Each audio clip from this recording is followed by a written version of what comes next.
think it's the same 8. They gave all the... Recording in progress. Must be me. Presiding Justice Madlanga, we're still admitting the parties. Please will you give us a few more minutes? Thank you. Thank you, my sister.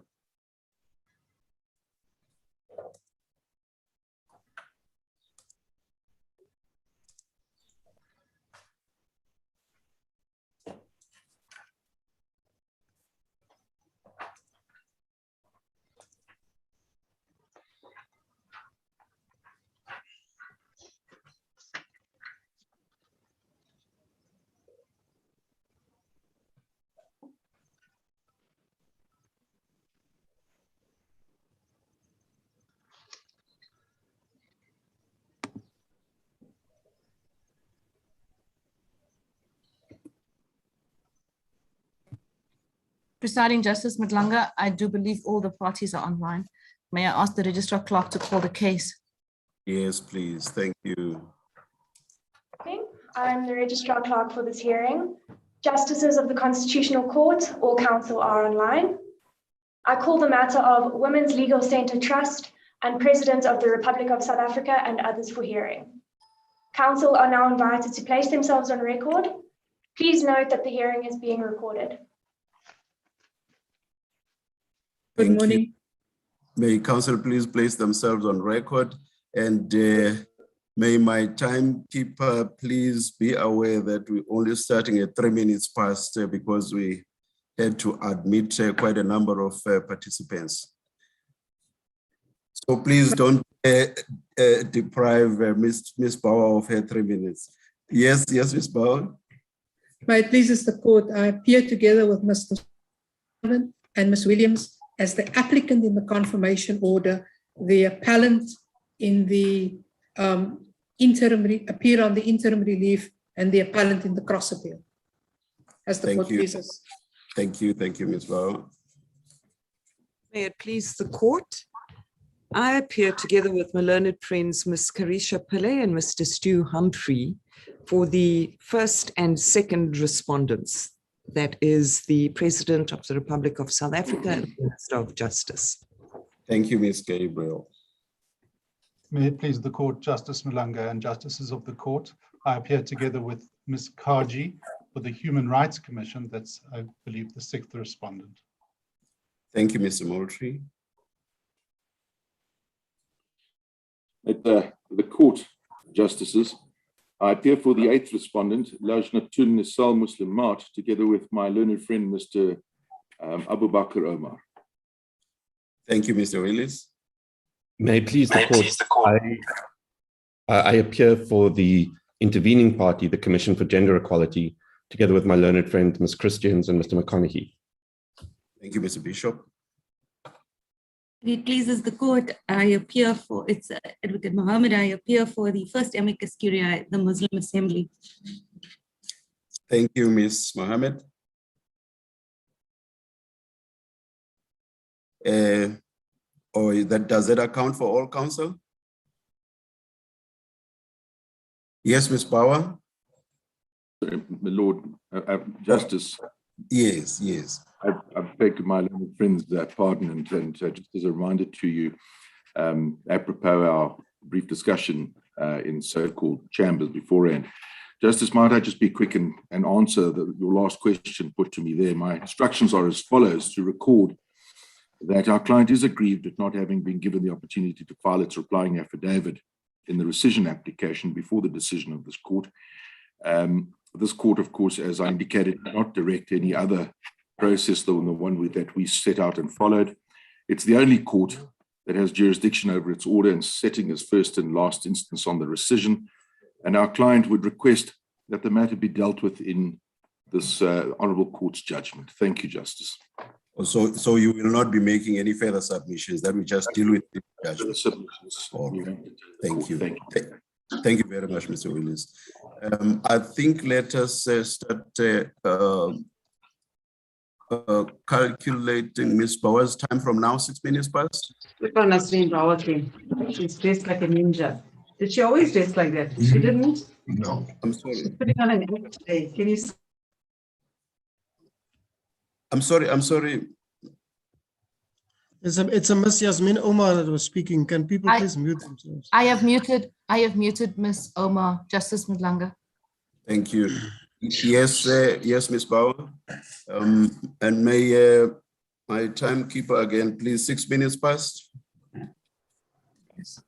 Justice, and to place on record that Ms. Mohammed had kindly given 10 minutes of her time, so I have an hour, 10 minutes operating from now.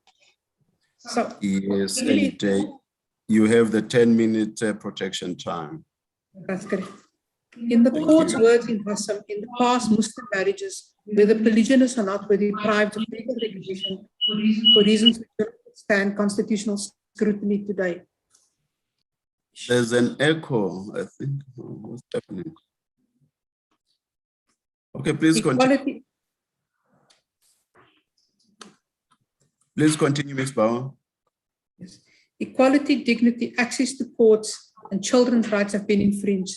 The WLC stands before this court to put an end to what has been described as a constitutional anachronism for this court to grasp the nettles, and we do so for those women who have been denied these rights since the imposition of democracy, suffered from historical disadvantages, the hardships, and prejudice as a party to a Muslim marriage, and for whom the High Court and SCA have not afforded just and equitable relief and an effective remedy. To understand the context in which the WLC seeks confirmation and an application for interim relief retrospectively requires a brief background as to the context in which the WLC launched its application 7 years ago. Muslims are arguably the largest religious minority in the country and have been part of the South African society for several centuries, yet have remained locked in a cocoon of religious and social marginalization and discrimination, which in the past coincided strongly with racial discrimination, as almost all Muslims are Black, with a hugely disproportionate negative impact on women. This has been recognized by this court, the Sachs, J. and Daniels. It is the eradication hereof that this application sought to achieve. That it still exists is shameful and its overhaul is long overdue. This has not been ameliorated if those most affected by what has historically occurred are denied any form of relief. The unconstitutionality remains, despite what the SCA referred to as trenchant criticism of the failure on the part of the state to take steps to afford legal recognition to Muslim marriages, especially Muslim women and children, which continue to prevail. These have been apparent even before the decisions in Ahmed by the SCA in 1999, the court's dicta in Daniels in 2004, the court's dicta in Hassam in 2008, and a plethora of High Court decisions spanning many years and which have continued unabated, despite the repeated urging of these courts that national legislation be passed. This, to all intents and purposes, have not occurred, and the harsh difficulties faced by Muslim women and children in the absence of such national legislation have continued. Despite this having been made possible with the advent of the constitutional democracy in 1994. 11 years ago, the WLC, a non-profit trust which operates a non-profit law center, stood before this court seeking almost the same relief as set out in its notice of motion, which it filed 5 years later in December 2014. With Muslim marriages still largely unrecognized, completely unregulated, with no judicial oversight being exercised over the effects of the dissolution of such marriages on inter alia, the children born of the marriage, and the patrimonial consequences of the dissolution. Ironically, in 2009, when we were all much younger, the WLC was castigated by the state respondents for being too hasty in its approach, alleging that the state had the matter well in hand. The court was told at that stage that the National Executive firmly believed that the Muslim Marriage Draft Bill and the Recognition of Religious Marriages Draft Bill was critical for the well-being of women, and in particular, and society in general. The draft marriage bill itself indicated that statutory recognition of Muslim marriages was required and essential to redress inequities and hardships arising from non-recognition. And so when we launched this application 4 years later, we focused on the rights of those who were socially and economically disadvantaged woman, the plight of the poor and the most vulnerable of women. And right at the outset, it bears mentioning, especially given the discourse in the public domain, that the WLC is not a vexatious litigator. It has shown this to numerous courts throughout the country. Its relief sought was not to undermine Islam, it was not to be disrespectful to the Quran, and it wasn't to reform the teachings of the Prophet, which has been referred to in paragraph 11.3 of the state's heads of argument.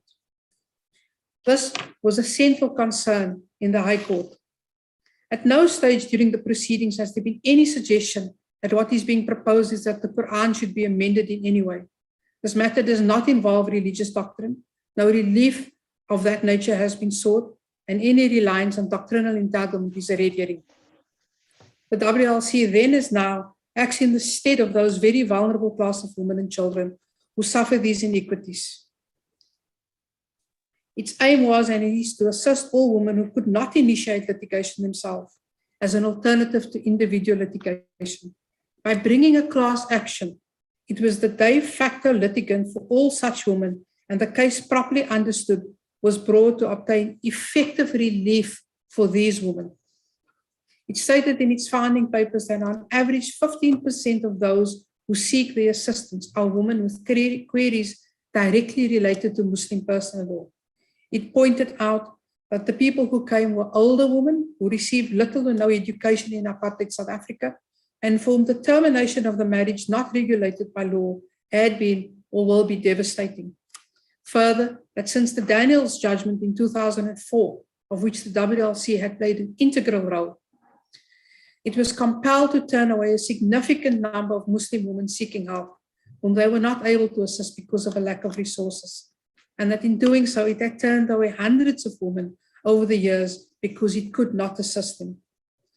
The issues presented by a steady stream of Muslim women who have consulted the WLC since its establishment show that the Muslim community, like many other communities, remain markedly patriarchal, and it is far harder for women than men to receive income, acquire property, and ensure that they and their children are not dependent or homeless if their marriages are dissolved by death or divorce.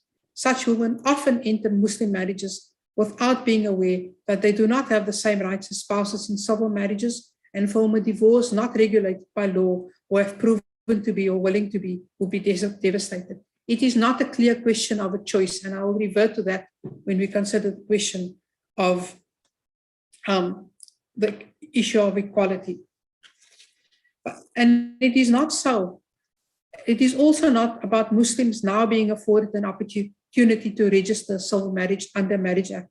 This still doesn't offer relief to a number of the sector most affected, as recognized by the High Court, and it is not tantamount to recognition of a spouse in a Muslim marriage or Muslim marriage and the consequences flowing therefrom. 27 years later, it's taken us 7 years to reach the apex court. And we can't come back in 11 years' time or 12 years' time. We'd be too old to try and fix what may go wrong. So we need to be sure that the court gives the legislature the appropriate guidance to get it right this time. And up until today, the state respondents have not ameliorated the vulnerability of this class on whom behalf the Women's Legal Centre has sought relief. It bears noting that absent from the past 11 years is a complex and necessary process of public debate, government reflection, and legislative enactment, which the state indicated to this court in 2009 would be embarked upon. It represented at that stage that approval by Parliament would be imminent. To date, nothing has been placed before Parliament. Given what the courts have had to say preceding this application and what is contained in previous affidavits before courts, it was incredulous that this application was met in the court appeal with trenchant opposition harnessed by 9 counsel on behalf of the state, with defenses amounting to an absolute denial of any breach of fundamental rights whatsoever, despite concessions which had been previously been made. Ms. Bauer, the 10 minutes is up. You are fair game now. That's fine. You may continue. So a number of these defenses that have been raised in the High Court stem from a reliance on Papuda, a a constitutional free zone in which courts couldn't interfere, a establishment of a fledgling imam project, a denial that there was a recognition on equality and dignity, and a number of others which you would see from the papers that have been raised. What they then did at the SCA and urged by the Constitution, so it was most appropriate in the context of this, that at the inception of the SCA hearing, the infringement of rights was the first issue on hand, and the state pressed to concede, properly did so in my view, that the infringement of rights of equality, dignity, access to courts and children had been infringed. It's recorded in the SCA. Sorry, Ms. Bawa, may I interrupt you because you're dealing with the relief now. I'd like to understand, first and foremost, the relief you're seeking in this court. As I see it, you seek confirmation of invalidity as proclaimed by the SCA in its order. Secondly, you seek in the appeal, you seek effective interim relief, as you call it, with retrospective effect. But the question I have is this: I want to understand your conditional cross appeal. If this court is with you in confirming the invalidity as declared by the SCA, do I then understand correctly that you no longer press for the composite relief, in other words, the section 7.2 stroke section 8.1 relief in the composite relief? Because that's a conditional cross appeal. That's what I really want to understand.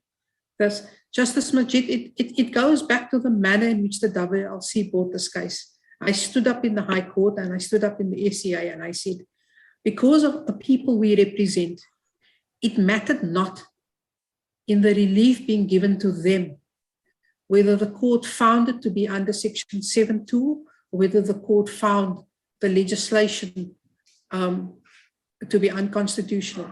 What we wanted was an effective relief for them.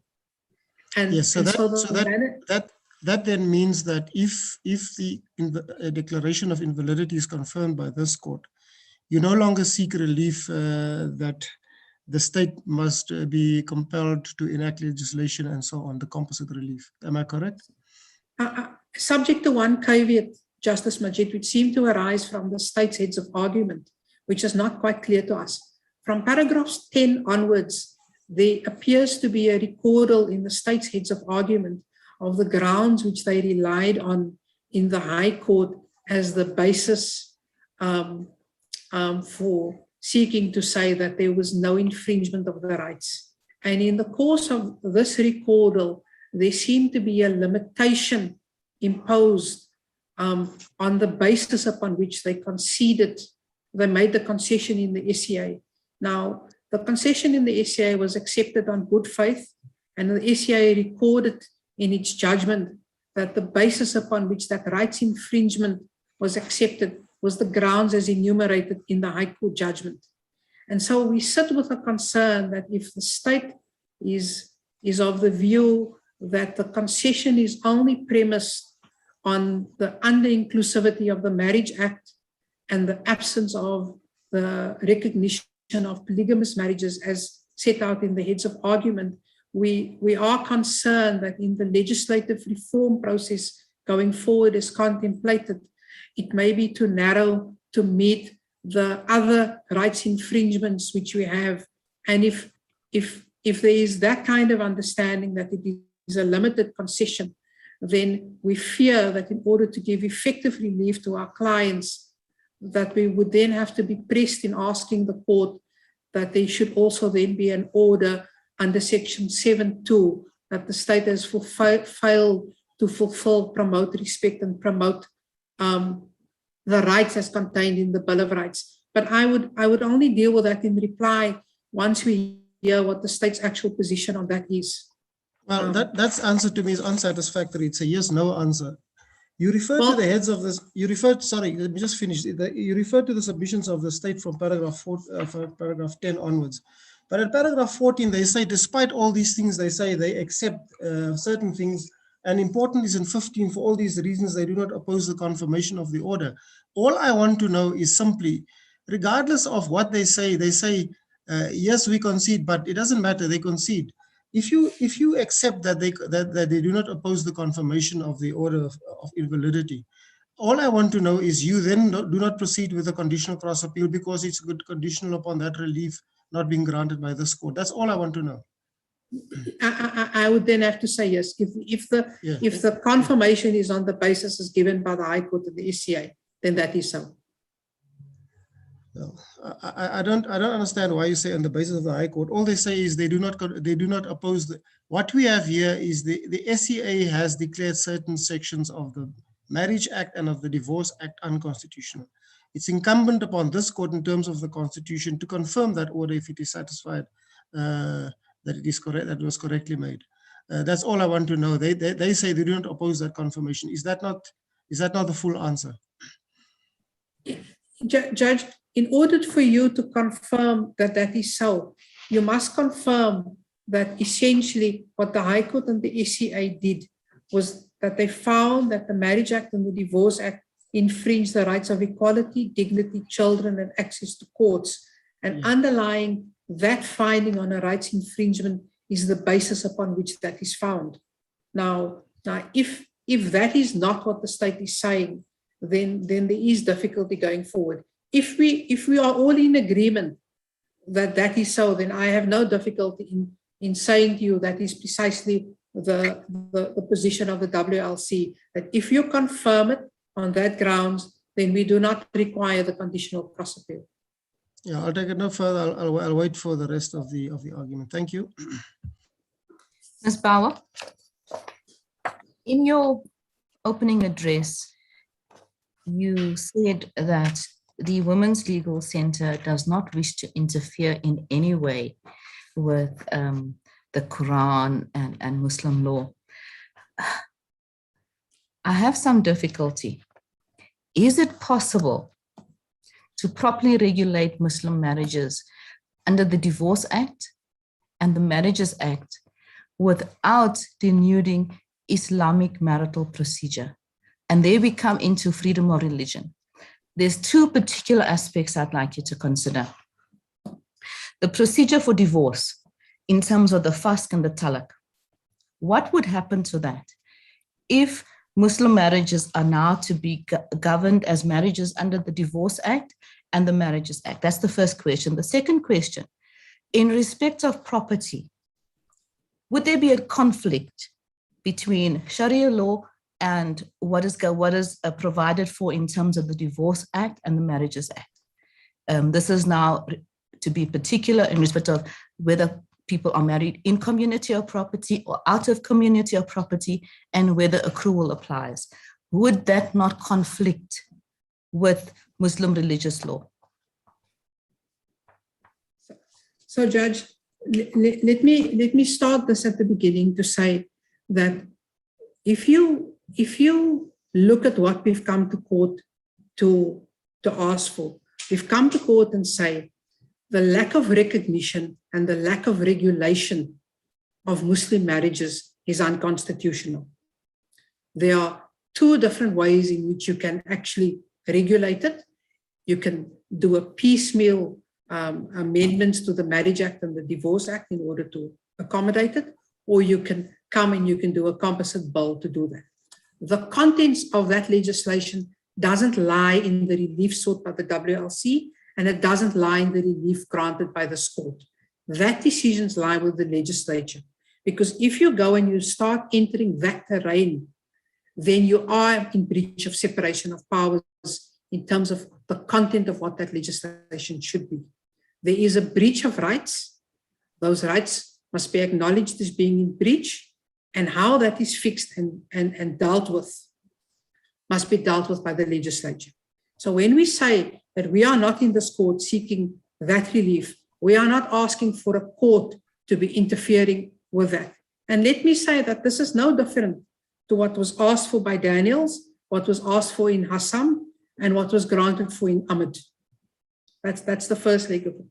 On this issue of property, it's the same kind of argument. And there's a distinction to be made in the sense of the following. Sorry? There's a distinction to be made as to whether the Divorce Act and the Marriage Act, right, infringes on the question of property rights. Firstly, we have no regime in the country that determines how property is divided in relation to Muslim marriages. We have a de facto system in which certain remedies are done by ulama bodies, which on their own account and on papers before this court are not able to apply Sharia law because they have no enforcement powers, right? We have the Muslim Assembly who have come to this court and they've essentially said that they encourage Muslims to enter into marriages civilly apart from their Muslim marriages because it's the only kinds of protection they can offer, and the one most akin to what Islamic values require is that of out of community of property. So what you find, and probably the best example I can use is the example of where local authorities in part of what has historically been housing that have been given to families have indicated that the house must be registered in the name of the breadwinner. The Malan case before the Constitutional Court dealt with that issue to some extent, right? So this property that is given to the family is registered into the name of the husband. The husband becomes the owner or the lawful owner of the property. The wife has no rights because they are married in terms of Islamic law, and she has no recourse upon which to exercise any rights in which she's given. She simply has nothing by which she can exhaust anything unless she can create or find some sort of universal partnership. What we are not asking of this court, and that's why I put it into my opening address, we are not asking for this court to delve into doctrine. We are not asking for this court to determine whether the fasakh is constitutional or the talaq is constitutional, or whether it should be in community of property or out of community of property. In that regard, I do accept that for purposes of an interim relief, yes, that's my next question. There is certain relief that is being sought for purposes of ameliorating the rights infringement which this court is faced with. Yeah, that's going to be my next question, Ms. Bauer. Yes. Doesn't the interim relief somehow conflict with Islamic law? Well, Judge, that is not the determination for this court to be making. This court is looking at the question of rights infringement. If the legislature is so minded, and the legislature always has an opportunity to legislate and bring into effect a different regime once a court makes interim relief to do that. What you are doing is you are providing an amelioration of the hardships which is being found by the most vulnerable of women and their children in society. You are not in doing that in any way making any determination of what Islamic law has to say, and essentially whether what you are doing conflicts or does not conflict with Islamic law. We are not urging you to enter that domain at all, and for purposes of the relief being sought, you do not have to do that. Ms. Bauer, is this case not really about the failure of the state to enact legislation to regulate Muslim marriages, rather than the Divorce Act and the Marriages Act being the cause of the alleged rights violations? Judge, I'm in complete agreement with you. It was the primary basis upon which the Women's Legal Center came to court. It sought its primary relief on that basis. The focus of the case changed when the SCA switched gears on us and wanted the case to be determined on another basis. And I am in this position, Judge, where I cannot but concede that for the constituency that I represent, they will be provided with the relief that they need to ameliorate their vulnerability. But the essence of the difficulty is a failure of the state to respect, promote, fulfill, and there's another word that I've just forgotten in doing that. I maintain that. If the court was inclined to go that way, we have no difficulty in that regard with the argument of the Commission of Gender Equality. It is the argument we made in the court, in the High Court. We are in full agreement with Judge Bokana's judgment in that regard. But I cannot stand before this court and say that the people I represent do not get relief from what is contemplated by the tinkering of the Marriage Act and the Divorce Act. I'm forced to make that concession. And that was something that the High Court dealt with quite ably. Judge, it is a fantastic judgment. But it was not dealt with by the SCA. Not in any way. The SCA took the view, and I must say, Joe, that I'm now going into my alternative cross-appeal argument, but they do overlap. The argument was a very simple one. You have an obligation under Section 7.2 read with Section 8.1. That obligation is to protect rights. The source of that obligation is not international law. The source of that obligation is the Constitution. This court has said it in My Vote Counts. This court has said it in Glenister. This court has recognized that positive obligation in a very recent judgment in Voko, where you dealt with the high school principal and you said there's positive obligations. On the basis of that positive obligations, you must protect those rights. You have not protected those rights because you haven't brought into effect this national legislation. And that's what's resulted in those infringements. You then leave it open to the legislature to deal with. Yes. And my final question on this aspect, where does that leave us now? If we have regard to the nature, the fundamental nature of the application brought in the High Court, the High Court's judgment, and then what you refer to as a change of gear in the SCA, where does it leave this court and what we are to do with this application? Well, I gave that some thought, and I did wonder, Judge. Under Section 172, there is a provision that is peremptory, that if you do find the legislation to be unconstitutional, you must declare it as such. And one would be hard-pressed to say that the Marriage Act and the Divorce Act is not under-inclusive. So the court sits with a predicament that you may, under 172, be compelled to have to declare to be unconstitutional. But you may provide the legislature with even better guidance if you did adopt the approach of the High Court and say, well, it is also under Section 7.2 and 8.1 where you have that obligation to do so, which is where our alternative cross-appeal comes in. And I'm not shifting from what I said to Justice Majid. I'm saying to you, there is merit to what the Commission on Gender Equality has to say. And in that regard, I am pressed to bring it as a conditional cross-appeal. They are not to do that.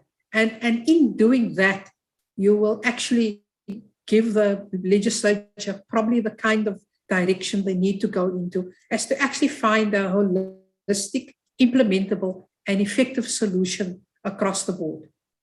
Now, the difficulty comes in is that the SCA's problem was that they said, well, if you're compelling Parliament to pass legislation, you are interfering with the separation of powers. Now, this is two sides of the same coin, because at the end of the day, you have to give effective relief. And if you have to give effective relief, and the only relief that can be effective is national legislation, as long as you don't tell Parliament what must be contained in that legislation, it is our respectful submission that that is no different than when you find a section unconstitutional and you send it back and you tell Parliament to fix it up. Ms. Baba, I'm sorry to interrupt, but you've confused me now, because that is exactly the point that I raised up front. You see, you make clear in your heads at page 39 at paragraph 76, and you say only in the event that this court finds, only in the event that this court finds that the SCA erred in making the declarations of invalidity contained in its order, and as a result declines to confirm these orders, only then does the WLC argue that the SCA erred by not upholding the composite relief, and that's the relief in terms of the order of the High Court. So that's why I say the reply you gave me is unsatisfactory, because now it seems that you want to revert to the position before the High Court, and I'm not clear. I mean, you rely on Section 172, but what are we to make of a litigant that comes before the court and seeks confirmation, and only in the event that that confirmation is not granted by this court, then is there a conditional cross appeal. So to me, it seems to me you can't straddle two chairs. You must decide what you want before this court, and it really does give me grave difficulty to understand your case. Justice Majid, I stand by what I said to you as the basis upon which the WLC brought it as a conditional cross appeal, because that is the nature we canvassed our case. My submission to Justice Taran was a response to her question as to, isn't this rather a Section 7.2 instance than a confirmation? In an endeavor to assist Justice Taran, I gave the answer. But as the WLC, I can't step away from the case that we had harnessed and had brought. And because we had sought that as alternative relief in our notice of motion, once we got the Part B relief of the unconstitutionality of the Marriage and the Divorce Act, we were compelled to bring it as a conditional cross appeal. The Commission of Gender Equality's case, as I pointed out to Justice Taran, is different. This court can decide whatever case they want to decide. But our case, as I stand before you, is a question of confirmation and a conditional cross appeal.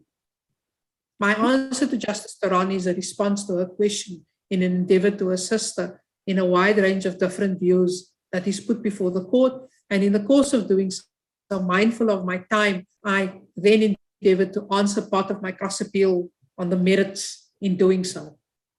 Ms. Bauer, I would like to take you to your relief on interim remedy. You are asking that the order should be retrospective.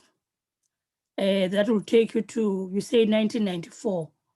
I would like to know what is the effect of that insofar as the marriages that have been dissolved either by death or divorce by the talak. What would happen to those situations? Justice, we must draw a distinction between the relief. A talak dissolves a Muslim marriage. We make no bones about that. And so does a fasakh, and so does a khul. The marriage is effectively dissolved. The relief which is then sought under the Divorce Act relates to what is not resolved in that context, which is the proprietary consequences of the marriage and the question of involving children as far as that is regulated under the Divorce Act. Now, one of the difficulties we faced is that in the crafting of the relief by the Supreme Court, they caused a distinction between the existence of the marriage at the time of the order as sort of the line drawn in the sand as to which women can get relief on. And the only exception they make is for women who have, or for litigants who have matters pending at the High Court. Now, the difficulty with that is that, and we went back and we went to check, just about every application that is pending before the High Court, or at this point, let me rephrase that, the plethora of Rule 43 applications, the question of Mrs. Esau, the question of Mrs. Farrell, by the time they come to court, their talak is through. Their Muslim marriage is terminated. You would have read on the papers that Muslim marriages are terminated on the utterance of the husband, or alternatively, a fasakh is granted. So you're invariably going to have an instance of where by the time you come and seek relief in the courts, your talak has been granted. In fact, Section 5A of the Divorce Act contemplates the parallel existence of a religious marriage and that of a civil marriage. And so when we say we want retrospective relief, we are not seeking to undo the talak.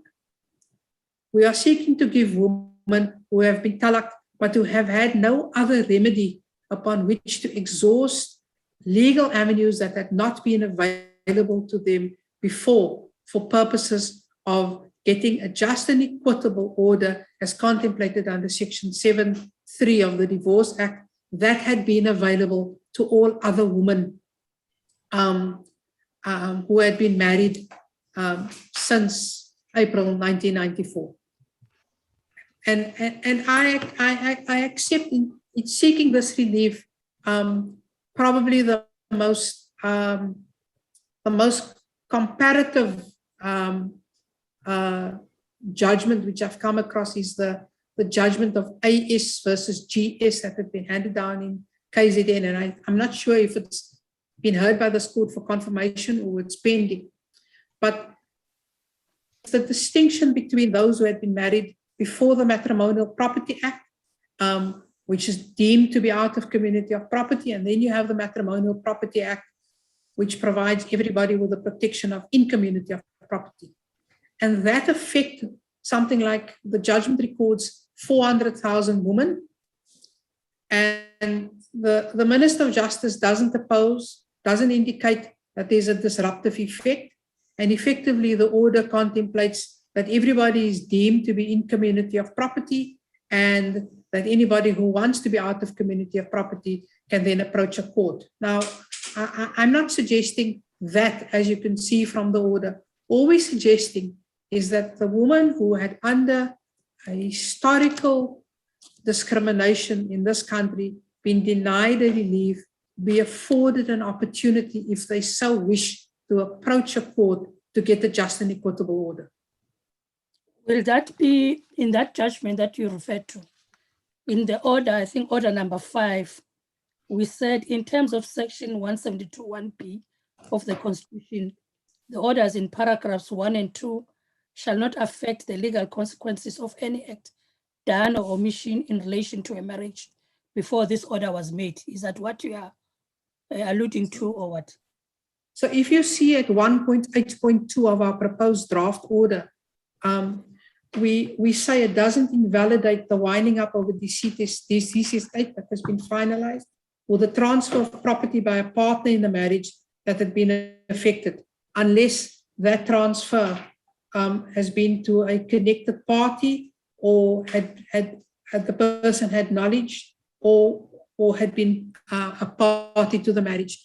We have scenarios in this country where we have polygamous Muslim marriages, whereby one party is a party to a Muslim marriage and a civil marriage, and another party to the marriage is only party to a Muslim marriage. That's one of the great difficulties that women face in polygamous marriages. And so we also find that in instances where talaqs have been granted and husbands take subsequent spouses, that they do then get married under civil law, whilst their previous spouse they were married to under Muslim law. This can't be determined by some sort of a blanket order. The permutations are just different. What you would want is for a divorce court to look at what is just and equitable in instances when people wish to raise that with the court. All we are asking for is, don't close the door on any of these women approaching court for such relief. And so we've crafted what we thought was an order in which we would protect ultimately vested rights, which we see under 1.8.2.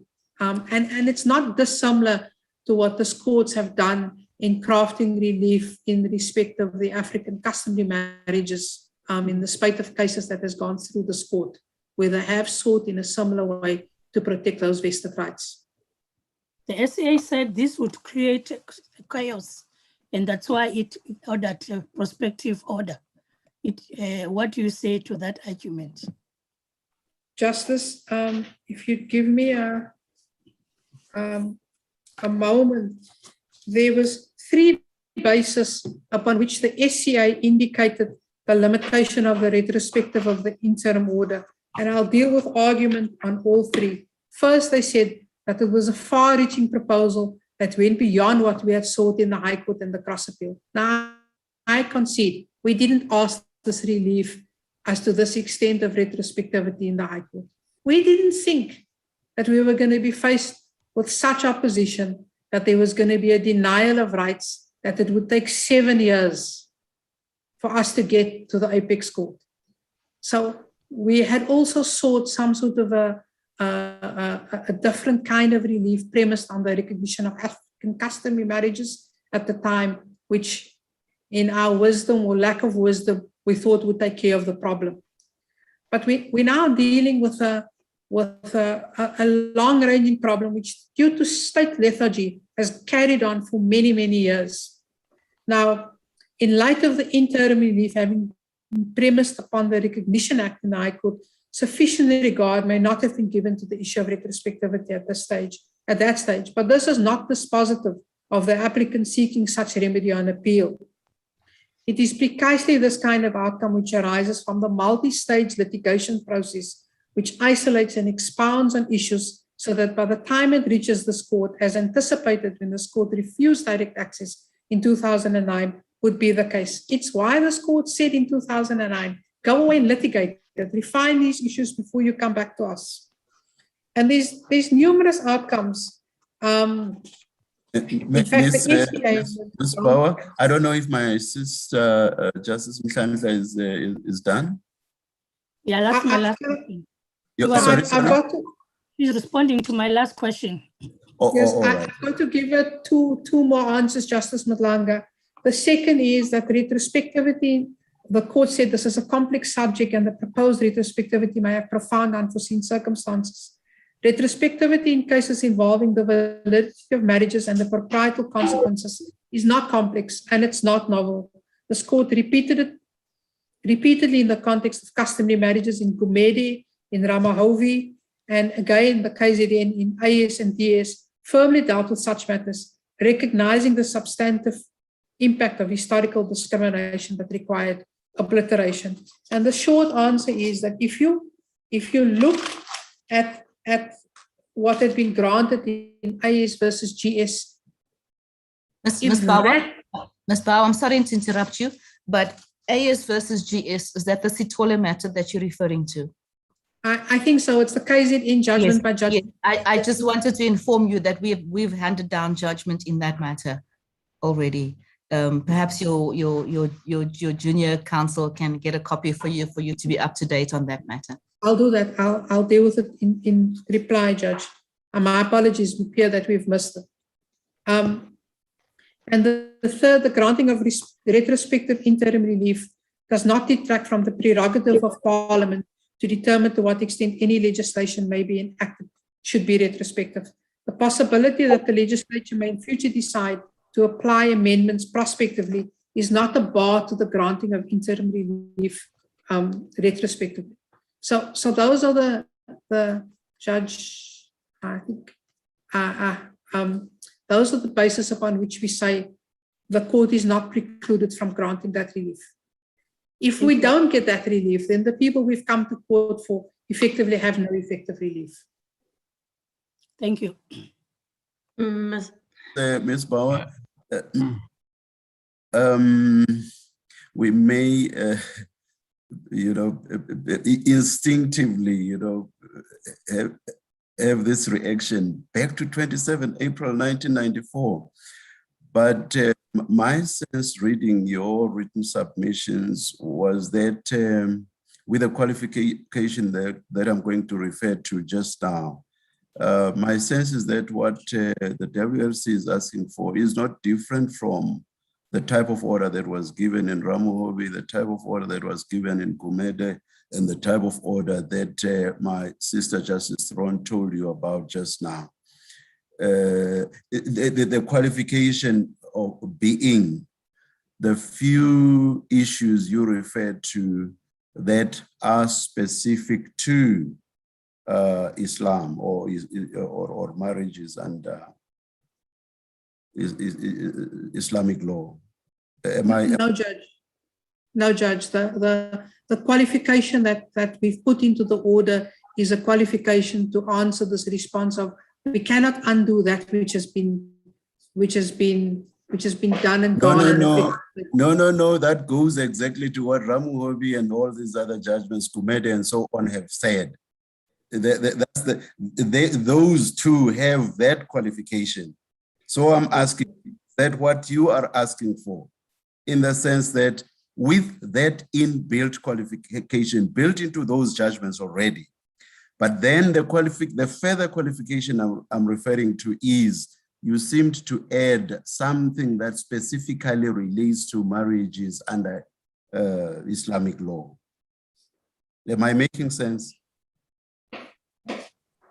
You read what you are asking for to my sister Justice Mhlanhla just now, and it went further than what Gumede, Ramohobi, and was it Sitole? My sister Justice Tron, I think. Yes, Justice Mhlanga, it's the third requirement that the transferee was married or had concluded a civil union with the party to the divorce action. In other words, that's all I'm asking. Yeah, that's all I'm asking. Yes. But yes. The point I'm making, Ms. Bauer, is, are you asking for anything more than what was granted in Gumede Ramo Sitole? Are you asking for anything more than that? The exception of qualification or addition merely being what you've just said now. Are you asking for anything more than that or not? Not beyond what is in the draft order we've put before the court, which encapsulate the Ramavoli order. Yes, I think you're correct, Judge. Yes, all right. No, thank you very much. Just to follow up on that, Ms. Bauer, if I may. Something that concerned me in the phrasing of your interim relief, you refer to where property has been transferred to a person connected to the parties. What does that mean?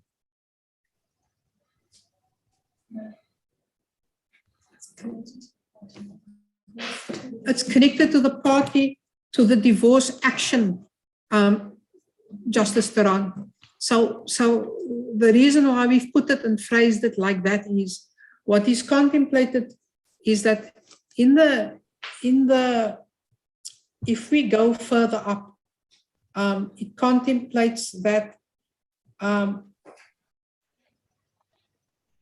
1.8.15, in the case of a husband who is a spouse in more than one marriage, the court shall take into consideration all the relevant factors including any contract or agreement, and must make any equitable order that it deems just, and may order that the person who in the court's opinion has a sufficient interest in the matter be joined in the proceedings. Now, a person connected to the divorce action may be another spouse.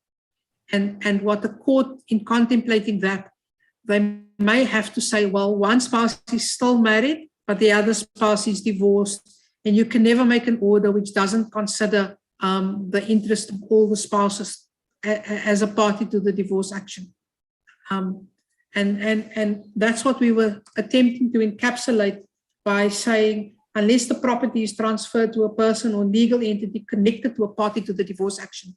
In other words, Judge, you cannot take the property, transfer it to the other spouse, and then say, well, the spouse has no interest to it because we've done that. So the person connected to the divorce action must be. So what you were seeking to is almost like a lifting of the veil. Company, Judge.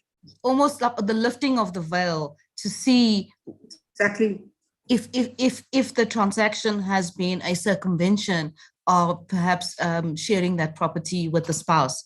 I'm not sure that has been properly captured in the draft as it stands. But that's the intent, Judge. That's what we're looking at. Even though you cannot transfer it to a trust or a company or another spouse in an attempt to circumvent it. Yes, perhaps you can give that. Perhaps you can give that some thought, Ms. Bauer. But I just want to come back to an earlier question and in the discussion that my sister. Before you move on, I thought my brother Justice Karipi wanted to come in when I started speaking. Can you please give him an opportunity? Yes, for sure. Yes, thank you. Unless if hers is connected to this aspect, because I was going to take her back to her opening remarks. Partly that question was covered by my sister Tron, but I'm concerned that are we to confirm the invalidity of the two legislations, the Divorce Act and the Marriages Act, when we actually know where the problem lies, which is in the system itself of the marriage in terms of Sharia law? Can't we deal with that specifically? Will this middle course that you are taking be sufficient to address the problem? With respect, Justice, it's not been our case that the problem lies in Sharia law. The problem lies in the fact that the legislation in South Africa does not provide a suitable remedy nor a recognition of Muslim marriages or regulation of Muslim marriages. Our case has not been that the problem is with Sharia law, and we must not be misunderstood to be saying that. In that regard, so we live in a country in which this constitution is the supreme law of the land. We are before the Constitutional Court. We are complaining about our rights infringement, and we're asking the court, in the words of Fauzi, to fashion a remedy which will ameliorate the hardships of those whose rights have been infringed. We are not, our case is not that those rights have been infringed by Sharia law, because this is not a court that adjudicates on Sharia law. But all the complaints are the treatment of Muslim women in those marriages, which spills over to the children. Well, Judge, if we had a system in South Africa where, as done in Daniels, a spouse and a Muslim marriage was recognized, if a Muslim marriage was recognized and a family advocate had jurisdiction over Muslim marriages, then the children of Muslim marriages would enjoy the same protections as the children of civil marriages. The flaw lies in the uninclusivity of the South African laws in not affording and recognizing that Muslim children have the same rights. Ms. Bauer, my brother's done. May I? My sister, I feel terrible to sound like I'm somebody who's chairing a meeting. But I interrupted my sister, Justice Theron. You may come in after him, Justice. Thank you, Justice Madlanga. But I have been hogging the floor quite a bit. I think Justice Pillay can proceed. My question can wait. Thank you, Justice Madlanga. Thank you. It's a follow-up to Brother Klaletzi's point. And the difficulty I am having is to grapple with, well, in addition to your request that we confirm the invalidity of the two pieces of legislation, you're also asking us to give direction to the legislature on what laws should be passed.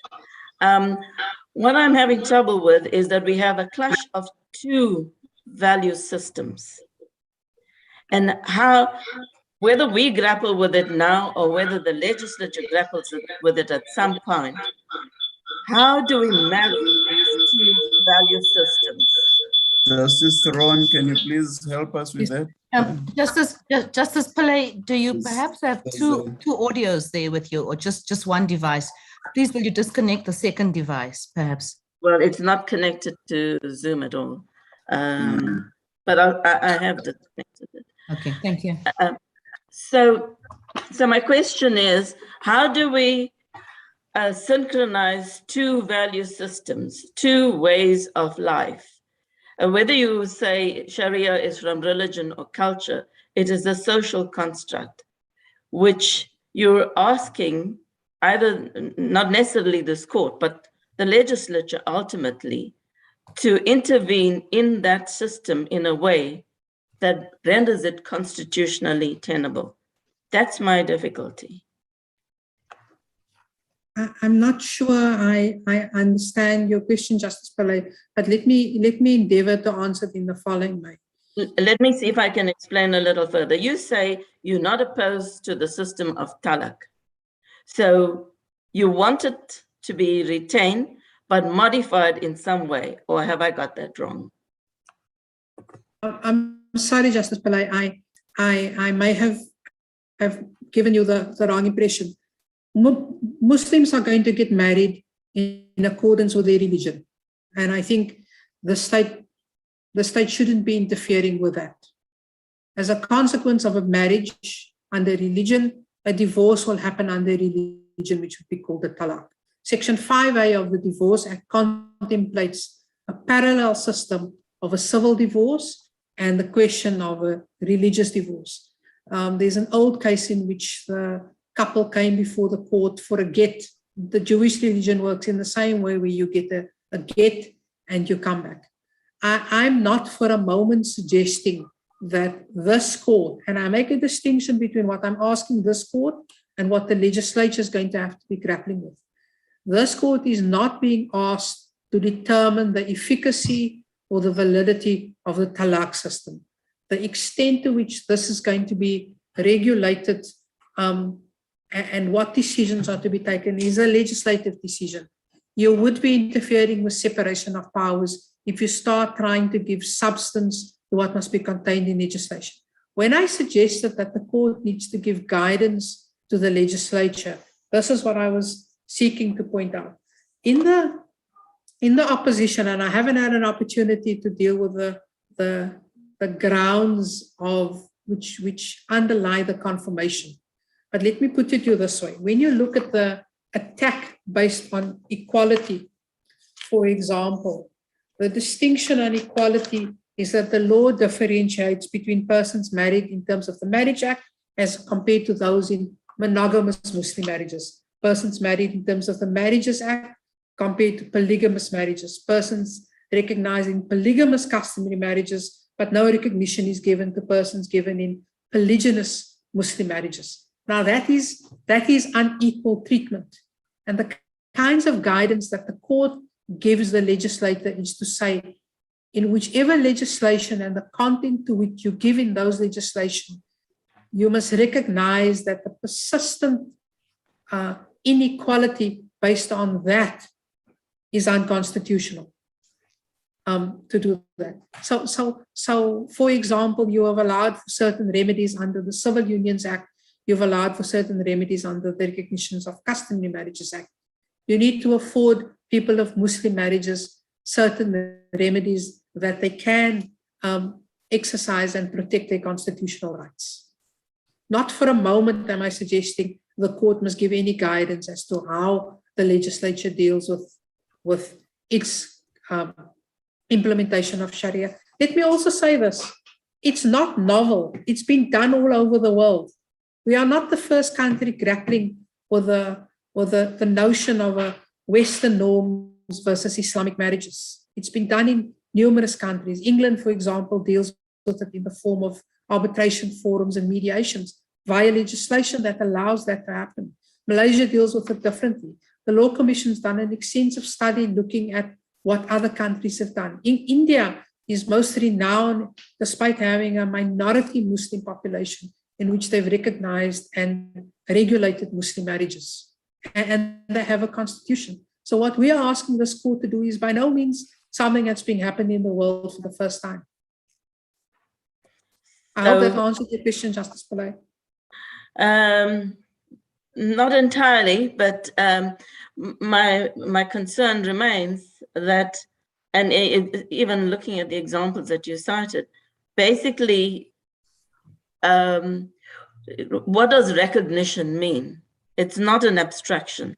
At the end of the day, one has to look at, well, while process is something one can devise, but ultimately, whether it's arbitration or anything else, that's reasonably foreseeable and possible. But when you get down to the substance of how these two systems, which are clashing, how must they resolve itself when there are multiple interests, in particularly polygamous marriages and so on? How do they resolve themselves is the difficulty. I hear that you don't expect us to resolve that for now, but simply to create the circumstances where the legislature can attend to it. I understand that. Maybe to answer your question on recognition, what recognition is not, is to say we are allowing Muslim people to register civil marriages under the Marriage Act. That is not recognition. What recognition would be, Justice Pillay, is to say there is a Muslim marriage concluded according to the principles of Islamic law, which we accept and recognize as a valid marriage, as we accept and recognize that the spouse to that Muslim marriage is entitled to rights as we have done in Daniels and Assam, and as we have recognized in Ahmad, there's a duty of support. That is recognition. And that is what we don't have across the board. We can recognize it for tax purposes. We can recognize it for criminal law purposes. We can recognize it in those statutes that Ms. Bauer, sorry to stop you mid-sentence. Your 1 hour is up. Do you need more time? I have my 10 minutes reserved from my my colleagues. May I just? I forgot. Okay, please continue. Justice. Sorry, Ms. Bauer, if before you move to a new aspect, this is also to follow on from Justice Pillay and from Justice Laletti's questions. If the difficulty does not lie with Sharia law, and is it not a case of non-regulation rather than the Divorce Act and the Marriages Act that is the cause of the rights infringement? And I know it touches on the debate that we had earlier, but just to conclude on that aspect. Judge, I am going to get into trouble with Justice Majid because of the way I'm sorry. My relief was formulated, and I have made the concession to him. But I cannot disagree with you, Justice Theron. That would not be helpful to the court. And one of the difficulties about us having accepted the confirmation argument of the Marriage and the Divorce Act, and I sit between a rock and a hard place, because I do represent an interest group, and it's an interest group that's rights have been infringed for 7 years longer than when I came to court for them. And that has to be my primary concern as I face this court. But if you're asking me for a jurisprudential answer as a legal practitioner, then I'm going to say to you, Justice Theron, you are absolutely correct. Yes. And the judgment of Justice Bukwana articulates it most concisely. Yes, it might be an easier way out to simply confirm, but the question is that the most correct route or the most appropriate route? Well, it's why we grasped the nettles and we fought the hard argument in the High Court by saying, this is what we came to court for.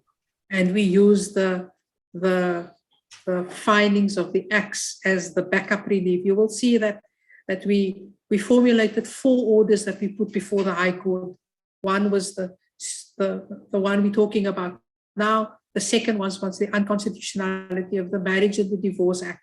And any one of those that we brought it individually, we would have come home on it. We have no doubt about that, because the courts have indicated that many occasions. The third one related to the common law definition of marriage, which we've agreed with the state is under-inclusive, which you do not have to confirm, but which was included in the order of the Supreme Court of Appeal. And the fourth one, which we didn't persist with or argue with great vigor, related to the discrepancies between what has been afforded under the Recognition of Customary Marriages Act in the context of customary marriages versus Muslim marriages. And the genesis of that is the judgment of the late Chief Justice Mohammed in the Fraser case, where he very articulately said the rights of fathers in customary marriages is no different to the rights of fathers in Islamic marriages. And that was probably the cornerstone of saying, you're actually not treating people, you have no need to treat that which is under religion and that which is under custom differently when it comes to the impact of the discrimination. And I understand there's an argument that people are more emotive about religion, but people are equally as emotive about custom. And although the roots of it may be different, there are much more similarities than dissimilarities. I'd like to say I'd revert to my argument, but I'm not sure if I even got the starting blocks of my argument. But if it might be better to say, if there are any other questions, I'd use my time more usefully in trying to respond to any concerns that the court may have. What in your view does section 15.3b of the Constitution mean? In particular, what is the import of the reference to open quote, this section, close quote, and open quote, the other provisions of the Constitution, close quote, in section 15.3b? Judge,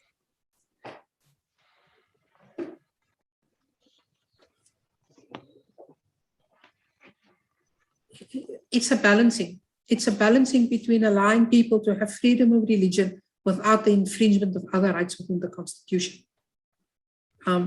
And linked to that, Judge, is that we have started off by saying the only effective relief you can do is national legislation. We are not suggesting that you are compelled to do that national legislation pursuant to 15.3. And in the court ordering national legislation must be done, you are not taking away from the discretionary the discretion which is embodied in section 15.3, which is bestowed on the legislature to have a choice as to whether they're going to embark on such legislation or not. But on section 15.3b, to which you've directed my attention, is that recognition must be consistent with allowing people to practice their religion. In other words, my submission to Justice Pillay, that you must recognize that Islamic marriage has concluded under Islamic precepts, and you must do so in a manner which it doesn't infringe on other rights in the Constitution. It's not an easy balancing exercise for the legislature. Justice Malanga, you're mute. Because it refers to open quote, the other provisions of the Constitution, close quote. I have in mind section 9, for example. And if one were to say there is discrimination against women married under Sharia law, unfair discrimination under section 9, where does the reference to other provisions of the Constitution, where does that take us? Does it come into the equation at all or not? Justice Malanga, as you are not being asked to make any finding of anything being consistent or inconsistent with Sharia law at this juncture, it may well be that in a later stage, if there is a bill or legislation that it does come before the court may be faced with that difficulty as to having to balance what is permissible under Sharia and whether those provisions are consonant with the Constitution. At this juncture, the court is not being asked to make that determination. But the relevance of this, depending of course on what the interpretation is, would be, what are the parameters within which we can make a valid order now? Valid in the sense that what can Parliament itself be able to legislate down the line? So this may be of relevance even at this stage. And also, for example, even in terms of the interim relief, because the interim relief itself must still be constitutional. We cannot, order unconstitutional interim relief. So it is in that sense that I think this may bear relevance, or it may not. It bears relevance only if, or rather depending on what its interpretation is. And that is why I wanted to get an idea of what exactly does this mean. Depending on the answer to that, it may be relevant or it may not be relevant to what we may or may not do. Am I making sense? You are, Justice Malanga. Can I grab a lifeline and say, can I respond to this in reply and give it some thought? If you will allow me to do that. No, that's in order. That's in order. That is fine. Ms. Bauer? And may I, sorry, my sister. And may I just make a follow up on something that was raised by my sister Justice Theron with regard to connected people. Can you please just craft a revised draft order? My sister said, please give consideration to what this means. And I suggest more directly that please just give us a revised draft order altogether. But that should not be understood to be an indication that we are going to be, one, confirming, and two, granting an order along those lines.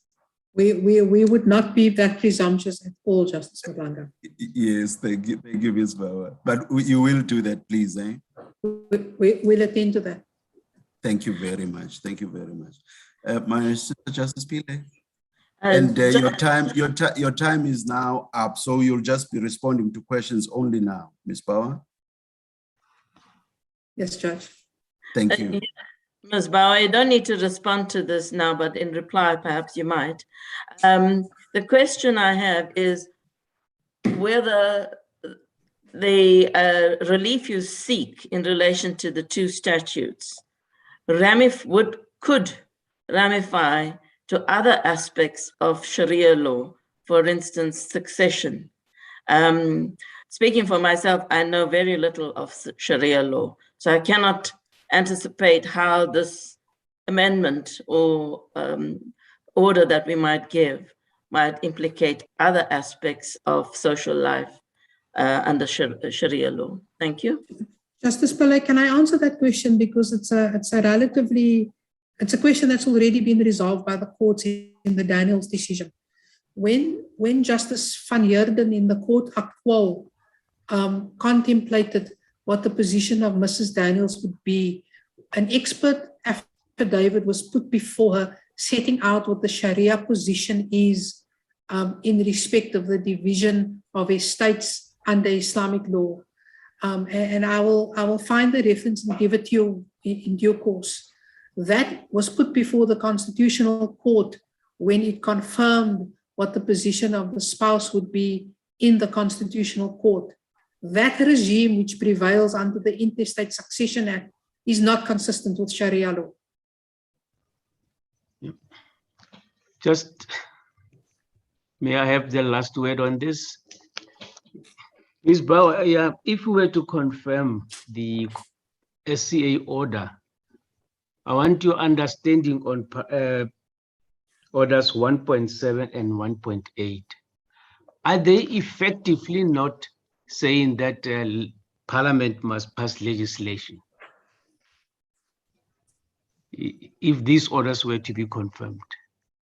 So, sorry, Judge, are you looking at 1.7 of the SCA order, Judge? Yes, of the SCA order, 1.7 and 1.8, which is a condition for suspension.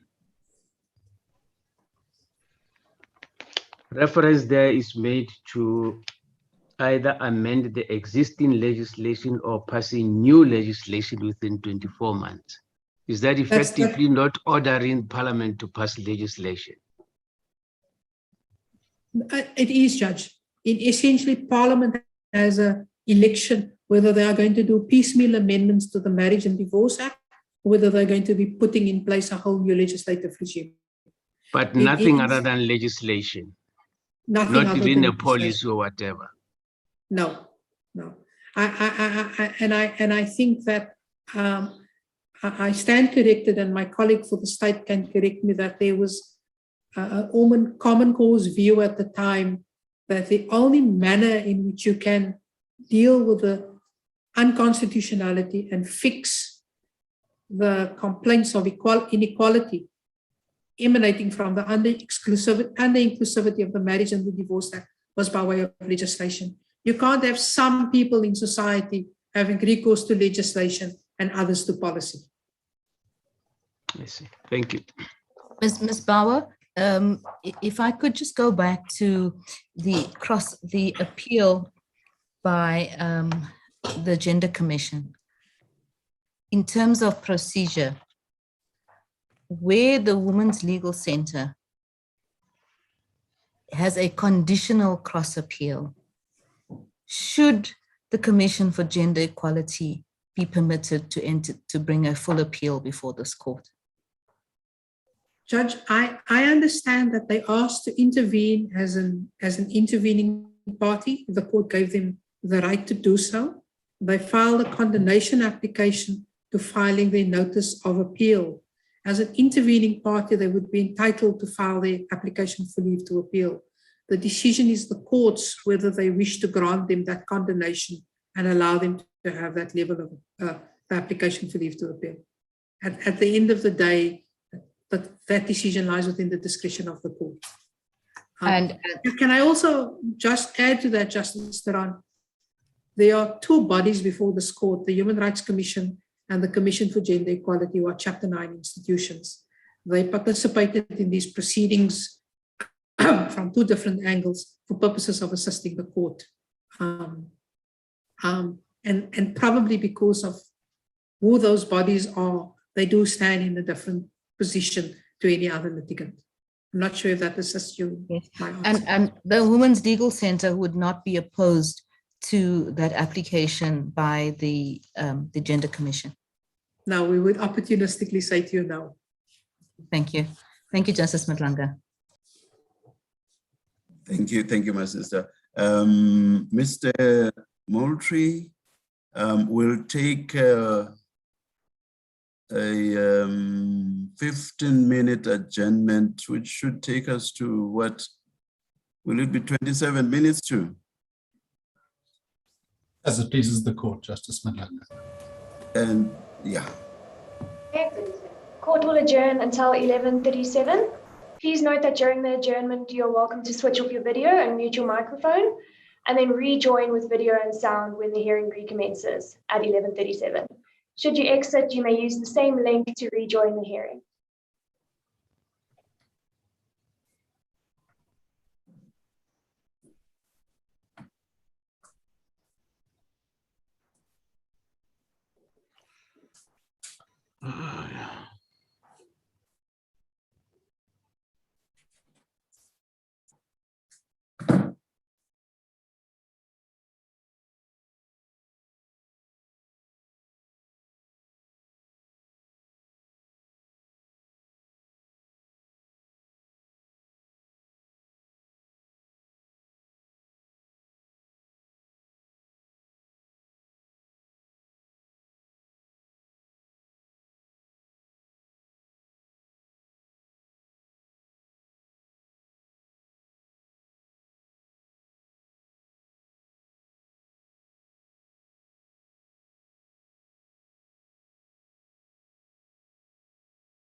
bathi lana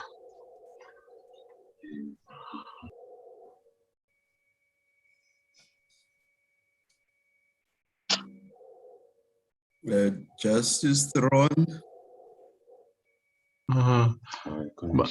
bathi kufanele uba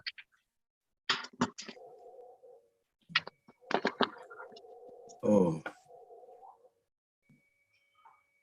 Justice Throne, can you please help us with whether we are all back? I am just checking with Justice Madondo, Justice Hutlanga.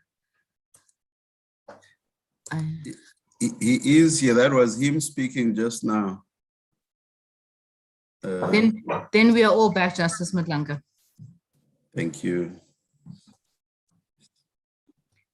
Justices of the Constitutional Court or Counsel are online. Thank you. Thank you, Ms. Bauer, and over to you, Mr. Moultrie. And it's 11:38, so we start counting your 20 minutes from there. Thank you. Please, the court, Justice. And you have the 5 minutes. As the court pleases. The Human Rights Commission supports the Commission on Gender Equality's appeal, seeking to reinstate, in effect, paragraphs 1 to 3 of the High Court's order. We submit that the declaratives and mandamus in relation to the state's obligation to legislate should be granted not as an alternative, but in addition to any declarations of invalidity that the court may confirm. The reason for that is that identified by Justice Turan. The non-recognition and non-regulation of Muslim marriages in the absence of legislation leads to very serious inroads into the rights of Muslim people. As the Muslim Assembly points out very effectively in paragraph 22 of their heads of argument, even when Sharia law works in the way that it is meant to in its absolutely best formulation, even when it protects the rights of people according to their religious tenets, and even where decisions are made that are beneficial and appropriate to all parties in marriages, if that marriage is not recognized, nothing can be done if one of the parties to that marriage simply ignores the law to which they are subject. And it is for that reason that we say that the state is under a constitutional obligation to pass legislation. It must recognize those marriages. It must regulate them.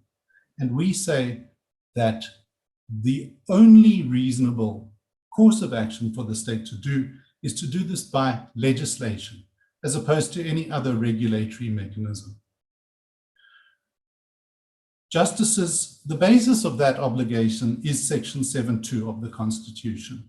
The state is under an obligation to act reasonably to address all Bill of Rights infringements in protecting, promoting, fulfilling, and respecting the rights in the Bill of Rights. Essentially, the question that this court needs to ask is this: what constitutes reasonable action in addressing the infringements of the rights in the Bill of Rights that are created by this non-recognition of these marriages? Is it reasonable for the state to leave the protection of those rights of women and children in those marriages up to the courts? Is it reasonable for the court, for the state not to legislate? And the answer to that question is the High Court correctly recognized in paragraphs 181 and 183 of its judgment is this. And I'm quoting from the judgment. While the state has the authority to determine how it fulfills its Section 7.2 duty, this must necessarily be in line with the Constitution. In this instance, given the nature of the rights violations, in the context of the complexity and the importance of marriage, the only reasonable means of fulfilling the Section 7.2 duty is through the enactment of legislation. And at paragraph 183, it is of the foremost interpretive significance that South Africa is bound under international law to enact legislation to give effect to a plethora of rights in the context of marriage. It would be unreasonable for South Africa not to enact legislation when faced with systemic rights violations, which can only be cured by legislation, and whilst bound by international agreements to do so. So the point that we, together with the Commission on Gender Equality and UCSA, who's been admitted as an amicus, as well as the Women's Legal Centre, the point that we make is that the state did not make out a case before the Supreme Court of Appeal as to why the orders in paragraphs 1 to 3 of the High Court's order should have been overturned. It didn't make out a case. Mr. Moultrie, the 5 minutes is up. Now you are fair game. Of course, I appreciate that. Please I'll move continue. on directly just to explain the structure of this argument. And it's not a complex argument to make. It has two parts, particularly in relation to the duty to legislate. In the first place, we say, on the international plane, South Africa has concluded international agreements which have been ratified, first of all, concluded by the executive, and secondly, ratified by Parliament itself. And that's an important part of this consideration, in which we have agreed to legislate in a way that regulates all marriages. We're not talking only about Muslim marriages. We are under an obligation at the international plane to do that. Now, of course, I don't come and I can't come and say to this court that obligation which exists at an international plane is enforceable in our courts. It's not directly enforceable in our courts. But what we do know is that this court in Gumede, for example, has said that, for example, the Recognition of Customary Marriages Act was necessitated by that international law duty to recognize de facto marriages. And in the face of those provisions, we don't understand how the SCA could have come to the conclusion that the provisions that we refer to, in particular in the African Charter Protocol and in the SADC Protocol, we don't understand how the SCA reached the conclusion that those provisions do not impose at an international level an obligation on the South African state to pass legislation. Quite simply, they do. I'm not going to waste your time going through those provisions, but we have set them out in our heads of argument, in the body of the heads of argument themselves. So we've got this obligation at an international level. Now, how does that affect South African state's obligation? Without domestication, how exactly does this become an obligation? Exactly, Justice Malanga. That is the key point. It becomes an obligation in an indirect way through the mechanism of Section 39(1)(b) of the Constitution, read with Section 2312 and 233. And that is... But 39(1)(b) is purely an interpretative tool, which is totally different to what is envisaged in, is it Section 231 of the Constitution? So 231 serves a different purpose, 39(1)(b) serves a different purpose, and as I say, the latter is purely an interpretative tool. Indeed, it is an interpretive tool. The question is whether it's an interpretive tool that we may choose to use or an interpretive tool which we are obliged to use. And the authority of this court in Glenister 2 is that it is a tool that we are obliged to use. Paragraph 192 of Glenister 2, I've quoted it in my heads of argument at page 23, says this: what reasonable measures does our Constitution require the state to take in order to protect and fulfill the rights in the Bill of Rights? That question must be answered in part by considering international law. The court then goes on in paragraph 195, this court, to say that the Republic is bound under international law to create, in that case, an anti-corruption unit with appropriate independence, is of the foremost interpretive significance in determining whether the state has fulfilled its duties to act reasonably under Section 7.2. I'm paraphrasing that part. And what the court says at the end of paragraph 194, and this is, I should point out, been recently affirmed by this court, both in Sonke Gender Justice and Koilani, where it makes, and I'm reading now from paragraph 194 of this court's judgment in Glenister, it makes it unreasonable for the state in fulfilling its obligations under section 7.2 to create an anti-corruption unit that lacks sufficient independence. Now we take those words, an anti-corruption entity that lacks sufficient independence, and we can replace them with regulate Muslim marriages without legislation. It is unreasonable to do so because our state has agreed at an international plane, in a non-domesticated law, but we have agreed that that's what constitutes reasonable conduct. And that's how the Glenister judgment works. And the court then explains and deals with this concern that the minority, Justice Ngobo CJ, as he then was, wrote a powerful minority judgment in the Glenister 2 judgment. But it's dealt with head on by the majority in the following way, in paragraph 195. The majority of the court said this: this is not to incorporate international agreements into our constitution. It is to be faithful to the constitution itself and to give meaning to the ambit of the duties it creates in accordance with its own clear interpretive injunctions. The conclusion that the constitution requires the state to create, in that case, an anti-corruption entity with adequate independence is therefore intrinsic to the constitution itself. The point we make is this: it is possible to determine the content of section 7.2 obligations, without taking international law into account. But section 39(1)(b) makes it constitutionally obligatory that we should.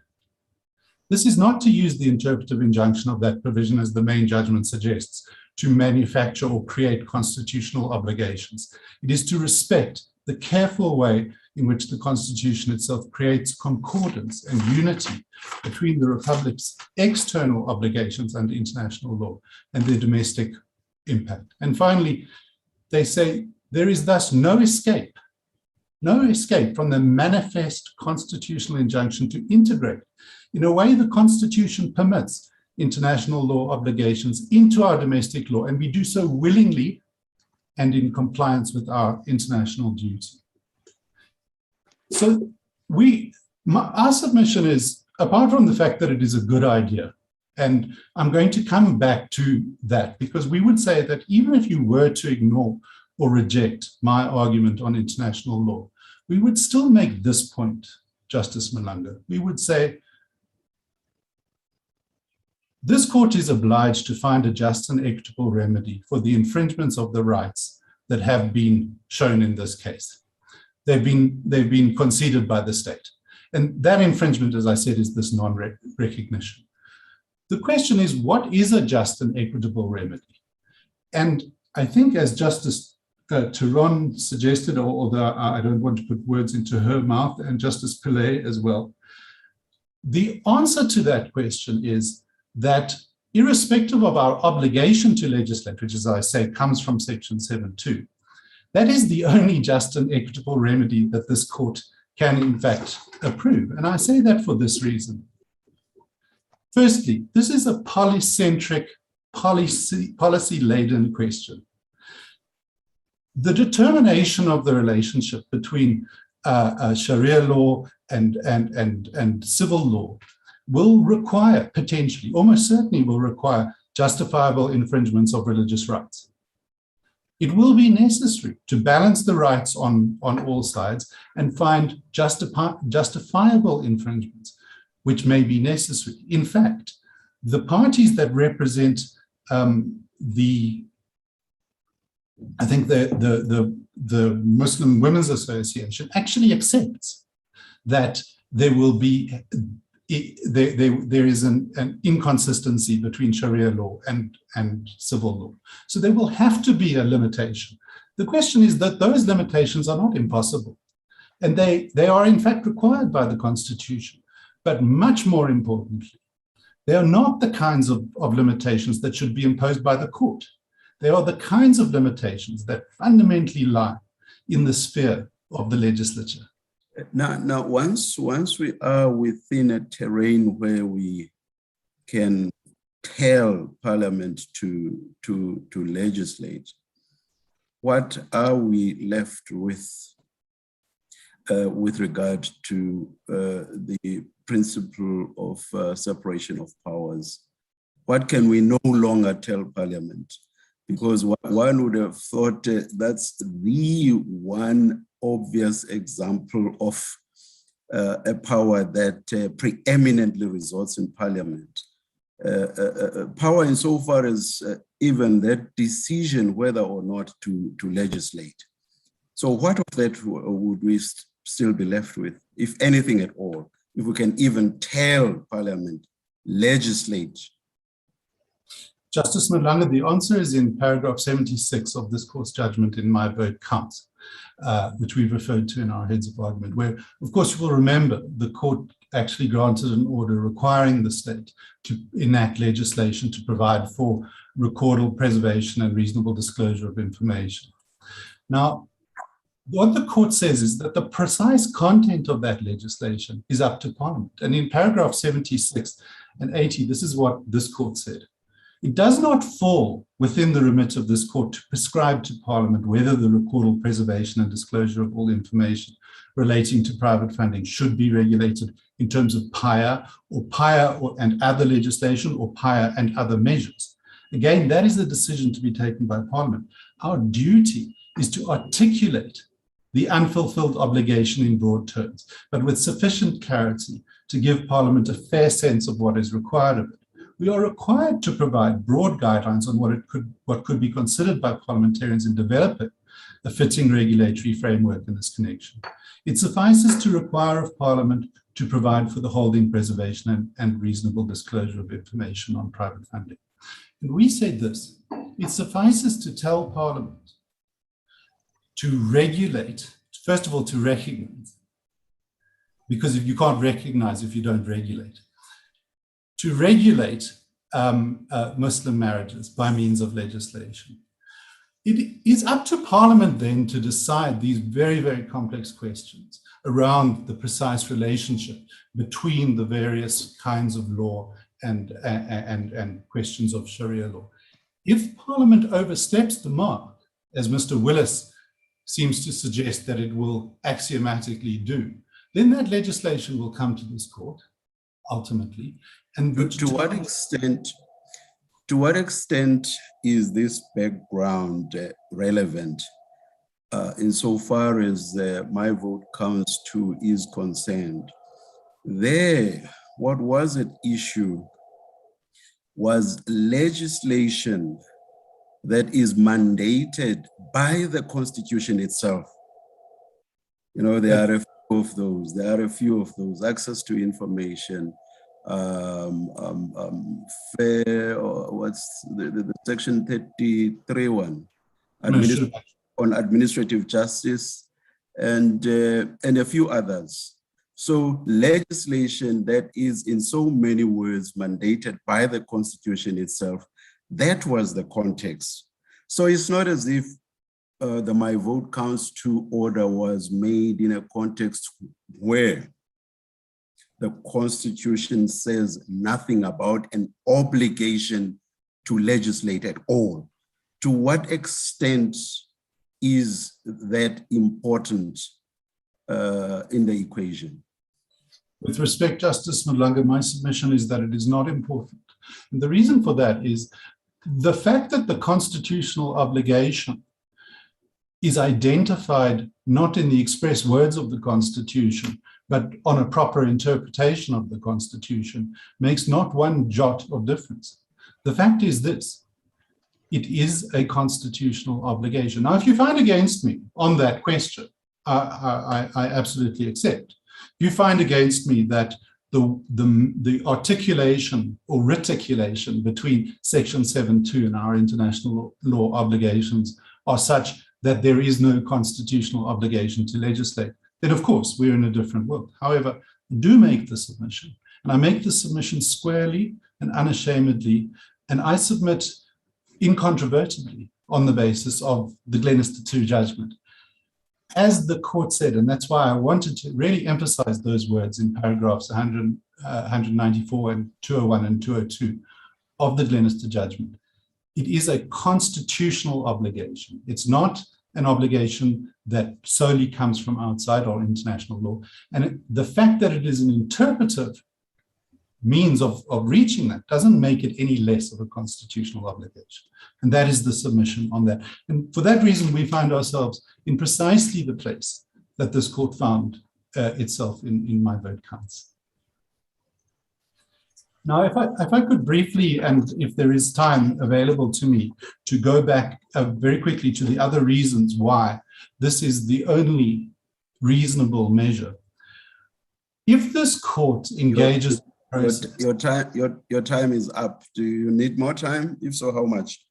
I would request 3 minutes if I could make 3 points. That's exactly what I was prepared to give you. Please go on. Thank you, Justice. Mr. Moultrie, I'm sure my brother presiding will still credit you with the 3 minutes because this is an interruption. So, as you would have gathered, and when I raise this, please don't misunderstand. I'm not averse to the argument that you're putting up on the Section 7.2 composite relief, far from it. But I do have a conceptual difficulty. And it is this, is the one that I raised right up front with Ms. Bawa.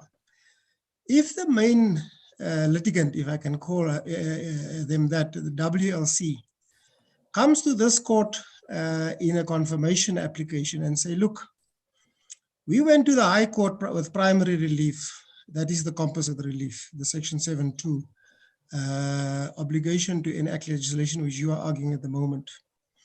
We succeeded in the High Court with that. And then the President and the Minister appealed to the SCA. And in the SCA declined to confirm or to endorse that primary relief granted by the High Court, but instead granted the alternative relief.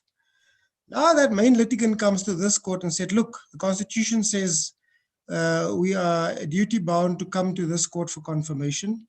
So we are happy if you confirm that order of invalidity, and then therefore we would not proceed with a primary relief, and would be comfortable with what the SCA has granted if you confirm the invalidity.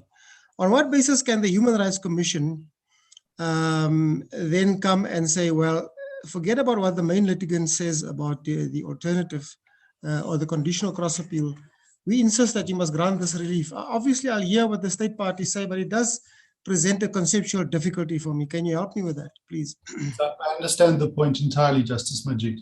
My short answer is this. Yes, it is true that the Women's Legal Centre was the first applicant in this matter and has been all along. The Human Rights Commission is also a party to this litigation. It is no less a main litigant than the Women's Legal Centre is. That's the first point. We are entitled to that relief if we can make a case out for it. Secondly, it's this. The relief that we seek, I submit, is not inconsistent with the relief that we might call the primary relief regarding the confirmation of those orders of invalidity. And that's why we say in our heads of argument that in addition to any other relief, which this court may choose to give on the confirmation application, and remembering that, of course, there are no appeals against various of the orders of the SCA. And obviously, the order extending the common law to recognize Muslim marriage is enormously welcome and a huge step forward for the rights of Muslims in this country. But the point I make is this. The reinstatement of orders 1 to 3 of the High Court order, which I submit are well-founded in law, is in no way inconsistent with the confirmation orders that the Women's Legal Centre seeks. And for that reason, we as the Human Rights Commission, which is a full party in this litigation, does seek to, as does the Commission for Gender Equality. And the Commission for Gender Equality's notice of motion is a very effective, I would make the submission, description of the relief that would be appropriately sought. Justice Majid, that may be found at page 1136 of the core bundle. And what they effectively say is the CGE is granted, well, they've granted leave to appeal against that part of the order which upheld the appeal against Judge Bokwane's paragraphs 1 to 4. And then the appeal is upheld, and the order is, and that part of the SCA's order is replaced with an order in paragraphs 4.1 and 4.2. I would add, we don't make an argument for the structural interdict that the CGE sets out in paragraphs 4.3 to 4.11 of its notice of motion. That's not because we disagree with them fundamentally, but I think that one of the things that may be worth considering in this case, and it's very important to the finding that there has been a breach of this constitutional obligation. The state still says that it is not under an obligation to legislate, and it still believes that. And if this court declares, as it should, and as I submit it must, that the state is under an obligation to legislate so that these marriages can be regulated, then for the first time, the state will know that it must. And it is perhaps appropriate in those circumstances where the state, perhaps in good faith, I have no reason to suspect that it's in bad faith, has up till now not felt that it is under that obligation. But once it is advised by this court in a declaratory order that it is under such an obligation, then it seems to me that paragraph 3 of Justice Bokwane's, I've got to try now, Bokwane's order is appropriate. And simply what we have is an order that there must be legislation. Remember, this order is given not against Parliament. It's given against the executive, and it's given against the president. We can't order Parliament exactly, but we make, yeah. So thank you. I think you've answered me. Thank you. Thank you, Mr. Moultrie. Unless there's anything else, Justice Madlanga, those would be my submissions. If I could just ask my junior.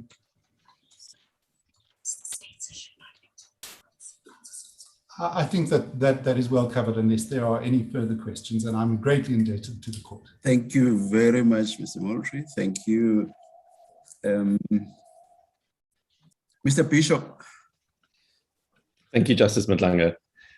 Yes, colleagues, Mr. Bishop said we may interrupt him right from the beginning.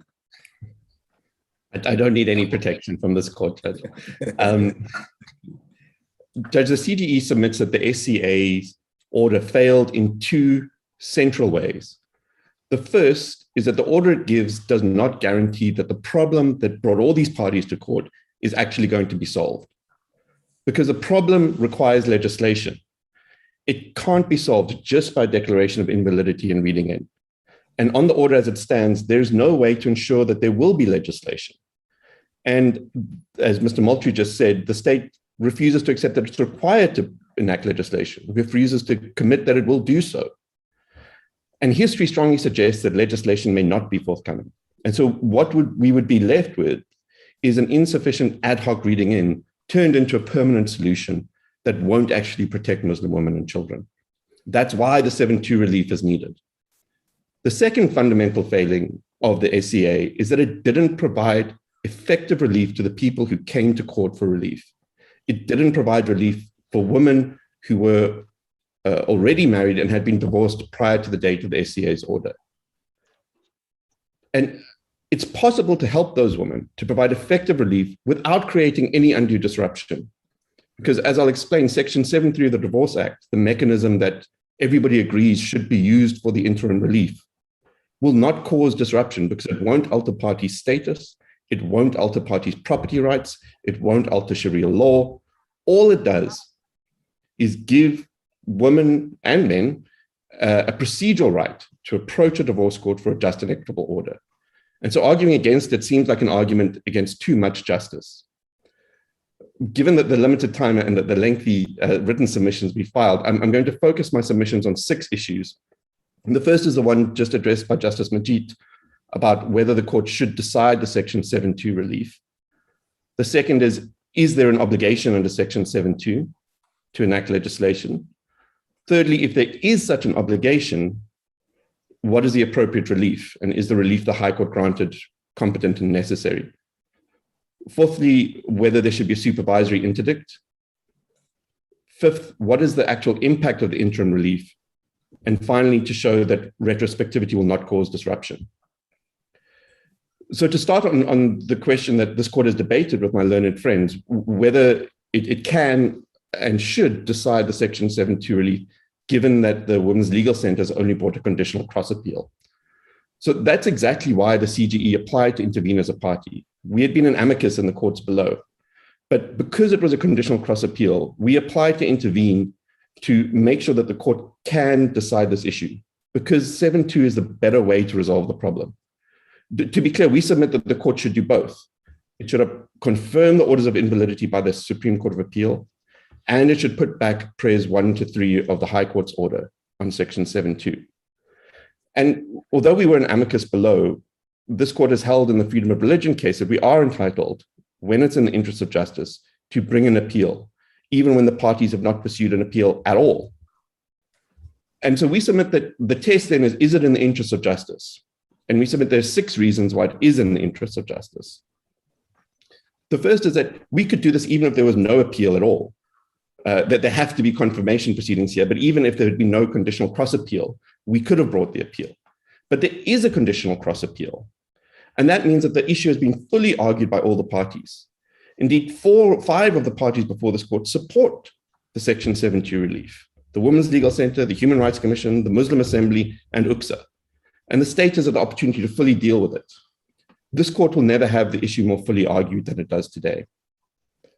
The second reason is that there's no debate the Commission is acting in the public interest. And there was no opposition to our application to intervene, even from the state.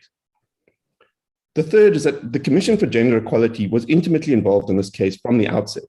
In fact, it's only an accident of poor legal advice from me that they're not a party, because the Human Rights Commission and the Commission on Religious Rights were joined as parties. I advised my client to waive its right to be joined as a party so that it would not delay proceedings, but that's why we were only an amicus while the other commissions are parties. If I hadn't given that poor advice, we would be a party and would have been fully entitled to appeal. The fourth reason is that this issue has divided the full bench in the SCA. 3 judges say there is an obligation, 5 judges say there isn't. It's this court's job to provide clarity and decide which court was correct. The fifth reason is that this issue is likely to arise again. If this court only confirms the orders of invalidity and Parliament does not pass new legislation, the question of whether there's an obligation to legislate will remain live. And the Women's Legal Centre or the Commission for Gender Equality will be back in court in 2 years from now, making the same argument that this court has heard fully today has already been decided by 2 courts. And the final reason it's in the interest of justice is because it's the best way to resolve the problem. For all the reasons that my learned friends have given, I'll give 1 or 2 more just now, it's the only way to protect Muslim women and children. And so if this court avoids it, it will be avoiding its obligation as part of the state under Section 7.2 to respect, promote, and fulfill the rights in the Bill of Rights. So that's why we think the court can and should decide the issue. Then the next question is there an obligation? Does Section 7.2 impose this obligation to legislate? And I have very little to add to the reasoning of the High Court and to what my learned friend said for the Human Rights Commission and what's in our heads. I would just emphasize one point, which is that this court recognized as long ago as Jay, that in these types of cases, and I'm going to quote, comprehensive legislation regularizing relationships between gay and lesbian persons is necessary because the legal consequences of marriage are many and complex. And it held there, I think obiter, but it held that the executive and legislature are obliged to deal comprehensively and timelessly with existing unfair discrimination against gays and lesbians. And this court recognized in Musa that it's the absence of legislation that increases the vulnerability of Muslim women. And there are real practical problems that cannot be solved without legislation. Problems of registration. Not having a state-registered marriage creates serious difficulty for Muslim women and puts them and Muslim men, puts them in a disadvantaged position. There's no clarity on what the matrimonial property regime is. There's no ability to enforce that regime. And the interim relief it's a mechanism to avoid injustice, but it's cumbersome and limited and doesn't deal with all the other issues that would create certainty and clarity for the Muslim community. So we agree with the Human Rights Commission that legislation is the only way to resolve this violation of rights. The next question is, if there's an obligation, what relief? And the High Court granted three-part relief. It declared the existence of the obligation, it declared that the executive had failed to fulfill its obligation, and it directed that the executive, together with Parliament, must pass legislation. And we submit that if the court finds that the obligation exists, the first one flows, the declaration flows naturally. Whether the executive failed or not is a question of history that I'm not going to argue about. But what really matters is the third one, the interdict, directing the executive and Parliament to pass the legislation. And we submit it's competent and it's necessary. We know it's competent because this court gave a similar order in My Vote Counts too. And Justice Madlanga put to my learned friend, Mr. Moultrie, whether that's distinguishable. And that's the basis on which the SCA tried to distinguish it. It said, there's an express obligation, this is an implicit obligation. I agree with his answer, but I'd add two further points. His answer that it doesn't make a difference whether it's express or implicit. The first is that in Economic Freedom Fighters, the impeachment case, this court ordered Parliament to enact rules. There was no express obligation in the Constitution requiring that. I accept it's rules, not legislation, but it's similar, instructing Parliament how to exercise its powers. The second reason is if you do a thought experiment about Glenister holds at paragraph 197 that we find that to fulfill its duty to ensure that the rights in the Bill of Rights are protected and fulfilled, the state must create an anti-corruption entity with the necessary independence and that this obligation is constitutionally enforceable. Now there was an entity. The problem is it wasn't independent. But what if Parliament repealed the Act and removed the hawks? So there was no entity at all. Would the court then say, we are hamstrung to enforce this constitutional obligation? Or would it say, well, you must create it, and we're going to instruct you to create it? If the obligation exists, there must be a remedy that will ensure compliance with the constitutional obligation. Otherwise, the obligation is meaningless. The second a practical problem that I have in my mind, maybe it's no problem at all. I'm interested in how this would play out in practical terms, because I doubt that because of our order, political parties would then, and indeed, if the system is changed in accordance with the New Nation movement, even independents would suddenly no longer vote in accordance with whatever informs. Would it mean that 100% of parliamentarians would now have to vote the way our order suggests, or rather directs they should? Or would they still be entitled to vote the way they used to, or they are used to? And assuming that the minister places the bill before Parliament and 50+1 votes are not attained, are all 400 parliamentarians in contempt of court? What happens? How does this practical terms? Justice Madlanga, I agree 100%. And since the CGE filed its affidavit to be admitted as an amicus in the High Court, we've made exactly the same point, that an order directing Parliament to pass legislation is unenforceable, because who would you enforce it against? Would you enforce it against the Speaker, the committee, individual legislators? And it fundamentally undermines a democratic obligation to represent their constituents. So that's why the order that we propose doesn't, unlike the High Court, oblige Parliament to pass legislation. It obliges the executive to introduce legislation, and it obliges Parliament to consider the legislation. It must put it to committee, it must ultimately have a vote. If it is voted down, there's no way for this court legitimately and democratically to compel it to pass. to hold individual legislators in contempt until they cast a vote in favor. That's why we think supervision is necessary. Because if that happens, what then? Do we then just leave Muslim women and children and say, we're sorry, the legislature couldn't do its job under the Constitution. You're stuck with this interim relief. And we say that's inappropriate. That if that happens, I'm sorry to stop you midway. So if the best that the CGE can get is a hope that the legislation may be passed, and more than a hope with regard to the introduction of the legislation and the consideration, makes that better than the invalidation that the Supreme Court of Appeal made, plus a Gumede, Ramuhobi, Sitole type of order. What makes your option better than that? If all it is yes, there's a guarantee of the legislation being introduced, to a guarantee of consideration, but thereafter, all it is just hope.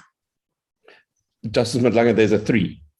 1, introduction, which we don't get under the SCA. There could be no introduction. 2, consideration and democratic debate in Parliament, which you don't get under the SCA. And 3, if Parliament fails to act, the parties come back to the court. And the court, which is part of the state under Section 7.2, must then fulfill the obligation and come up with probably... The nature of the, just identify the nature of the failure, that the failure being what? Failure to pass legislation. Failure to pass legislation. So there's a difference between an interdict against Parliament saying you must, because then you enforce that through contempt proceedings.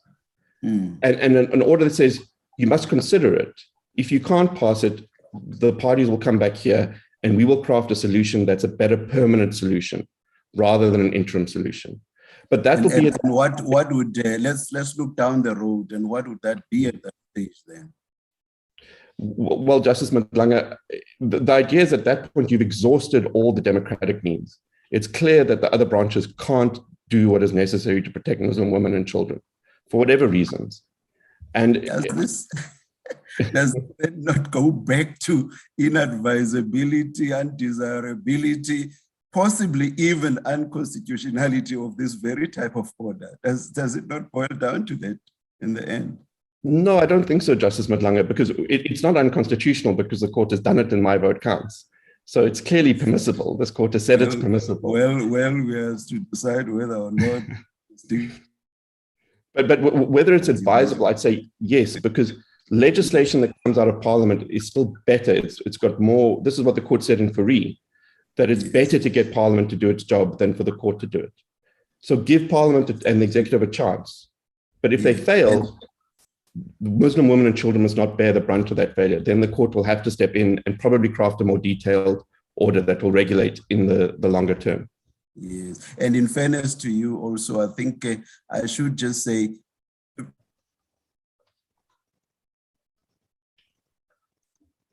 sorry, Justice Madlanga, you've frozen. Sorry, Justice Madlanga, I missed that. You froze for a few seconds. Oh, I'm sorry. What's going on? You're back now. You're back now. Oh, yeah. I was saying, in fairness to you, perhaps I should also indicate that an argument may well be made that even EFF is distinguishable in this sense. There is a clear constitutional obligation for Parliament to impeach. So if Parliament has nothing in place that makes it practical and possible for them to impeach, then perhaps there could be an implicit power in the court to say, make this thing work. And I'm not sure that, telling Parliament to legislate, which is exactly what Parliament exists for, and there being the doctrine of separation of powers, I'm not altogether sure that the two are on all fours. No, I thought in fairness, I should just raise that as well. But you were also in your argument already. Yes, Justice Mhlanga, I accept that neither My Vote Council or EFF is 100% on point. Yes, but the reference to EFF was to say, as you put it to me, it is an implicit obligation, not an express obligation. And so that distinction between express and implicit can't be the only distinguishing factor. And that's why they gave the example of Glenister. If the act was repealed tomorrow, what would the court do? Justice Mhlanga, I'm wary of time concerns. So I've dealt, I think, with the supervisory relief and why we think it's appropriate. It will avoid contempt. It's actually more respectful of other branches because it's about working together with them and avoiding coming back to court or trying to hold people in contempt, which is undesirable.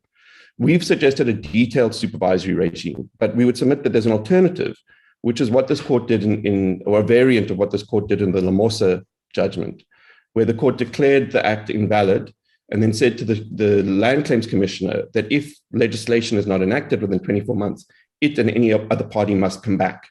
And we know that then happened. And then we had the Speaker of National Assembly, Lamosa 2, where this court then crafted a much more detailed order to deal with what happens to those claims that were lodged during this interim period, and then required the Land Claims Commissioner to make detailed reports to the Land Claims Court on its progress in filing restitution claims.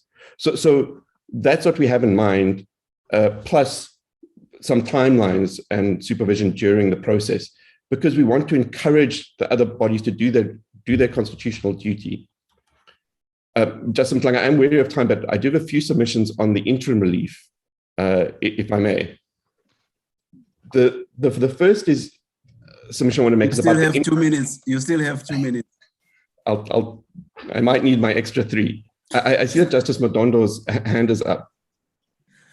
I'm not sure if he has a question. My brother, we just go ahead. When you want to ask something, you just go ahead, my brother. Yes. Yes. I never see those. I'm born after technology. I never see those hands. Yes, thank you. Mr. Bishop. Yes, sir. Yes, there's something I'm not clear with in your argument. Are you saying that the confirmation of the declaration of the unconstitutionality and invalidity of certain provisions of the Marriage Act and Divorce Act could not be an adequate relief? Is that your argument? Yes, Justice Madondo. We think it's necessary but insufficient. Why? They are unconstitutional because of the variety of ways in which what this court called the many and complex facets of marriage. So to give a few examples, it wouldn't deal with registration of Muslim marriages that don't go through the civil system. So many Muslim marriages, and this is the problem, don't get married by a civil marriage officer. We start, your 3 minutes starts now, Mr. Bishop. Thank you, Justice Mhlanga. For example, that there's the interim regime that's put in place is one that only allows the ad hoc redistribution of assets on a just and equitable basis. That's a good interim regime to deal with the problem we have now, but it's not a way to create certainty and clarity in the long term to regulate these marriages and ensure that they're done in a way that's fair to Sharia law, but that also protects rights. And that's something that balance needs to be struck by the legislature. And then parties can come. Sorry, Justice Madondo. Mr. Bishop, I don't think I'm with you on that one, because the state has been afforded an opportunity to remedy the defect. At given time, that within 24 months in terms of the SCA order. So now, why you doubt that could not be put into practice? Justice Madondo, for a number of reasons. The first is because they don't accept they have an obligation to legislate. The history of this matter and their attempts to legislate on Muslim personal law suggests that they may not do so. There's also the fact that since 2006, there are at least 12 cases where this court has granted similar orders and the state has failed to legislate, despite being given the opportunity to do so. Lamosa being one of the most telling ones. Legislation that you'd think was politically popular reopening the land claims, but they didn't reenact the legislation. And this court then had to pick up the pieces. So if this court doesn't decide the 7.2 issue, doesn't decide whether or not there's an obligation to legislate, it is very likely that we will be back in front of this court in 2 years' time making the same argument. And that's why it's a case that's been argued through from the beginning. And this court should decide. And if it decides there's no obligation to legislate, then that's the end of it. Then we know that all you can get is attack pieces of legislation as you go. And so if there's no new act, we'll have to go after other problems with the Marriage Act or other pieces of legislation that don't properly regulate Muslim marriages. But this court should decide it one way or the other. Yes, but the other worrying factor in your submission is this supervisory relief we are seeking. Is it not intrusive to the doctrine of separation of powers? We submit not, because in fact, if this court finds there is an obligation to legislate, and it finds that it should order the executive to introduce legislation and Parliament to consider it, then the question, you've got to consider the possibility of non-compliance. And we submit that supervision softens that risk because it ensures that, one, there's regular reporting, and so it's more likely there will in fact be compliance because the state's going to have to show what it's doing along the way. It avoids the risk of contempt proceedings because the solution for non-compliance is you come to court and get the order varied instead of trying to hold the minister or the president or somebody in contempt. And they will be able to explain why they haven't been able to do whatever they were supposed to do. So we think it's less intrusive. It's not punitive. This court said in Mwalase, supervision is not punitive. It's about all the branches, including the judiciary, working together to fulfill constitutional obligations. Yes, but would that be just and equitable for this court to do so? We submit it would be, yes, Justice Madondo. It's done similar things in the past. It did it in Lamosa, as I mentioned. It's done it in Allpay. It did it in Mwalase, where it approved the appointment of a special master. Far more intrusive remedies, which were similar large-scale violations of constitutional rights. In Allpay, social grants beneficiaries. In Mwalase, labor tenants. In Lamosa, it was land claims restitution beneficiaries. Where a large group of vulnerable people are at risk, this court will do what it might not do in other cases and supervise to ensure compliance with the Constitution. Mr. Bishop, if I may? Yes. I was done. So you envisage a declaration of invalidity, a supervisory order, and riding on the declaration of invalidity, the possibility of court applications, ad hoc court applications to vindicate rights based on the recognition of Muslim marriages, and the evolution of jurisprudence from those ad hoc applications. Is that the plan? Well, Justice Pillay, the interim relief would be to apply the Divorce Act and particularly Section 7.3 of the Divorce Act. So as the SCA did, we agree with the interim relief largely of the SCA. I need to point out one disagreement that's important, but the idea is not that develops a jurisprudence, but all that does is ameliorate the hardship in the 2 years while Parliament is considering legislation, to allow some amelioration of the hardship, because a person can go to the divorce court and say, my husband divorced me 2 years ago. He took the house, he took the car, he took everything. I'm living with my family. I have nothing left. I contributed to this household. I paid the mortgage. I worked in the house so he could have a career, and I was left with nothing. It's just and equitable to give me something.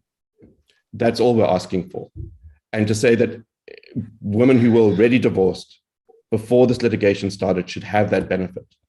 And if I may just make this last submission, Justice Matlanga, because it's very important for us. This will not be disruptive. And my sister, Justice Theron, has indicated that she wants to ask some questions also. Luke?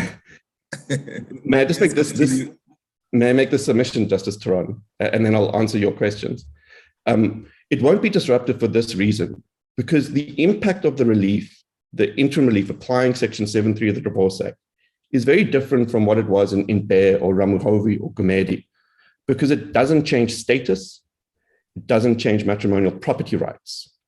All it does is give a procedural right to say, you've been divorced under Sharia law. You have a procedural right to come to court to get a civil divorce, which will allow you either to enforce what you got under Muslim law. Maybe you're very happy with what you got, but you can't enforce it. As the Muslim Assembly tells us, this often happens. The Muslim judicial bodies say the husband must do X, Y, and Z, but he refuses to do so, and the woman has no means to enforce it. So it might not even be about changing the matrimonial property regime. Or you might, like the example I gave earlier, say, what happened here was not just and equitable. But it will be a case-by-case question. And you'll have to go to court to get something. That's the most important point. Nothing will change in law or in practice for any Muslim man or woman until somebody approaches a divorce court and gets an order from the divorce court. And that's why we say this case is like Jafta and Gondwana. It's exactly the same, where there was full retrospectivity. And the court recognized that wasn't disruptive because you had to go to court before anything changed. And it's the same here. So we don't think there's need for any limitation on the retrospectivity, not even the one proposed by the Women's Legal Center about people who were connected and so on. Let the individual divorce courts deal with what is just and equitable. This court can't predict all the possible things that might come up. Just if I can say, the one thing that we think needs to change in the Supreme Court of Appeals order is prayer 1.8a, because what it does is deem all Muslim marriages to be out of community of property. And that alters the matrimonial property regime of those marriages.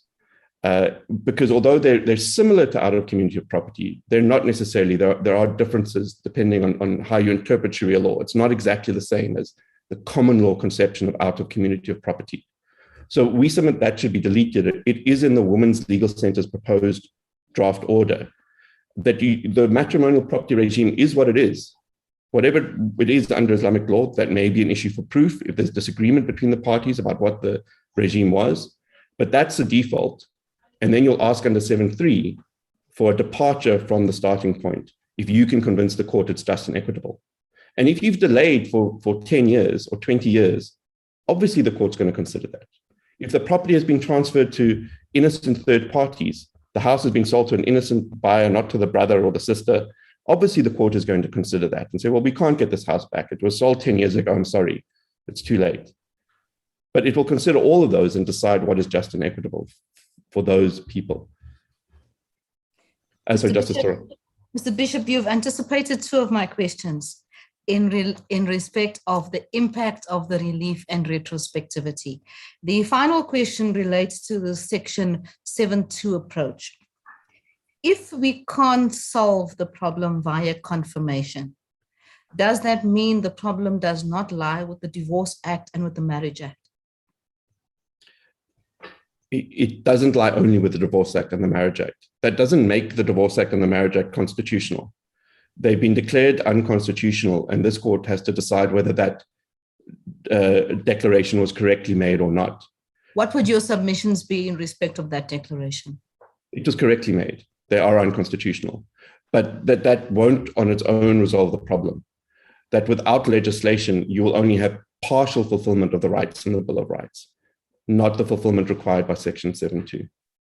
So the Commission for Gender Equality is asking for relief in terms of Section 7.2, as well as confirmation of the declaration of invalidity, if I understand you correctly.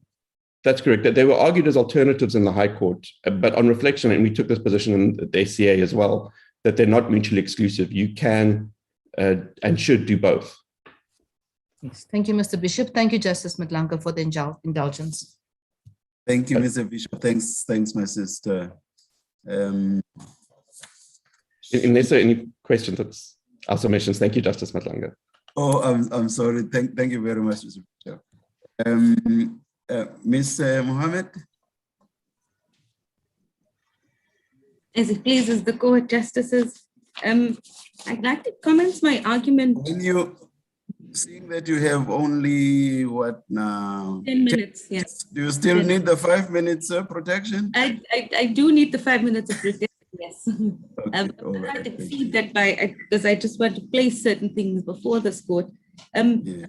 First leg of my argument is the admission of the affidavit of the Muslim Assembly in terms of Rule 31 as evidence of the experiences that the Muslim Assembly has in respect of marriages and divorces since 1967. I submit that the facts are uncontroverted. It's uncontested. There was no opposition to the application.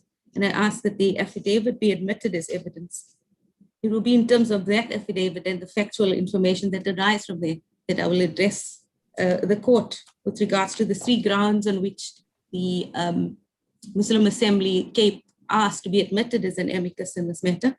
The first ground and the third ground, which relate to Muslim marriages must be recognized in their own right without the need for a separate civil marriage, and the purport of Muslim contracts both flow from the non-recognition and non-regulation of Muslim marriages.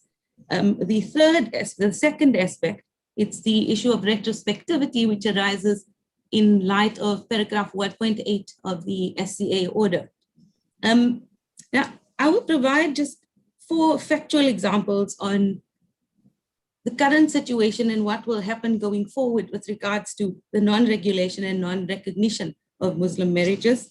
In the event that this court confirms the order 1.4 and 1.1 to 1.4 of the SCA order, then grounds 1 and 3 will fall away. But the circumstances will prevail if that order is not recognized retrospectively. And based on the Muslim Assembly's experience over the last at least 3 decades, there are about 4 realistic consequences which have always been problematic and which will prevail if the SCA order is not confirmed. Alternatively, if the retrospectivity issue is not, well, if it applies prospectively. Now, the first consequence is that there still won't be any access to maintenance courts. Now, the experience of the Muslim Assembly has been where there are many, many Muslim women and children born of these marriages that are provided with no maintenance from the husband or the father and who continue to struggle. And even though the Muslim Assembly has recommended that they attend that maintenance court, the difficulty we have is there's no court order, there's no consent paper, there's no parental plan, there's nothing endorsed by the family advocate. So the maintenance court doesn't assist, not because they don't want to, but because they can't. They've got nothing in front of them. There's nothing to assist them. And this situation will continue. It will perpetuate if Muslim marriages are not recognized and not regulated. The second aspect is that there will continue to be no access to patrimonial benefits. Now, Mr. Bishop has made this point, and the Muslim Assembly has experienced this in numerous cases where women have contributed either financially to payments in respect of the matrimonial home, or alternatively given up their careers to look after the children and contributed in the maintenance of the home. But where there's a divorce, the home is registered in the name of the husband, and he neither reimburses nor gives a portion of the house, and the woman is left with nothing. And without any assistance from a court, these women are left without any access to patrimonial benefits because they have no access to court. The third and the most crucial consequence here is with regards to matters that relate to domestic and physical violence. And it's one of the more worrying aspects of the Muslim Assembly, where there's physical violence perpetrated against the wife and the children born of the marriage during the subsistence of the marriage, but where the Muslim Assembly is helpless and powerless with regards to overseeing visitation rights that deal with children to ensure their safety. There are also a number of situations where women are unable to take the children. They flee the husband because of these abusive situations. They can't afford rent. They have to stay with family, and they're not able to take the kids with them. And these children end up staying with abusive fathers. There's also the added problem of the fact that women don't want to go to police. They don't want the assistance of the police in the situations for fear of being further stigmatized with regards to abuse. They also can't afford to take the children because they have no money, they have no maintenance. And without the recognition of Muslim marriages, these Muslim children, Muslim women and the children born of these marriages have no recourse. They can't approach courts for assistance or even request the intervention of the family advocate to appoint a social worker to investigate the home and family circumstances in order to provide a report to the court, and the court, being the upper guardian of the child, never gets to hear about it because there's just no assistance. The fourth consequence. Ms. Mohammed, the 5 minutes is up. So as the court. Thank you. Continue. Continue. Thank you, Justice Madlanga. The fourth consequence is, that will continue to prevail is the fact that the women who have gotten divorced prior to the SCA order are older. They have no education. They have no work experience. They have no avenue open to them, except to apply to a high court for patrimonial relief. But given that the SCA order is now saying nothing before 18 December 2020, this relief is not open to them. So the question that arises is, what happens to these Muslim women and children if Muslim marriages are not recognized or regulated, or even if they are, and this court confirms the orders at 1.1 to 1.4 of the SCA? What happens at 1.8 if it's only moving forward? These problems will persist. They will continue to persist with regards to anyone that was divorced before 18 December 2020. And my submissions in this case are that it's important for the court to consider the real consequences, the lived realities of these women, in order to understand the depth of which these deprivation of rights go when it comes to Muslim women and children born of these marriages in South Africa. And the only practical solution would be for the SCA order to apply retrospectively for an interim period, for the interim period of 24 months. And then it will be for this court to make a determination on the limitation of that retrospectivity. I don't intend to deal with that. I think Ms. Bauer and Mr. Bishop dealt with that in detail.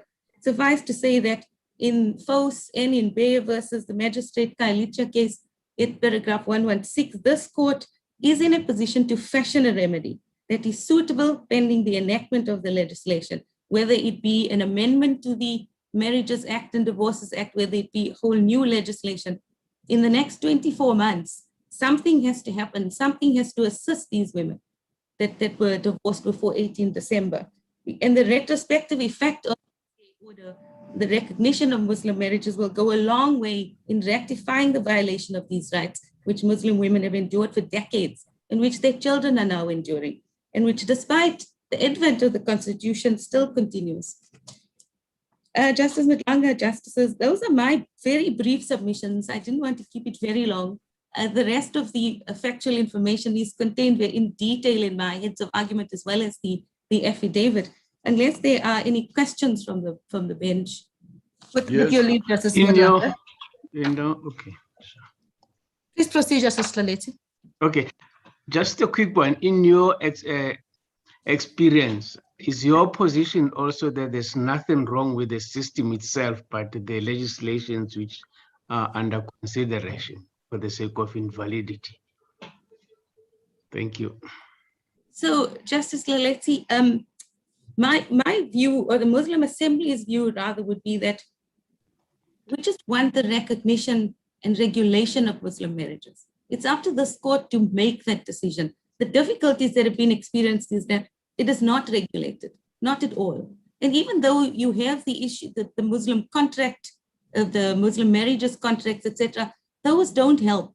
There's been no assistance in the manner in which Muslim marriages have been regulated in terms of the organizations that are involved in the marriages and divorces. They are powerless to do anything about patrimonial benefits. So the legislation and the regulation of these marriages will be of great assistance, because it will take away, it will give the court the power to give these women and the children what they deserve as a result of divorces. So I'm not sure if I've answered your question, but the experience is that it requires legislation to regulate, to recognize and regulate it, because that's been an age-old problem in this country. Thank you. Thank you, Ms. Mohammed. Thank you, as the court pleases. Or was there a colleague who still wants to? I think it was it Justice Taron? Yes. Oh, I'm sorry. I'm sorry. Sorry, Justice Madlanga. I think Justice Madondo also had a question. I will go after him. Yes, my brother. Yes, Ms. Mohammed. Ms. Mohammed? Justice Madondo, yes? Yes. I heard you say much about the retrospectivity relief, to still adhere to that. My Lord, sorry, Justice Madondo. That the relief you seek, if this court grants it, then it should be with some kind of retrospectivity. Yes, yes. To what extent, if you can say? Yes, yes, your Justice Madondo understands it exactly. That it must apply retrospectively. Section 1, paragraph 1.8 of the SCA order must apply retrospectively. It can't apply prospectively because the problems that have persisted throughout the last 3-4 decades will continue to persist for women who were divorced before 18 December 2020. So do you want an extensive one or just a limited one guided by circumstances as referred to in other cases? Circumstances, as Mr. Bishop pointed out, it will depend on a case-by-case basis. It's not a blanket. It must just apply where a court makes a decision depending on the facts that come before it. But it can't close the door completely. Well, if it is quite extensive, don't you think that it may detract from the prerogative of the parliament to decide to what extent any legislation it may pass will be or should be retrospective? Wouldn't that be for the legislation to make that decision? I don't know if it's for the court to make the decision. All the Muslim Assembly is asking is that in the interim, there must be some assistance to that goes back beyond the 24 months, giving the legislation time. That it must go back so these women are not left out in the cold. In fact, depending on how many matters do come to court based on if there is a retrospective order, it could probably assist the legislature to decide whether or not it must apply retrospectively and whether it did open up floodgates and cause havoc in the legal system. Is 24 months not adequate? 24 months for the enactment of legislation, I would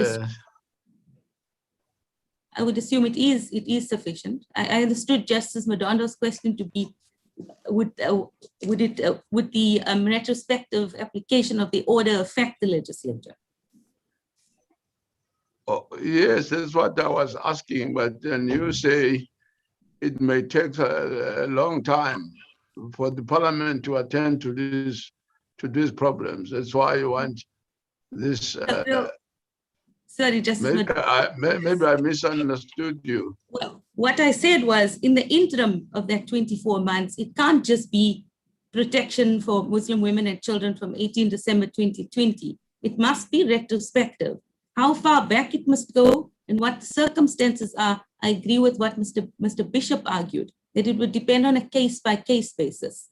So there isn't such a thing as floodgates opening, far-reaching consequences, etc. Those can be controlled depending on whether a court is able to assist in a certain circumstance. And what I said was that these assist the legislature going forward in determining whether the upcoming or the new legislation that is to be enacted must go back retrospectively or whether there should be transitional provisions in that regard. It would assist the legislature in seeing examples of what the effect of the retrospective application of this order would be. That okay. I understand you now. Thank you. Is good, please. Justice Duran. Ms. Mohammed, you would have heard, this is in respect of the interim relief, that Ms. Bauer conceded that the interim relief could possibly be at odds or conflict with Muslim marriages or the law governing divorce or Muslim marriages. What is the Muslim Assembly's view about that and the situation that would prevail in the interim? So the situation in the Muslim Assembly's view in that regard would be that, just give this some thought. Yes, if I could just go elaborate, I think what Ms. Bauer also said, she said they accept that the interim relief may be at odds with Sharia law, but it is an interim arrangement to address or ameliorate the inequality.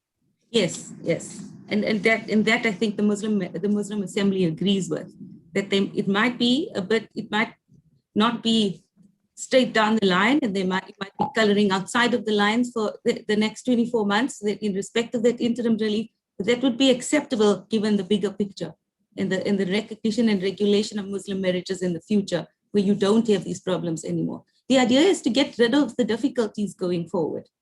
These people, the Muslim women and children have suffered. I mean, if your ladyship, if Justice Theron has regard to even what this court has held with regards to African women, it's exactly the same problem that Muslim women are going through. Exactly the same discrimination, the unfairness, the inequality. And those have been addressed in cases like Gumedi and Ramovan. And going forward, it's always a work in progress. Nothing is perfect. Even current legislature is always coming before the court.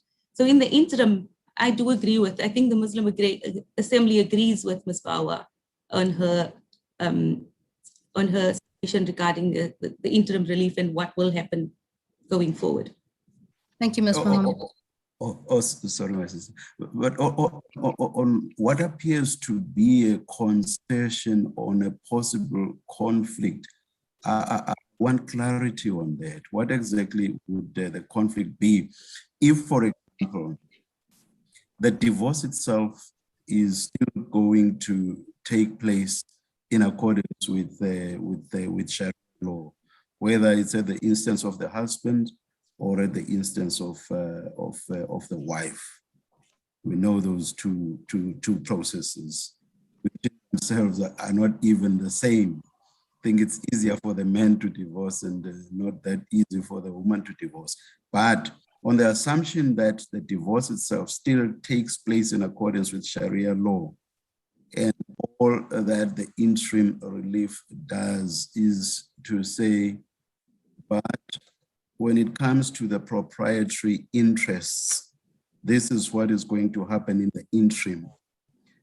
In terms of Sharia law doctrine, what is wrong with, what's doctrinally wrong with bringing in fairness just with regard to the proprietary issues?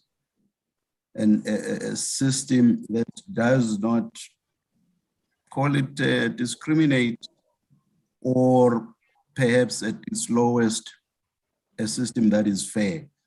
What exactly, where is the inconsistency with Sharia law? So, Justice Madanga, if you had regard to the affidavit that was filed, it explains the three talaqs. There's the first talaq, there's the second talaq, there's the third talaq. So you can get divorced with one talaq and it's over. If the parties decide to reconcile, they get together, they decide it's not working out, there's a second talaq. Let's assume all of that. Let's assume that all of those are still going to take place in accordance with Sharia law, whether it's the first or third, all of those, and even the divorce that is at the instance of the wife is a what? Yes, I'm very sorry. Even if all of those still take place in accordance with Sharia law. Now, what I want to understand with regard to the concession that you have made, and which Ms. Bauer has also made, where exactly does inconsistency with Sharia law lie with regard to issues that concern proprietary rights? So, I think interim relief that says the wives should not be treated this unfairly. Doctrinally, where's this inconsistency? Where do we find it? I think that the inconsistency will be when it comes to the final divorce and what happens then about proprietary rights. As things stand, it's not governed unless you had a contract, the parties don't enter into an agreement. So as things stand, there is no regulation whatsoever. None whatsoever. But my simple point is it a doctrinal religious issue that there either is or there isn't? Is that something central to and sacred with regard to Sharia law itself, and indeed possibly even the religion itself? No. Does it say, let us treat our wives unfairly? Let us treat our children unfairly? Sorry, Because the religion I want to understand the inconsistency. I understand that. Where if we were minded to give interim relief along the lines of Gumede, Ramohobi, Sitole, and so on, where would we be going wrong? I know it's not our province to pronounce on matters of religion, but if this concession is being made, I want to know where it's coming from. So the religion itself propagates justice. The difficulty is the manner in which it is, the manner in which it's advocated as a result of the, I mean, I don't want to get into details about the different ulamas. The court is well aware of the number of oppositions to this matter, why it's being opposed. I'm not going to get into detail. Just to clarify, Yes. Justice Berlanga, the religion is that. I'm not, you see the what I'm religion trying is equitable, yes. It's what the, I'm it's trying, the sorry, continue. The manner in which it is governed and regulated. The Muslim Assembly attempts its best to follow the Sharia as close as possible to make sure that women are not placed in this position. But it's a difficulty because of the age-old manner in which Sharia has been either misconceived, misconstrued, 1,000 different interpretations. I mean, I can get into details one day when I'm in Johannesburg. I'll invite Justice Madlanga to coffee and explain the difficulties you have here. But just to answer your question, the religion is not unjust. The religion propagates justice. The question is the interpretation of that. I would have thought exactly that. That is where the problem comes in. So because of the different interpretations, because of the different interpretations of what the Muslim marriages should be, that is where the problem comes in. So on that basis, the concession is made that there might be difficulties, there might be doctrinal problems, but it's not as a result of, because if it's as low as that, then it's not at the level that my sister Justice Theron was debating it with Miss Power. I'm not saying my sister Justice Theron raised it, but it's more Miss Power made the concession. So it does not sound to be at the level of that concession. If you now say might or might not be, you say, because let me tell you why I'm raising all these questions. I'm raising them because if we get to a point where we must assist the wives and children, it's an obligation on us or upon this court that we should. But at the same time, if doing so would in fact get into, the issues around the principle of entanglement and so on, then there might be issues, the sort of issues that my sister Justice Theron was raising with Miss Power. So yes. Not as if I'm taking any position on this, but I want to know, what are we able to do? What are we not able to do, and why? That is why I'm asking the questions. As Advocate Bauer told this court when she was arguing, is that nobody expects this court to rule on Islamic law.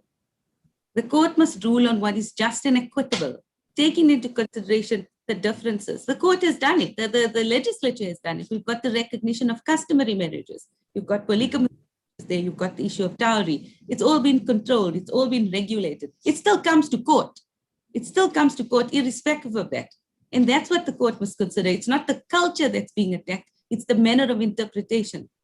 And so this court doesn't need to get into details about Sharia law itself. That's not what's being asked here. Nobody is asking that Sharia law be entrenched in the constitution and be recognized. What they're saying, what we are saying, what the Muslim Assembly is requesting humbly, is that the Muslim marriages be regulated so that Muslim women and children are not discriminated against. They're not below other women who get married. They're not below other children who are born in South Africa. They get the same right. That is what we're asking this court to do. Oh, yeah. If I address the no, question. I hear you. I hear you completely, but just clarifying, and I'm not asking for a response from you. I think I failed to indicate that I'm asking the questions in the context of possible interim relief if we do get there. So it's not on the broader question of do we order the consideration of legislation. It's more if we do get to a point where there should be interim relief, is this possible? Is this not possible? And why? That's the context. That's the I understand. But as I say, I'm not asking for a response. Of course, it's a difficult task. So, but with your leave, Justice Madlanga, if once again, on the premise that we do get to interim relief, Ms. Mohammed, is there any conflict between the concept of ownership and the concept of marriage in community of property, out of community of property accrual, as governed perhaps by the Divorce and the Marriages Act and in terms of Islamic law? So, Justice Duron, and this is, sorry to interrupt you, but in relation to the interim relief that's been granted by the SCA. So the way Islamic marriages work, and this is confirmed by Sheikh Najjar, who's the deponent to the affidavit. In Islam, there is no concept of whether it is out of community of property or in community of property. The only thing it says is that what's yours is yours, what's mine is mine before the marriage. Once we get married, either a contract can determine it or the parties can determine how their marriage is going to be, what the rights are going to be going forward. That's where the problem lies. That is what needs regulation. Nothing in the Sharia law tells you how that must be done. And that is the difficulty there, because you would have read in the answering affidavit or in the affidavit that Sheikh Najjar put up is the Muslim Assembly can only depend on the husband to do what is right by his wife. So when you get married, everything's hunky-dory and everybody's happy. And then 10 years down the line, the husband's not actually willing to give you. You get married, you got the house in your name. Oh, don't worry. If anything goes wrong, it'll all be yours. That doesn't happen eventually. And that is the difficulty we sit with. It's a sort of, what is the practical way of dealing with this? And that this court can do. Even whether it's in the interim or whether it's guidance to the legislation, this court can do that. Because there is no regime, as Mr. Bishop pointed out, there is no regime. It depends on the couple. This is the reason that the Muslim Assembly encourages the conclusion of contracts, because it at least gives some idea as to patrimonial benefits, maintenance, etc. But not everybody does it because it's not compulsory. You can't enforce it, you can recommend it. And in the instances where you read in the affidavit, in instances where these contracts were concluded, it made the divorce a lot easier because you committed to something in the beginning. And that is why regulation and recognition is needed from the Muslim Assembly side as a community organization, because they're the ones who sit with the problem. Not that it's a difficulty that they face almost every day. And this is why they wanted to be as part of this matter, to be able to provide this court with the factual basis and the difficulties on the ground, the lived realities. So I'm not sure if that addresses your question, Justice Duron. Ms. Mohammed, you were done even before your 10 minutes was up. we are to blame. Thank you very much. Thank you, Justice Madlanga. Thank you. Ms. Gabriel? Thank you, Justice Madlanga. Unfortunately, Justice Madlanga, I don't have a cup of coffee for you, but I do have section 15.3 of the Constitution. May we turn there too, because it seems to us that this is really the starting point of the vexed issues that have beset this court today, and certainly over the last 10 years that the state has grappled with this. And we know from section 15, as elucidated first in the certification decision, next in the Dawood decision, and then the most pertinent one is the Fareed decision. We know that when the framers of our constitution drafted our constitution, they had regard to relevant international and regional law treaties. And we know this because in the certification decision, one of the fundamental objections to the new text was that the new text did not protect the right to marry and the right to found a family. And in that certification decision, after canvassing international law, regional international law, and comparative law, this court concluded that although such a right is not generally protected, our section 15.3 provides sufficient recognition of the right to marry and the right to found a family. And that appears in sections, pardon me, in section 10, paragraphs 100 and 102 of the certification decision.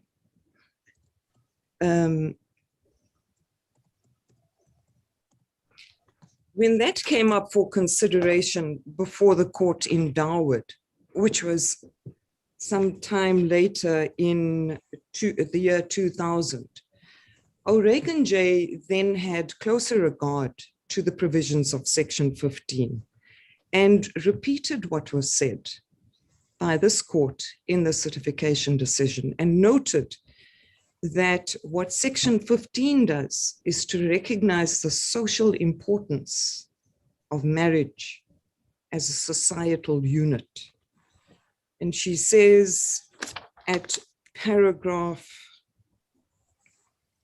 I'll find the paragraph now, marriage and the family are social institutions of vital importance.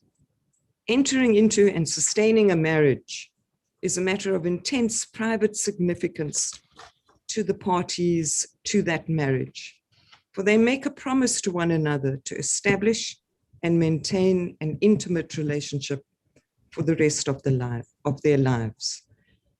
And she goes on to say, the institutions of marriage and the family are important social institutions that provide for the security, support, and companionship of members of our society and bear an important role in the rearing of children.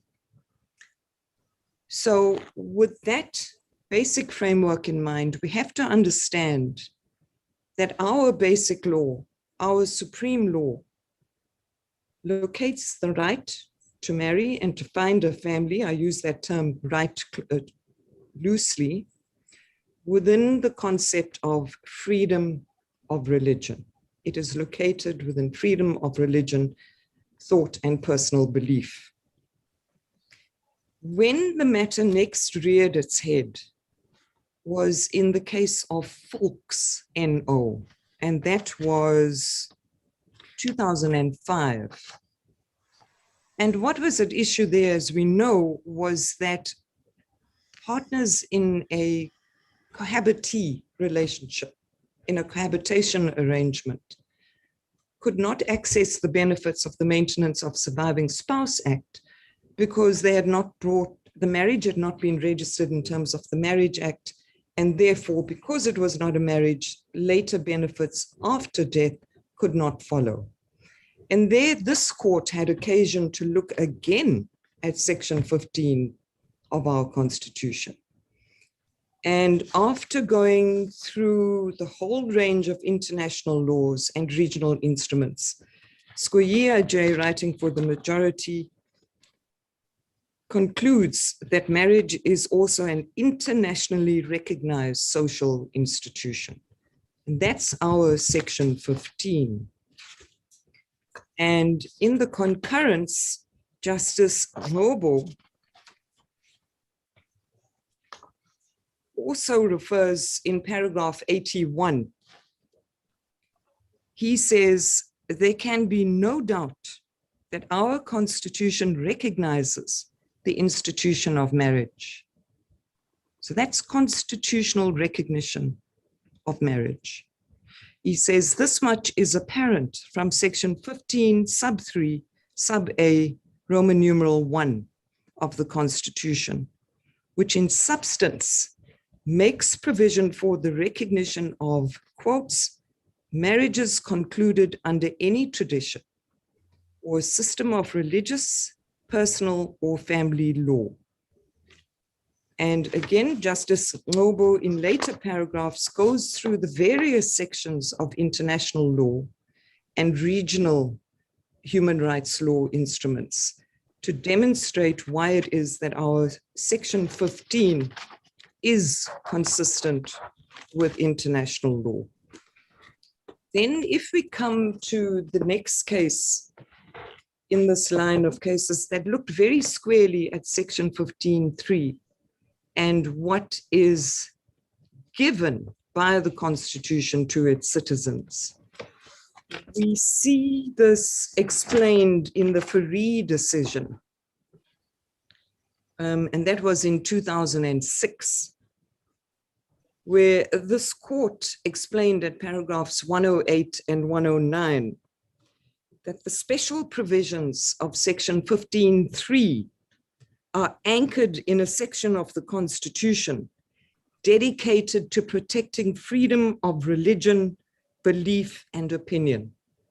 In this sense, they acknowledge the right to be different in terms of the principles governing family life. And these are the important lines. The provision is manifestly designed to allow Parliament to adopt legislation if it so wishes, recognizing, say, African traditional marriages or Islamic or Hindu marriages as part of the law of the land, different in character from, but equal in status to general marriage law.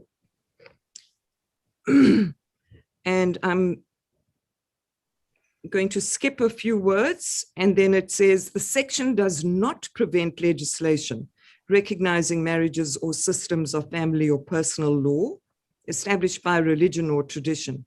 It is not peremptory or even directive, but permissive.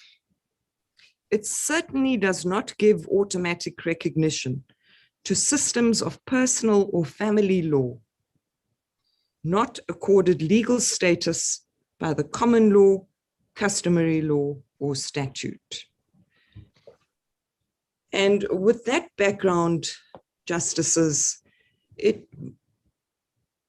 the next question in the debate becomes, what are the systems of law that are recognized in our Constitution?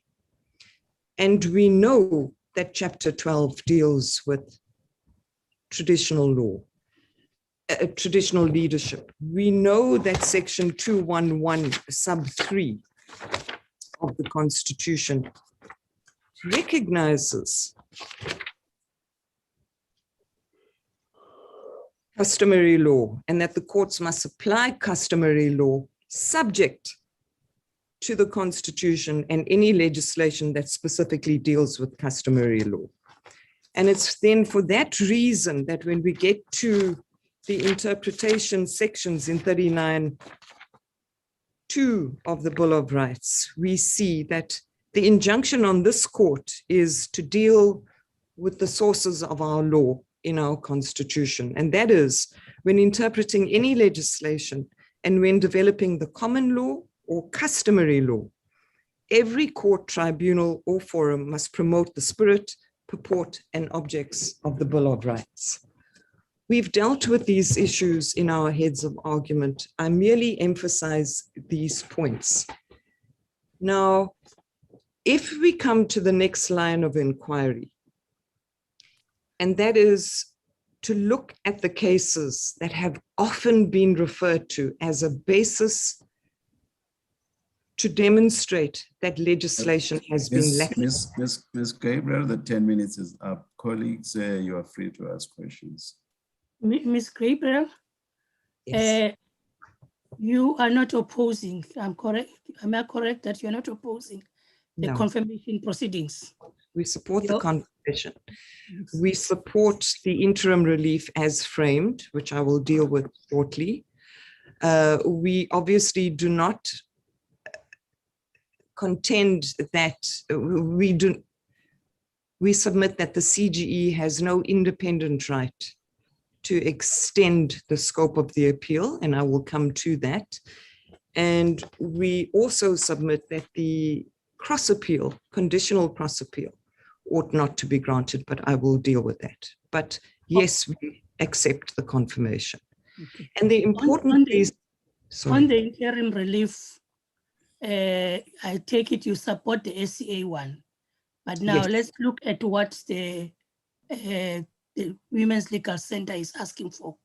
What is offensive in that? What is objectionable on the president's side if the court were to grant an order similar to what this court ordered in Gumede, Ramihovi, and Sithole? It's our submission, Justice Matlantla, that what has been granted by the SCA approximates what has been granted by the court in Gumede and Ramihovi. In other words, in matters affecting status, it does apply as back as 27th of April 1994, provided the marriages are still subsisting as at the date of the order, but it does not invalidate any marriages that have been brought to an end by death or divorce. What about the proprietary rights? The proprietary rights is where we say that the uncertainty and the chaos may erupt. Let me preface it this way. The SCA correctly records that this was not raised on the papers. It was raised in the first time before the SCA. So correctly and unfortunately, we do not have the evidence on the papers. Even when the WLC sought interim relief in the court below, it was from the date of the order. Now, fair enough, none of us really applied ourselves to these issues, and I can confirm Ms. Bauer is correct on that. But the problem with extending it backwards in time to marriages, to Muslim marriages that have already been extinguished by death or by divorce is twofold. First, it is no longer a marriage, whether in terms of the Marriage Act or the Divorce Act. Second, it is no longer a religious marriage. But third, there are a whole host of third parties that are implicated or could be implicated. We have the legatees, the heirs, the second or third wives, the transfer of property. And that is where we say that the precedent set in Gumede and Ramihovi prevents that dislocation of justice by drawing the line at those marriages that subsist. Now, there's a second problem, and there was some debate about that. The second problem is this. We submit that the SCA correctly said that if there is to be a retrospective regime, let that be decided by the legislature. Now, the problem with doing anything more than dealing with existing Muslim marriages as at the date of the order is that one does not know now what interim regime the legislature may embark on. So it could be that by extending it back to marriages that have already been dissolved, you could ultimately have a position of uncertainty or incongruence between what the legislature ultimately resolves and what this court grants in the next 24 months. So that, again, we say would lead to uncertainty. It's what Justice Sachs called the twilight zone in the Fourie case, where he declined to grant interim relief because of the uncertainty associated with what the legislature would ultimately resolve. So those are our submissions. We accept, however, Justice Mtlantla, that this is fundamentally a matter that falls within the discretion of this court in terms of Section 172, sub 1, sub B. Thank you. Those are our submissions. Then turning back to where I was about to go, which is what have the four cases that have been relied upon extensively in argument to suggest that there has been an ad hoc approach to recognizing and protecting the rights of Muslim women. We locate the first protection, obviously, in Section 15, and the right to everybody else that falls within its rubric. But what each of the cases did, starting from Ahmed, proceeding to Daniels, and then to Hassam, was to be very careful to say that all that they were doing in that case was to take a secular benefit in the law, maintenance of the surviving spouse, to take that secular benefit and make it applicable to a spouse in a Muslim marriage. Now, may I read for the court what the court said about what they were not pronouncing on? And their concern was that they did not want their decisions in that case to be seen as endorsing any part of Sharia law as an enforceable source of law in the Constitution. That goes to your question, Justice Madlanga. What of Section 15.3 sub B? If the legislature passes law regulating Muslim marriages, that becomes an enforceable system of law subject to the Bill of Rights. So if I may run through very quickly what was said in Ahmed. In Ahmed, at paragraph 24, Justice Mohammed says, I prefer to leave that issue entirely open. Arguments arising from the relationship between the values of equality and religious freedom, now articulated in the Constitution, but consolidated in the immediate period preceding the Constitution, might influence the proper resolution of this issue. And then in Daniels, what was said at paragraph 26 is the following.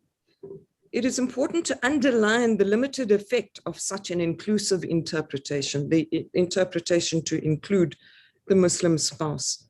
As in Ahmed, it eliminates a discriminatory application of particular statutes without implying a general recognition of the consequences of Muslim marriages for other purposes.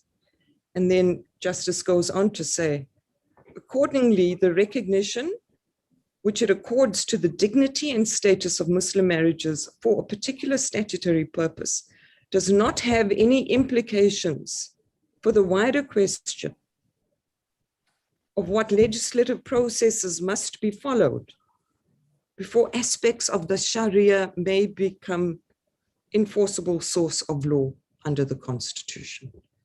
Because this court has recognized that, yes, it is permissible to legislate on divinely ordained matters.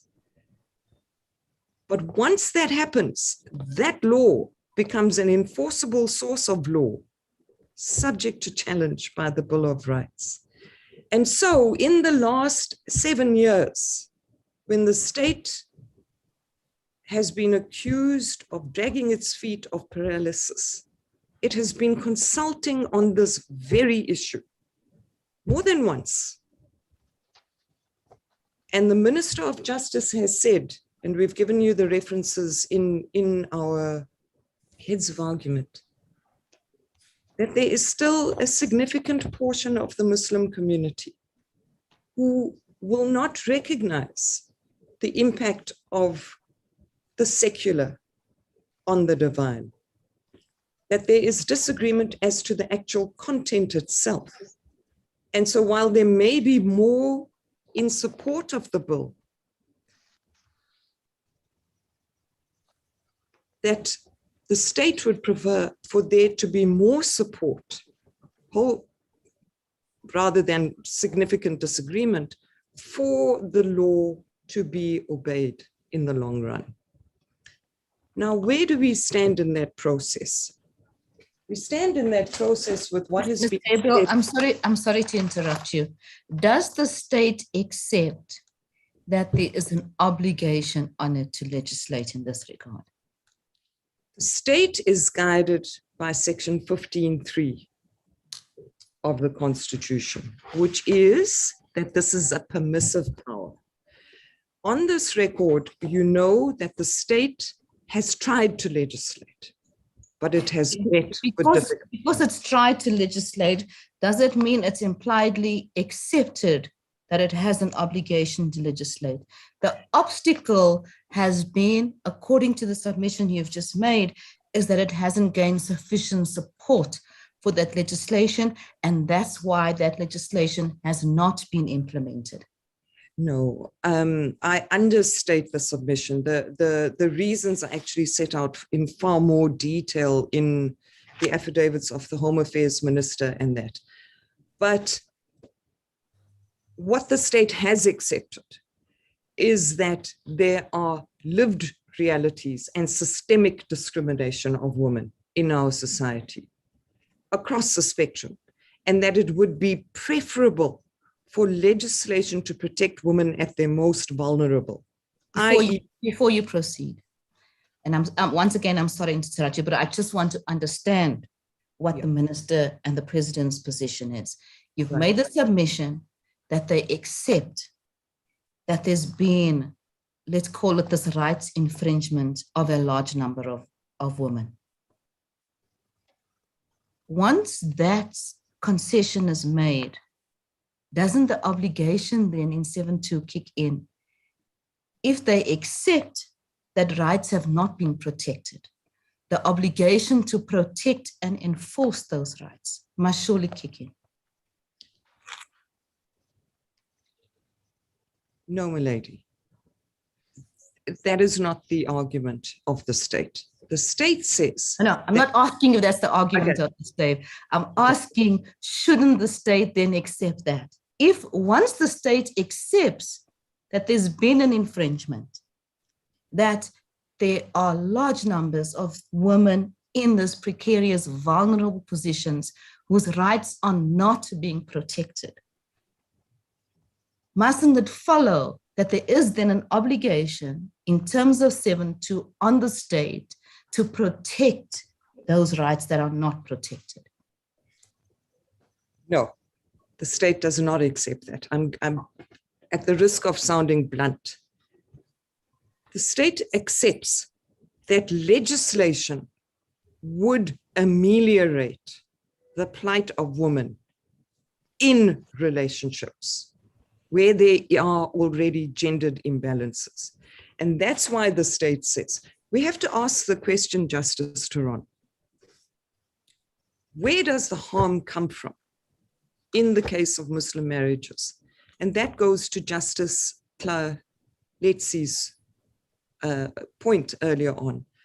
The problem is within a system of religious law that is beyond the reach, that is given constitutional sanction by Section 15. However, the state has every interest in the following, and this is what the Home Affairs Minister says, in a system of registration to ensure that the status of people as married couples are recognized, to ensure that there is adequate supervision at the end of that relationship over children and over women who often are left with the economic bad end of the stick in terms of patrimonial consequences. What has the state set about doing that? It has passed the Marriage Act, the Civil Union Act, the Recognition of Customary Marriages Act. It has passed a whole host of legislation recognizing religious marriages as lawful marriages for specific socioeconomic purposes.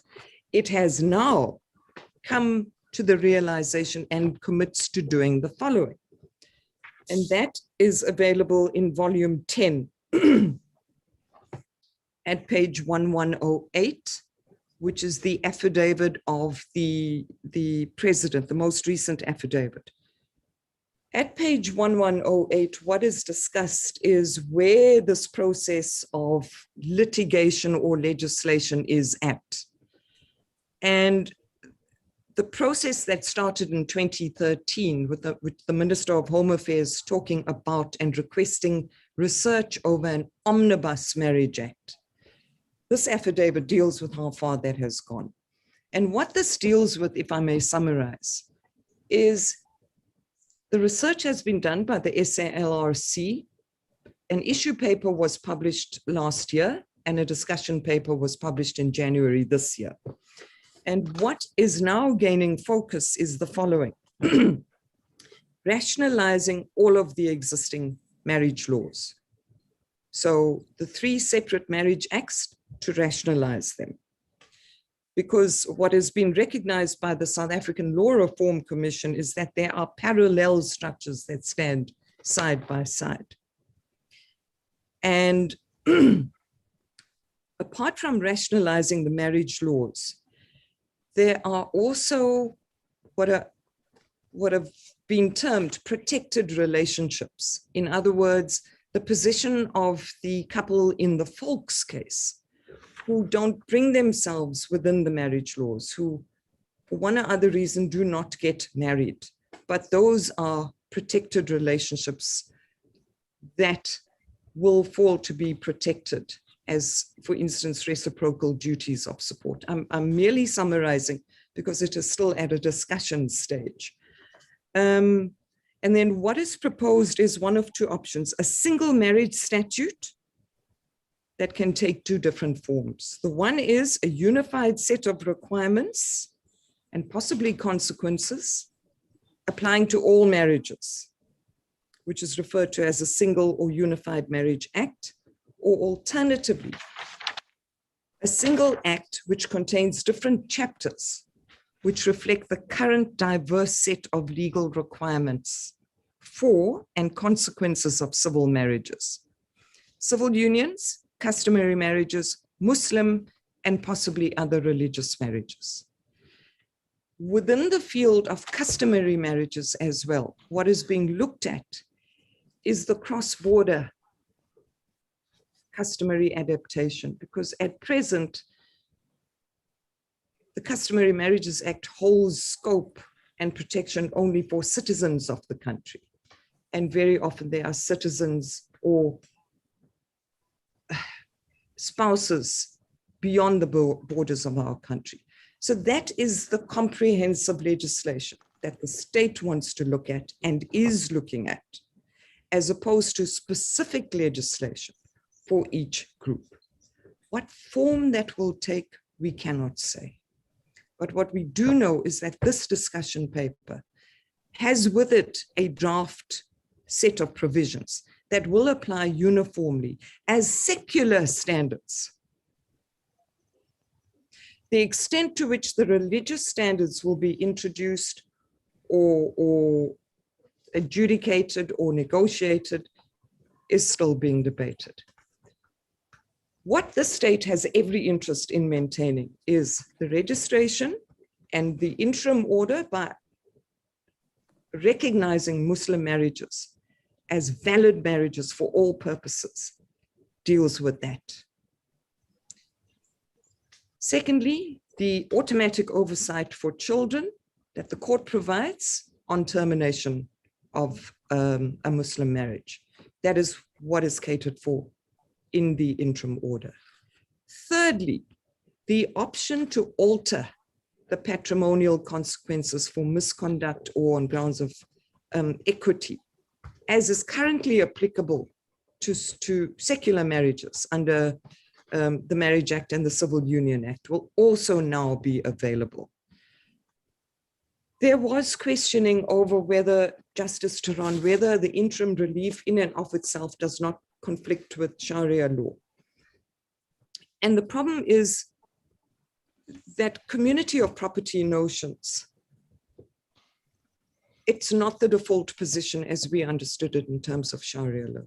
And so by agreement, what both parties have reached is a formulation that says it will be out of community of property, save where there is an agreement that provides otherwise. So that is the closest approximation. And Ms. Mohammed is quite right. That doesn't necessarily involve any doctrinal entanglement or change in Sharia law. I'm not sure if I answered the question, Justice Turon. I think we may differ on the meaning and application of Section 7.2, Ms. Gabriel, but I think you've done I do believe you've done your best. Thank you. Thank you. So to return to the argument, we support confirmation and we support the interim relief as framed. Now on to the VEX Section 7.2 argument, international law argument. We've dealt with this from paragraphs 35 of our heads of argument, and we make several points. First, Ms. Gabriel, I'm really sorry, before you move to the next point, does the minister and the president accept that there's no means of curing the alleged violation, rights violation, other than by amending existing legislation or enacting new legislation? No, milady. The legislation at present is purely secular legislation. Section 15.3 says that if laws are introduced to regulate religious systems, that in and of itself will have to be subject to the Bill of Rights. That process was started and it was met with dismay from certain quarters. I'm sorry to interrupt you. Let me simplify my question. What is the position of the minister and the president as to what needs to be done to cure the rights violations which they both accept exist? What needs to be done is to interfere as little as possible, as Ms. Bawa said, with Sharia law, where she accepts that the state and the court has no business interfering with Sharia law, but to set up adequate oversight and protection mechanisms. And the way that is done currently at a secular level is registration, court supervision at the end, and certain socioeconomic benefits and recognized common law duties of support that are made available across the board to all parties in a marital relationship. The problem is that Muslim marriages, unless they were registered as a civil marriage, could not be registered under the Marriage Act. That was the problem. The other problem is that polygamous unions, because of the definition of the common law definition of married, could not be accommodated under the Marriage Act. Ergo, the safeguards in the Divorce Act found no application. What is the position of the minister and the president as to what is the cause of the rights violations? The rights violations of Muslim women within Muslim marriages. I would say obviously. Well, I'm not sure that I understand the question, because we have a constitution that guarantees your rights. Let me try to explain. Sure. We're working from the premise that the minister and the president has accepted that there are rights violations. My question is, what does the minister and the president say is the cause of these rights violations? Well, it is a system of law. Well, there are several causes. First, the systemic disadvantage of women in society. That much has been recognized, that we can't argue about. Those are the socioeconomic realities. Second, there are systems of personal, family, and religious law that treat women differently. The complaints you have heard about the situation of Muslim females in Muslim marriages are largely to do with the customs and the practices and the application of Sharia law. If we cut to the chase, isn't it caused by the non-regulation of Muslim marriages? Well, how would one, then we're back to the vexed question of how does one, with the civil law, the secular law, reach into the holy book and make it subject to normative constitutional values? That's where we're been. And whether we like it or not, Justice Duron, our constitution recognizes the right to follow your religion, to make your personal choices, to marry who you want to. If tomorrow the state passed a law that says there will be no other marriages other than that recognized in terms of the Marriage Act, they would be held to pay for a violation of Section 15 of the Bill of Rights.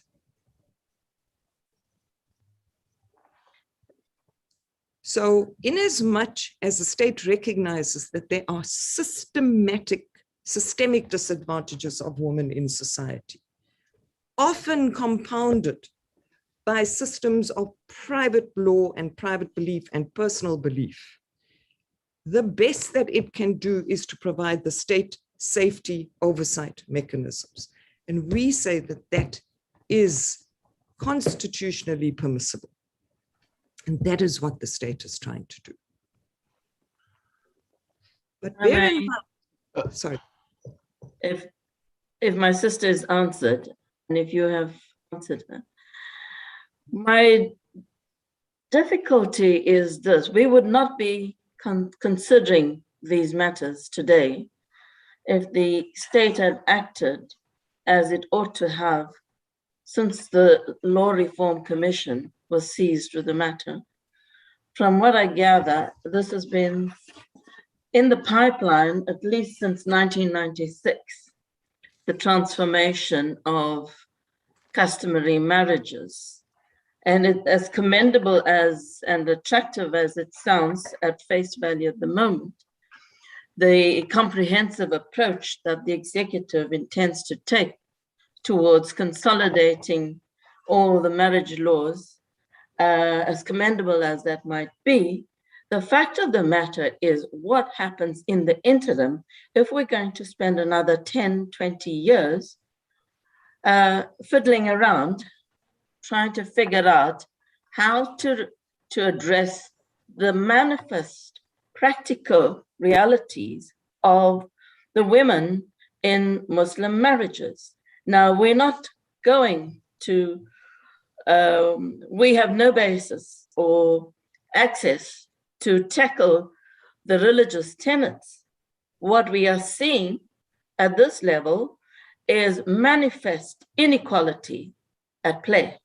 Now, it's easy to say register marriages, and Furi was very easy in that sense.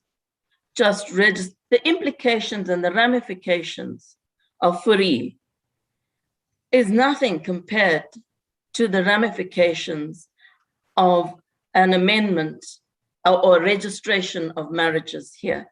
And even if one were to say Muslim marriages should be registered, that's hardly the problem. The problem is a more fundamental one, and that is, how does one address the inequality manifest? Now, it may be a matter of interpretation of Sharia law that it's getting contaminated by other things, but what we see is this, and given the frequency and the proliferation of litigation on this, how do we address that in the interim? We cannot possibly say another 10 years should pass before we come back to this. And as you have recognized, or as your clients have recognized, there is an injustice. It calls for a remedy. So. I'm not sure. Thank you, Justice Pillay. I don't think that we can assume a presumptive default on the part of the state lightly. I understand the history of the delay. The references are set out, if I may just give it to the court, at volume 3, and it deals with the situation since 2000. Volume 3, page... Up to you again. Let's say let bygones be bygones. How do we fix it now? Well, we fix it in this sense. The SALRC is seized with it. The second issue, the discussion paper has been issued less than a few months ago. That is out there for public comment. The public has a right to comment. How do we fix it in the interim?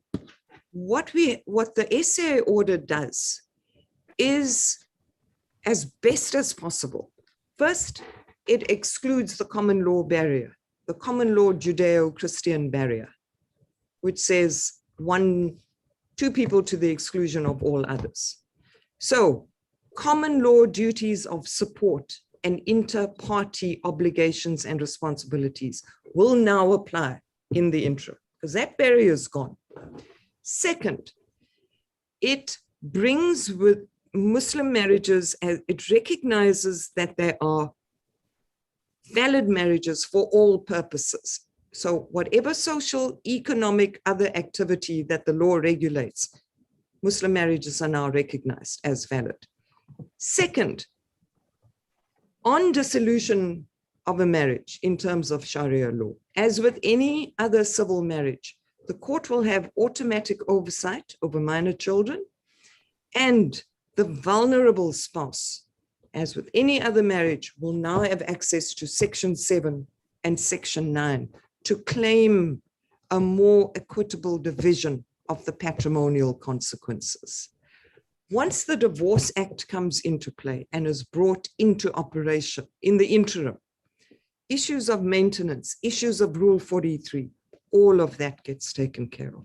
And we say that that is the best that can be made available in the interim on the basis that it extends the existing secular protections to Muslim marriages. What it cannot do in the interim is to alter the patrimonial regime. And that's why the order says, out of community of property, unless there is an agreement otherwise. So it is the closest approximation to the protections afforded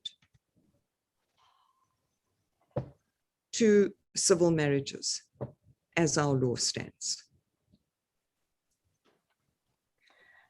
And on the issue of retrospectivity, how does that, what's your attitude to that?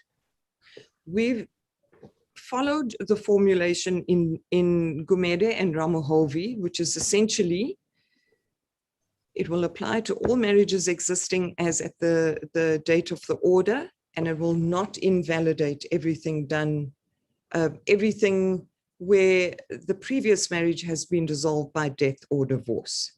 That is the order that was granted by the SCA, save for one minor exception, and that is where proceedings had been initiated and were not concluded in the High Court. In other words, the doctrine of notice of the challenge had been established. Now we understand the arguments that exception may be arbitrary.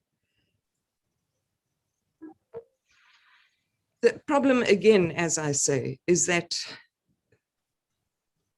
we don't have the evidence for this. We have to rely on common sense. And in the end, it's going to fall on this court to determine a just and equitable remedy. Is it fair in these circumstances to reach back 27 years and allow relationships that have been dissolved and terminated, and where parties have moved on and have ordered their lives, to be reopened? That is the question. And that is where we submit that there is too much uncertainty and the potential for disruption and chaos ensues. So somebody has thought that they've been divorced 20 years ago, and suddenly, as Mr. Bishop calls it, a procedural option that never existed at the time of his divorce is being utilized, or her divorce is being utilized to revisit transactions, promises, dispositions, bequests made 20 years ago. That surely cannot be, it cannot be in the interests of justice to permit that permutation of uncertainty to prevail. Those are our... I thought the qualifier in Gumede Ramohovi's Tole addresses exactly those. So I don't see the difficulties. And with regard to the passage of time, that shouldn't really matter. Courts know how to deal with those. And if they're purely evidentiary matters because of the time that has passed, that's a bread and butter issue for courts. We deal with those all the time. It's more the technical issues that relate to transfers and so on. Yes, and just those issues. And Gumede Ramohovi's Tole do address those. Yes. And my view is that the Supreme Court of Appeal order is more restrictive than that. So the short point is, what is your problem with the more expansive order? The state, not yours. No, we don't. Don't have any evidence to put before you, Justice Madlanka. The problem is, what does it mean for the administration of justice? If it is in line with what this court has already granted, then there can be no problem. Then that would be a just and equitable discretion in terms of section 172(1)(b). Must we take that as a formal concession now or not really? No, I'd like to think about it and discuss it with my learned junior some more, please, if I may. But please revert before you end your submission. Absolutely. Then if I may deal very briefly with the intervention by the CGE. Justices, we don't think much turns on this, but this is really a novel situation where the protagonists, the chief parties to the litigation, have more or less agreed on confirmation and agreed on the basis for confirmation. But along comes another party to say, but I want more than the chief protagonists have agreed to. And it's doubly complicated because the CGE also wants confirmation.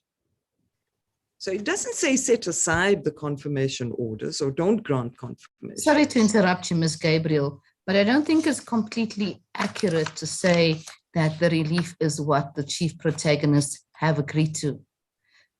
Ms. Bauer was quite clear that this was the alternative relief that was granted and that they are in this position because that relief was granted. I accept that. For today's hearing, where the WLC and the state agree is on confirmation. Now we have this situation that the CGE comes along and says, I agree, let's confirm. But I also want more in addition to what the WLC has agreed. And we've put in our supplementary. I have two procedural issues that are you done, my sister, Justice Thron? Yes, I am. Thank you, Justice McDonald. Thank you. I have two procedural issues I want to raise. One, we've already granted them the intervention as a party to raise that. And obviously, they indicated that that was the very issue they wanted to raise. So basically, it's our order you are querying. So on what basis are you querying our order? So you should be more direct with our order, not so much what they are seeking to do. So please direct yourself to that. Are you seeking to the court has said appeal against that order, or are you seeking a reconsideration of that order, We don't support their arguments. Let's keep it plain and simple. We don't support their arguments. We support confirmation and the order of the SCA. We say in these circumstances that there is no basis upon which to go then to reach the cross appeal, conditional cross appeal, and that the SCA order ought to be confirmed.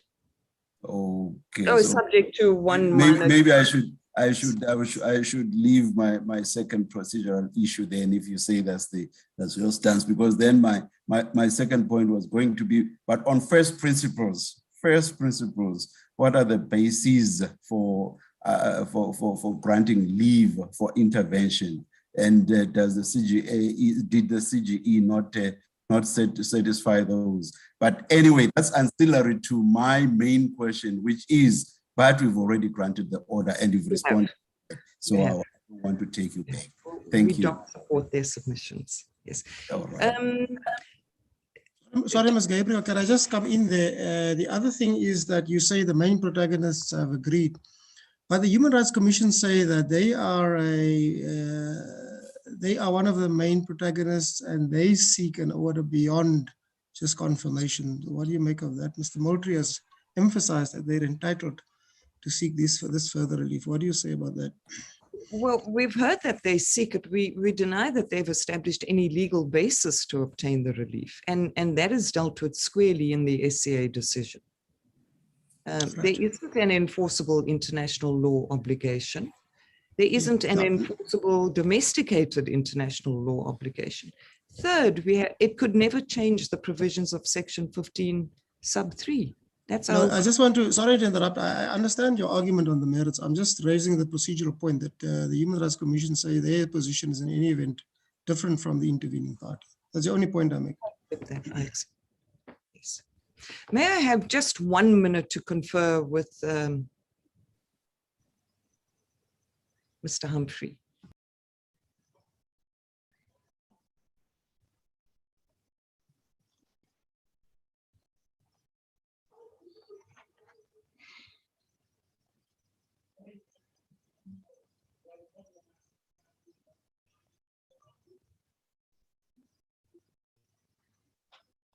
I'm sorry, Justice Madlanga.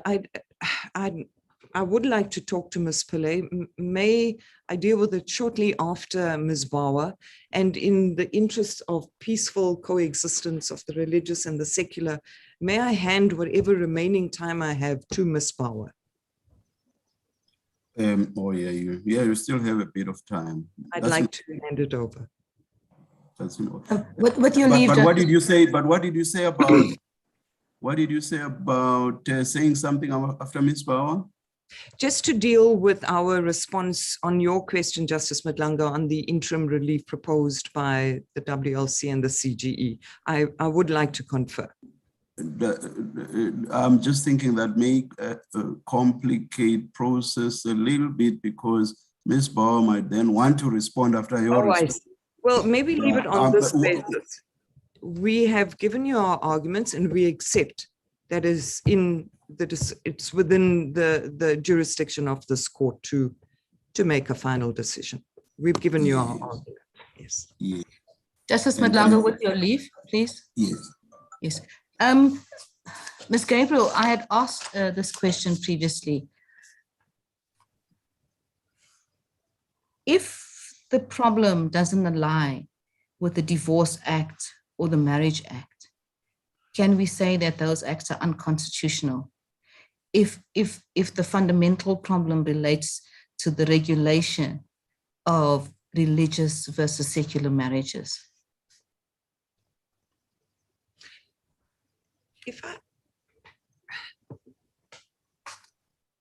The problem is not with religious versus secular marriages.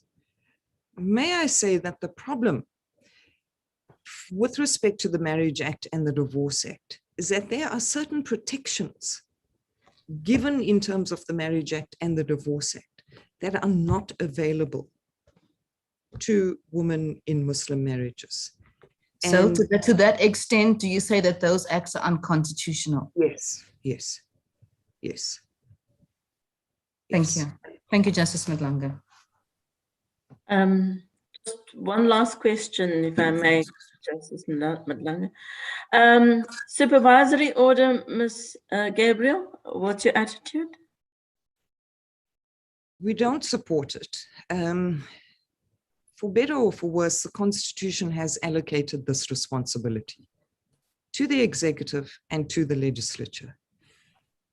There is no basis to assume a presumptive breach or a presumptive contempt or presumptive anything. We submit that based on what is before the court, the 24 months is appropriate and the state has committed to that. And until that deadline comes and goes, there is no legal basis or factual basis upon which to impose any other extra constitutional monitoring over the state. And that would be our submission.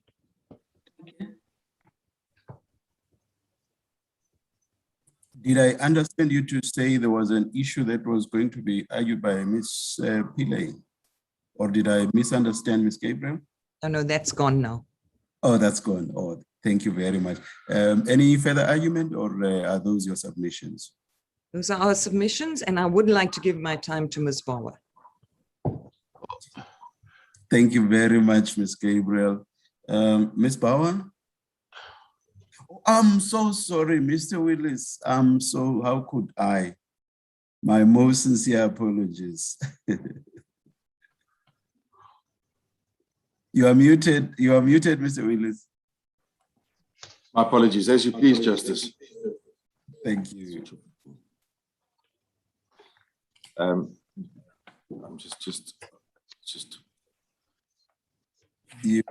My apologies, Justice. We were just making sure there's no feedback on the computers here. Yes. Justice, if I might start, the position of Judge Natun is that we oppose confirmation. If the confirmation is upheld, then we resist interim relief for the reasons that will be submitted. I wish to make a number of submissions in relation to the matter. In so doing, I'll address why we say the state ought not to have made any concession and why the court ought not to confirm the declaration of unconstitutionality in relation to the two acts, the Marriage and Divorce Act. I wish to address the significance of Section 15(3)(b), and I will address why any interim relief will trench on the separation of powers as well as violate the entanglement doctrine in Muslim matters. Or put differently, why Ms. Bauer's concession to Justice Theron's question is in fact correct, that any interim relief remedy, and Ms. Bauer put it only so high as may, but we say will be in conflict with Sharia.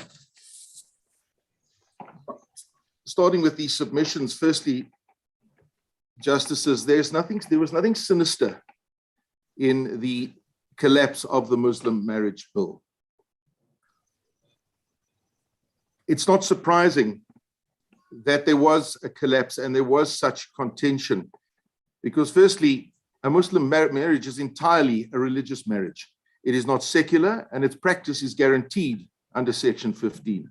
A Muslim marriage is not an unregulated marriage. It is regulated according to the tenets of Sharia. It cannot be regulated under secular law, certainly not without desecration. And any degree of desecration or any removal of extent to which Muslims would practice Sharia and Muslim marriage under Sharia must be properly balanced and properly considered by this court. We say these matters were not considered either by the Court of Quo or the Supreme Court of Appeal. The fact is, Justices, that, and we've quoted the matter of Sher-Bana versus the Union of Indian and others, where there was a full frontal attack on Islam, on Sharia and its constitutionality in that society. This is not the case here. In fact, if one reads in the founding affidavit of the WLC, they say the following when they talk under the heading of rights that are being infringed. And they plead, the rights in question on which the trust relies, both in relation to the main relief as well as the relief being sought in the alternative, which are being infringed, are the rights of all Muslims under Section 9(1), etc. Now, Justices, if that was correct, then the question has to be asked, why was there so much objection to the Muslim Marriages Bill? And why was there the failure such as there was, which we say was legitimate in the process? And the question must be asked as to who do the WLC and others represent? And they do not represent Islam. They do not represent all Muslims. And they certainly do not represent all Muslim marriages. I don't want to get caught up in trying to define who it is that they represent, but you'll have regard to that in their founding papers. It's a difficult class to analyze. One's got to accept that they haven't said it directly, but in pleading the objectives of the trust, that's what they mean to say. Might I just say at this stage is that we agree with what was said by Ms. Gabriel a short while ago, that the problem is a systemic problem relating to discrimination against women in our society. We agree with that. We also take no issue with any relief you would want to give to Ms. Farrow and Ms. Esau. We don't oppose those cases, and we appreciate the difficulties that they face. We also appreciate the difficulties of some of the persons that the WLC plead to, such as they've consulted with and represented. But we don't accept that all of the case law that they rely on establishes the case that they bring before this court. The question arises, why do we say that the concession by the state in the SCA... The 5 minutes is up, Mr. Willis. Colleagues, you may ask questions. We say that the reason that they should not have made that concession is that there's no proper or adequate constitutional challenge to the constitutionality of the Marriage or Divorce or Recognition Acts. It was not pleaded. You won't find it pleaded. What you will find pleaded is that after setting up their case as to an obligation on the state and a failure by the state, and then pleading various other factors, they then get to what they call remedy. And they suggest or plead that the remedy should be the striking down of those acts to the extent. Can you perhaps help me with this, Mr. Willis? It probably has everything to do with the lack of understanding of the detail on my part. I want to understand on what basis would your client be willing that Ms. Essa and Ms. Farrow be accommodated if doing anything that is not in accordance with the strict letter of Sharia law goes to the very essence of Sharia law. Why would there be this readiness to be permissive insofar as they are concerned? Well, firstly, Justice Madlanga, we don't concede that they're entitled to anything that is contrary to what we would submit to you in relation to the recognition of Muslim marriages. What we do, there are two factors. The first is we don't oppose their application. Secondly, we recognize there are specific facts, and the other courts have dealt with them such as they did. And there's nothing thus far that we would have had reason. We really, strictly speaking, couldn't have cause, because we didn't oppose those cases. We're not joined in those cases. We were an opposition. Our client was an opposition party right at the outset, initially for joinder before what we would call WLC 1, where Justice Cameron wrote. And then, of course, even though we were there and we were not joined, and with respect ought to have been by the WLC, we successfully joined in the face of opposition before His Lordship Mr. Justice Desai. So I trust that's an adequate answer. What we say regarding this unpleaded case is that on the basis of there just having been these broad sweeping generalizations with broad conclusions regarding the non-recognition of Muslim marriages is that when the state came to arguing its case once again before the Supreme Court of Appeal, it didn't even list the issue directly of the constitutionality of the Marriage and Divorce Act. And if you have regard to our heads of argument, we say in those heads of argument what the three issues that the state identified before the Supreme Court of Appeal was. And those essentially related to whether there was an obligation on the state, whether there was a failure in that obligation, and then if there was a failure, etc. And they were correct because that is the case that was pleaded and that was identified. No other case is pleaded. There's certainly no pleading for the basis of any balancing. There's no pleading around Section 36. There's no specific and explicit attack on the three acts because they initially suggested under remedy, marriage, divorce, and the Recognition Act. And that is why the state approached the matter such as it did in what we have called very comprehensive and competent heads of argument. And when they were confronted by the Supreme Court of Appeal with the question as to constitutionality of those two acts, in our respectful submission, with the greatest of respect to our learned friends for the state, were taken by surprise. We would submit today, as much as we agree with so much of what Ms. Gabriel says, is that part of her difficulty, really, in some of the questions arising from... You should have grabbed their heads of argument and argued their case, Mr. Willis. Don't respond to that. No, so we make out what we have sought to do, Justice Madlanga, in our heads of argument, is to set out all of the difficulties that that this court faces, and to be of assistance and not be criticized by Mr. Folks and Robinson, who didn't come and just put its best foot forward to assist this court. We have noticed, though, that there is an appreciation for these difficulties. We trust some of it comes from our heads, and the rest, of course, is from the deep thought by the justices. But another example, for instance, of what is not grappled with by any of the parties in the papers initially, and neither by the Supreme Court of Appeal in finding these acts unconstitutional, is really what is the impact of Section 15.3b. Now, I did attempt to listen very carefully to what Ms. Gabriel said, and she may have said, I didn't hear her read or place emphasis, and I may be wrong, and if I am, I apologize to her, but I do want to highlight it, and that is Section 15.3b. So 15.3a is the section that I did hear a lot said, and that is the section that does not prevent legislation recognizing marriages, systems of law, personal and family law, etc. But 15.3b says recognition in terms of paragraph A must be consistent with this section and the other provisions of the Constitution. Well, that immediately brings, at best, a balancing act of some sort, whichever test of a different range of tests may have been argued are applicable, Section 36 or any other test.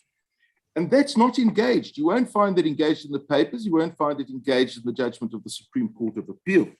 And we say it because the case is not pleaded. Not that we need to say much, but we would refer you back to Prince 1, the judgment of Mpobo, and then Fisher versus Ramatlele, dealing with constitutional attacks. Ngobo J, just Ngobo. Ngobo J. Yes, please. JA at the time, yes. No. Ngobo J. You are referring to Justice Ngobo of this court, who was later. Yes. I was just adding the J so that you don't just Ngobo only. And I added the J. I added the A to cure the defect.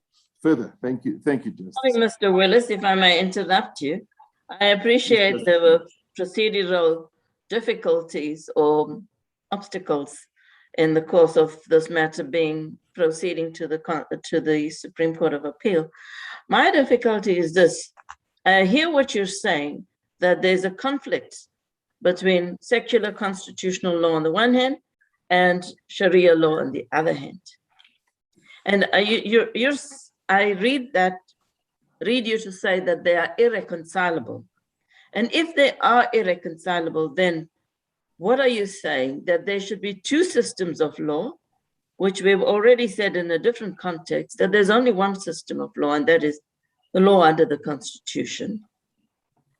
And secondly, what do we do with the plethora of complaints that come about treatment of women under Sharia law? So there's the practical consideration that requires urgent attention, and there's the theoretical dimension and jurisprudential dimension of what do we do with the marriage of two systems that are at odds with each other. Justice Pillay, first off, and it is found in our heads of argument, our clients recognize the supremacy of the Constitution, but they do not surrender the supremacy of their oath in terms of Sharia law, either to their God and Creator or to the Quran. The systems cannot be married. They cannot be married without desecrating Sharia law. That is the conundrum. The conundrum facing this court with respect is that to the extent that this court would want to come to the assistance of any of the parties who one reads about and who are a selection and a selection of a really ultimately a smaller grouping than certainly any case is made out of unfortunate women in these circumstances, this court hasn't been provided either procedurally or substantively with the right material to come to the aid. For that reason, we say the WLC's case must simply fail. That's not to say that they couldn't make out a case or bring a proper case.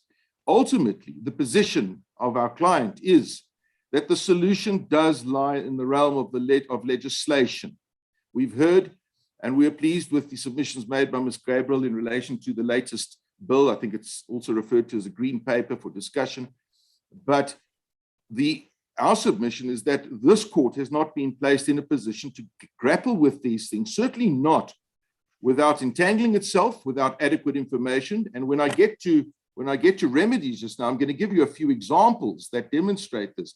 And obviously also not without trenching onto into the separation of powers. And that's precisely why there is this debate around remedy and whether the remedy that the Supreme Court of Appeal ordered encroaches on the separation of powers. But the simple answer is they cannot be married. It is oil and water with respect, Justice Pillay.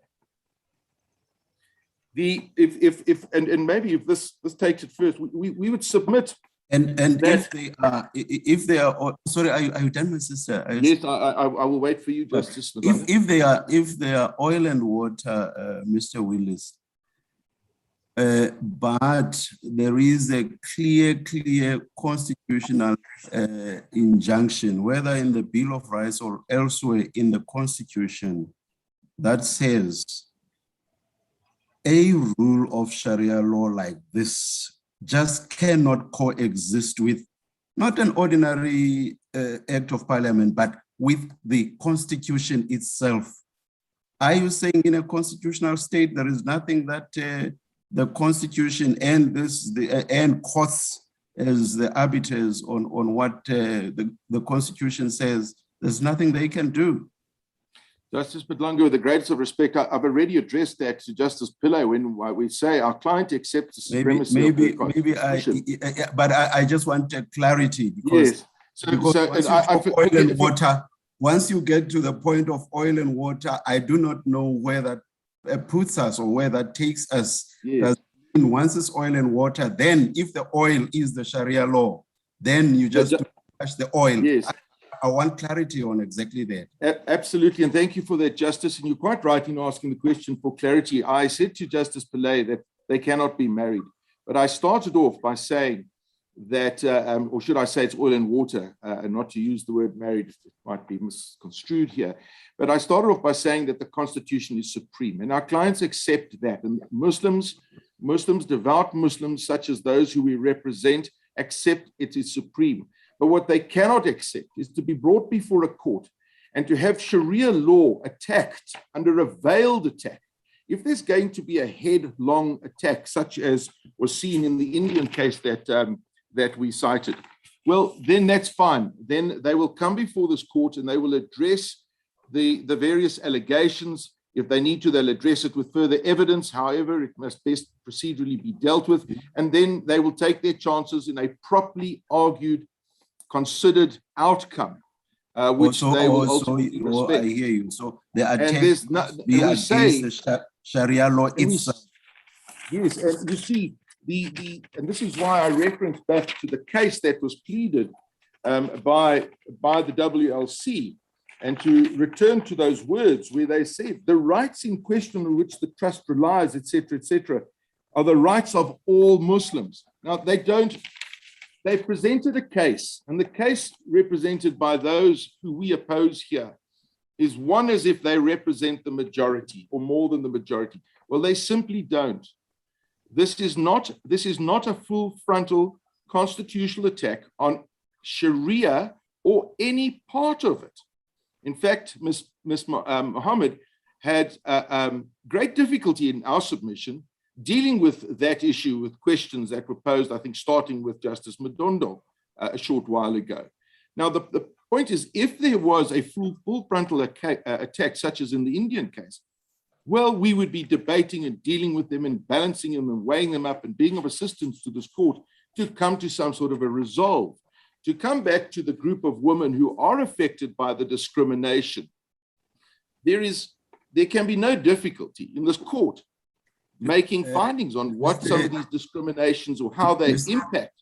But we would say, your time is up. Do you need more time? If so, how much? I would, yes. Could I take the last few minutes, or if you would give me 3 minutes? 3 minutes. And fine. This would fall under remedy. And if That's I might. Fine. But before you go to that, with your permission, Justice Madan, can I just put one question? In the overall scheme of things, I understand the arguments of your client to be that the system as it is should be left untouched. There's nothing wrong with it. May I answer, Justice? What our client says, Justice, and they in no way undermine Sharia law. They say Sharia law caters. It has its own value system. It has its own regulation and law. They don't suggest that there aren't difficulties societally in relation to their own religion as there is to anything secular. But it's about the case they come to court to meet. And that case is not an attack on Sharia law. And therefore, what any difficulties people may have with Sharia law are being hidden, and they simply are avoiding that confrontation. And our clients are not fearful of a confrontation where they must either defend Sharia or they must make concessions in relation to Sharia. But they can deal with that within the legislative process and framework. They accept that is a process. Their objection is to how this has been argued and dealt with in this court. Justice Tlaleti, maybe if I could just remind you, our client appeared in the court quo. It had to fight its way in. It then decided not to take on the appeal, but it was satisfied that government had grappled with all the issues appropriately in the court quo. However, shortly before the SCA hearing, it got wind of the fact, it got wind of something, it tried very belatedly to enter that process, and it wasn't allowed to. We were not successful in the condemnation application. Yes. The point is that in that hearing, the state, for reasons that we have suggested, and it's not simply Ms. Gabriel. I said I felt Ms. Gabriel was taken by surprise, But indeed, as is recorded in the Supreme Court of Appeal judgment, they did go back and take instructions from their client. So ultimately, it was an instructed position. And this is why our client is here again in this forum, before this apex court, to argue and make the submissions I make on their behalf. They feel very, very strongly that if Sharia is to be taken to task, if their system, their regulatory system, is to be taken to task and criticized, it must be done properly and appropriately where it can be defended, certainly. But do they accept that there might be a need for regulation and recognition of Muslim marriages in particular? Well, they certainly cannot do that out of their own. You see, Justice, the Muslim Shahada, their oath, and I'm not a Muslim, but these are the words, and this is the oath that they take. I bear witness that there is no God but Allah, and the Prophet Muhammad in his messenger, and the Holy Quran is the word of God. They've taken an oath. They conclude a marriage by way of a covenant, something stronger than a contract. And they would explain to this court what their value system is and how this value system unifies their community, their society, and has for centuries, different to many secular societies. So it's in as much as it's not to say that they wouldn't respect an outcome of the apex court under the Constitution, but to ask them without a full frontal attack or in specifics and explicit specifics for the sake of either debate, criticism, and even concession, that cannot be expected of them. And yes, I don't think in the light of the oath, anybody ought to be expected to simply. But then do they regard or do they not support the fact that they could be victims of, the system could be a victim of non-regulation and recognition? Yeah, they would, where properly identified, I would submit, in all of their intellectual honesty, they would concede those failings. In fact, the WLC in their founding affidavit suggests, but it's not an attack on Sharia, but they suggest inadequacies, lack of imams. They speak about the history of the imams becoming marriage officers. So there may be very valid criticism. If that valid criticism and the debate and concession around that leads to constructive findings by this court for purposes of future legislation, that would be appropriate.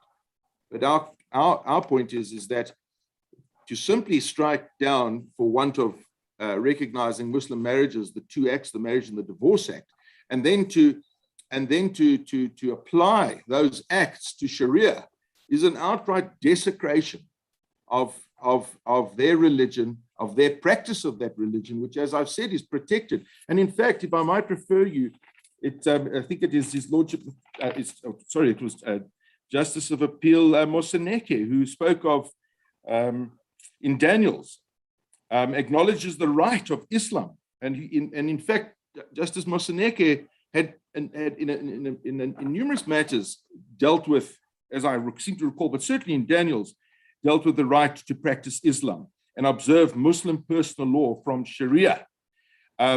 He wards off, in fact, in Daniels 2, Justice Moseneke wards off judicial intervention because I scribbled some notes here. The legislature is better off suited to deal with this. There were similar words to this effect by Justice Cameron. In fact, we quote them at the outset of our heads of argument. So difficult matters indeed, but not irresoluble when dealt with in the right way. We also make the point in the heads that in the Indian case, in India, how the finding in that court, and we don't attack the procedural nature, but still, it gave rise to eruptions in society and societal violence in the streets. Yes, if that's adequate, I'll get to my last. No, thank you. Yes, thank you. Thank you, Justice. So, Justices, in closing. Sorry, Mr. Willis. Yes, certainly. If we were to grant any relief at all, interim or the confirmation, it seems to me quite possible that those who prefer to remain and to practice Sharia law would be free to do so.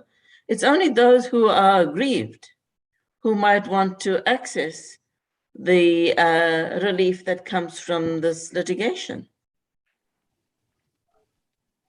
Justice Pillay, I was listening, but I unfortunately had a distraction. Could I just ask you to pose that question again? What I'm saying is that if we were to grant any relief, interim or the confirmation, it seems to me that those who are happy practicing Sharia law will be free to do so, comfortable to do so. And it's only those who are uncomfortable or who are aggrieved with their treatment, whether that arises from Sharia or anything else, only those people would access the relief that comes from any order that we might make. So you'll have two parallel systems, one where people are happy to be with Sharia and others where they're not happy. Justice, if you were proposing, or if the suggestion is some sort of an opt-out, and you may recall in one of the closing paragraphs of our heads of argument, we address the opt-out as an option, then those who want to practice Sharia would need to opt out at a time before the problems arise in relation to marriages. In relation to other matters, there too possibly succession, etc. One would have to have clarity. We all know that when the shoe pinches as between two parties, well, one starts looking for your options. And in fact, the reference was made to a proliferation of litigation. But if we look at matrimonial law in South Africa and the proliferation thereof, and the time taken to resolve issues even under a secular, long-standing system of law, there are always disputes between people. Where there are some of the more unique disputes which could be resolved simply by recognizing a Muslim marriage, as in many of the authorities quoted amidst the judgments and heads of argument here, that might be entirely separate. But one would have to make clear that it's an opt-out and possibly a registration system with the Department of Home Affairs would have to be implemented. Now, I say this as a fallback position only to answer your question if you're against our clients on the rest of their case and position. But an opt-out would have to be properly structured to protect those parties and to protect Sharia, because we're all just human. It matters not what faith or what oath you've even taken. We all know, as to use the words again, that when the shoe starts to pinch, we all start giving in to our emotions and we take other routes in life. And it's that sort of thing which needs to be protected in any religious system, even any secular system with respect. Mr. Willis?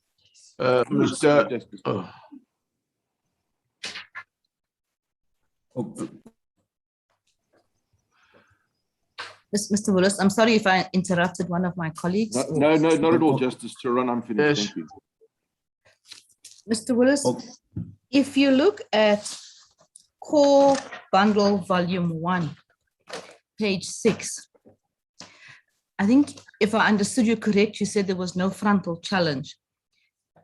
The Women's Legal Center filed an amended notice of motion. Paragraph 8. And they specifically asked for relief declaring the Marriage Act insofar as it fails to provide for, recognize and regulate the solemnization of Muslim marriages inconsistent with a number of sections of the Constitution. And if you look at 8.3, there was a full frontal challenge to the Divorce Act as well.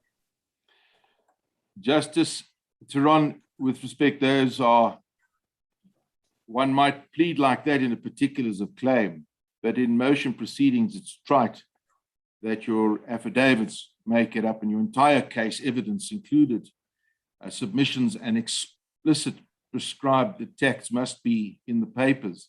This is just the pleading with respect. But even if one has regard to other parts of the affidavit, we say that those are just broad sweeping generalizations and the arrival at conclusions. There's still no case that's made out as to the balancing and factors on both sides. Because remember, it's simply an attack on these acts because they don't recognize Muslim marriages.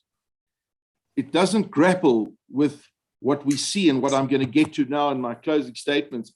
What happens when one strikes down those acts to the extent that they are struck down? And is that dealt with by your client, Mr. Willis? Does your client say in response why those sections are not unconstitutional?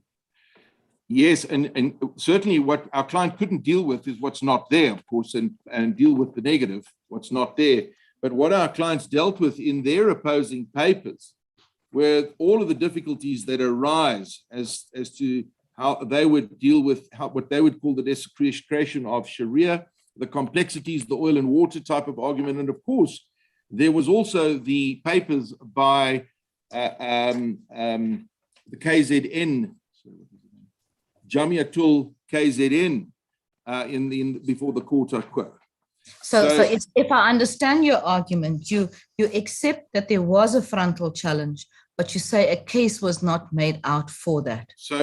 So what I say, and if you have regard to the founding papers, is that, and remember, I based this also on how the state saw their case.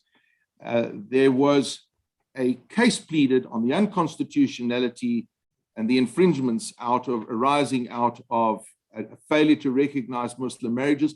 And then it steps over, I think it's under chapter or heading 10, and they deal with remedy. And it's an alternative remedy that's pleaded. It's not a case that pleads all the relevant issues arising, such as one experiences from the questions that are being asked by the Constitutional Court here, where one can then grapple with all of these issues. That's the submission, Justice Tehran. Mr. Wills, or Mr. Willis, I'm sorry. Yes, Justice Mudondo. Yes, I want to get some clarity from you. Do your clients or the aid respondent accept that there's an ongoing infringement of the rights to equality, dignity, and access to justice of women and their children in the Muslim marriages? No, we don't accept that, because that is an attack on Sharia, to say that Sharia is the cause of suffering in Muslim marriages. That's not accepted at all. There may very well be, one would have to go and analyze the situations that arise, link them to Sharia in specific terms, not general veiled complaints about Sharia as a religion, or Sharia as the law, and about its system and its values. Because every system, under every system of law, religious or secular, designed to accommodate this or accommodate that, there are infringements of every nature. Yes, because the other causes which are mentioned is that these marriages, or some of these marriages under Sharia law, Islamic religion, that are terminated extrajudicially, and in the sense that more particularly the women that deprived of the right to have the division of a state, and also their children to be covered, or the protection of their children to be considered by the court before any order is made. So they don't have an access to court in that fashion. Do they not also accept that? No, it's not. It's just not as simple as that, Justice Madondo. There's no suggestion that Sharia and Muslim marriages is not a workable system in and of itself. Where problems arise, each problem has to be dealt with. And where it wants to be linked to Sharia, then it must be linked properly. It's not linked like that here. The system, whether it deals with succession, marriage, annulment, divorce, there is a system in place. Of course, nobody's dealt with it here. Had they done so, of course, it would have been set out and there would have been far more explanation. There are numerous examples relating to the nida and the talaq and the other concepts. But Justice Madondo, our client cannot make a concession and simply accept on that basis that there is infringement simply at the hands of Sharia, that there is infringement of constitutional rights and discrimination of certain women, certainly that it's systemic across the entire South African society. Yes, we acknowledge that. I acknowledge that having been raised by Ms. Gabriel, SC earlier. But this case is not linked, all of that specifically to Islam and Sharia. It just hasn't. In fact, the case for the WLC, both in its papers and in its heads, has always been there's no religious freedom issue. There's no entanglement issue that arises in this matter. So that concession cannot be made. Okay, but I understand what you say, but the CGE alleges that the Islamic law does not provide adequate protection in the institution of that nature.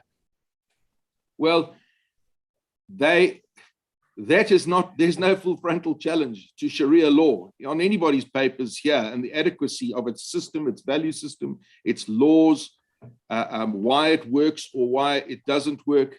This, Justice Madondo, with the greatest of respect, and Sharia and Muslim marriages are not on trial, were never brought on trial before this court. The president and his cabinet and parliament were brought on trial before this court. Yes, but lastly, do they accept that a legislation may be passed to address the defects or to address the violation of rights? Do they accept that? Sorry, if I could ask you to repeat that, please, Justice. Do they accept that legislation should be passed to address the alleged violations of rights? Justice, they, without a proper case and proper criticisms of what they believe and practice, they cannot make the concession that legislation is necessary, and they wouldn't ordinarily make that is necessary to regulate them and their religion secularly. No, that concession they cannot make. But what they do say is that where a proper case is brought before from a lower court, ending up in this court, and the matters procedurally and substantively dealt with, and the court intervened after balancing their rights and treating them fairly, they would have to live with any consequences, just like the Christian community have in relation to religious aspects, or any other community or grouping of persons. Thank you. Thank you. We asked you questions throughout, and I don't know if you still want the 3 minutes I was giving you. Please, Justice, if I might, and I will, at the risk of being told to slow down, I will try and be quicker than not. Justices, in paragraph 1.8 of the Supreme Court of Appeal order, they provided for the interim relief. The following submissions are made.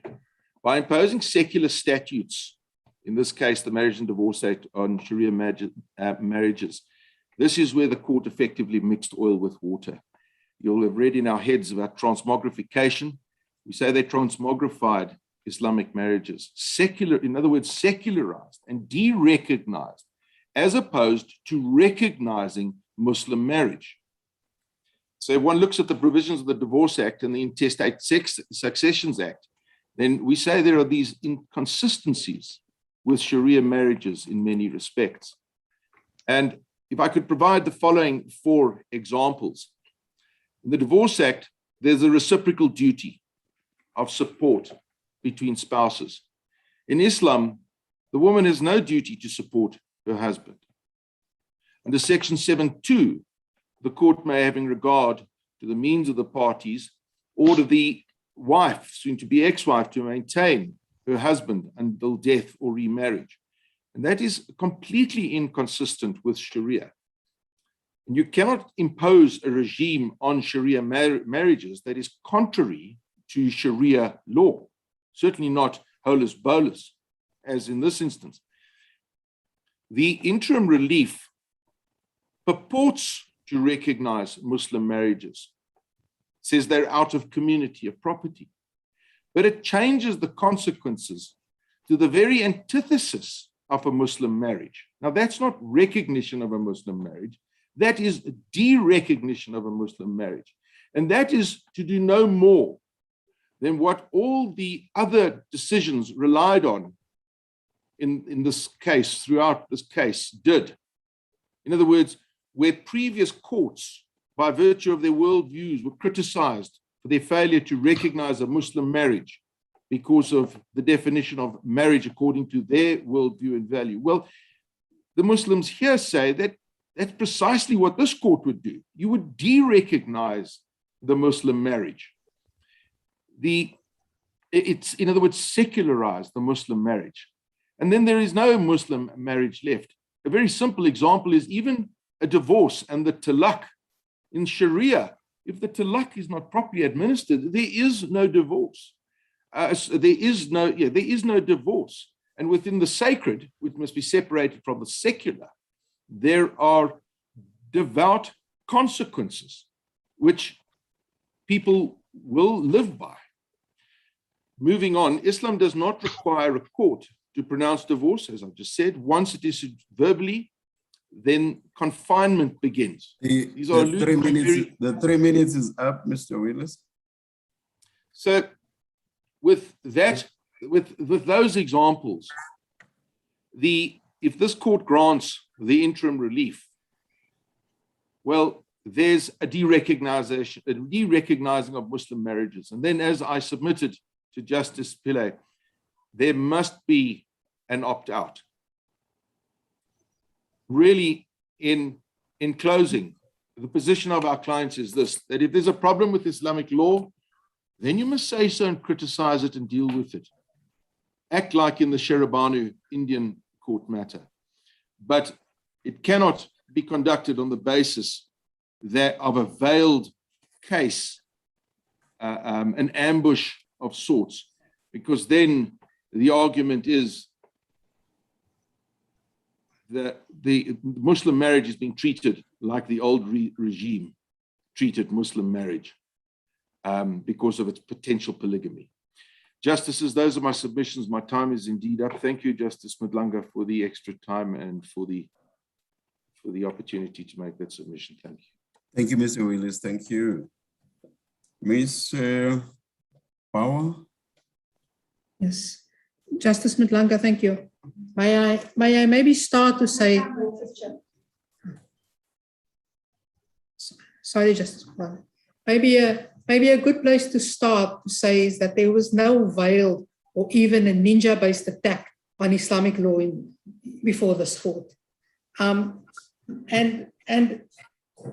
I'd like to start by answering that which was outstanding from what I argued before I deal with matters that arise in reply.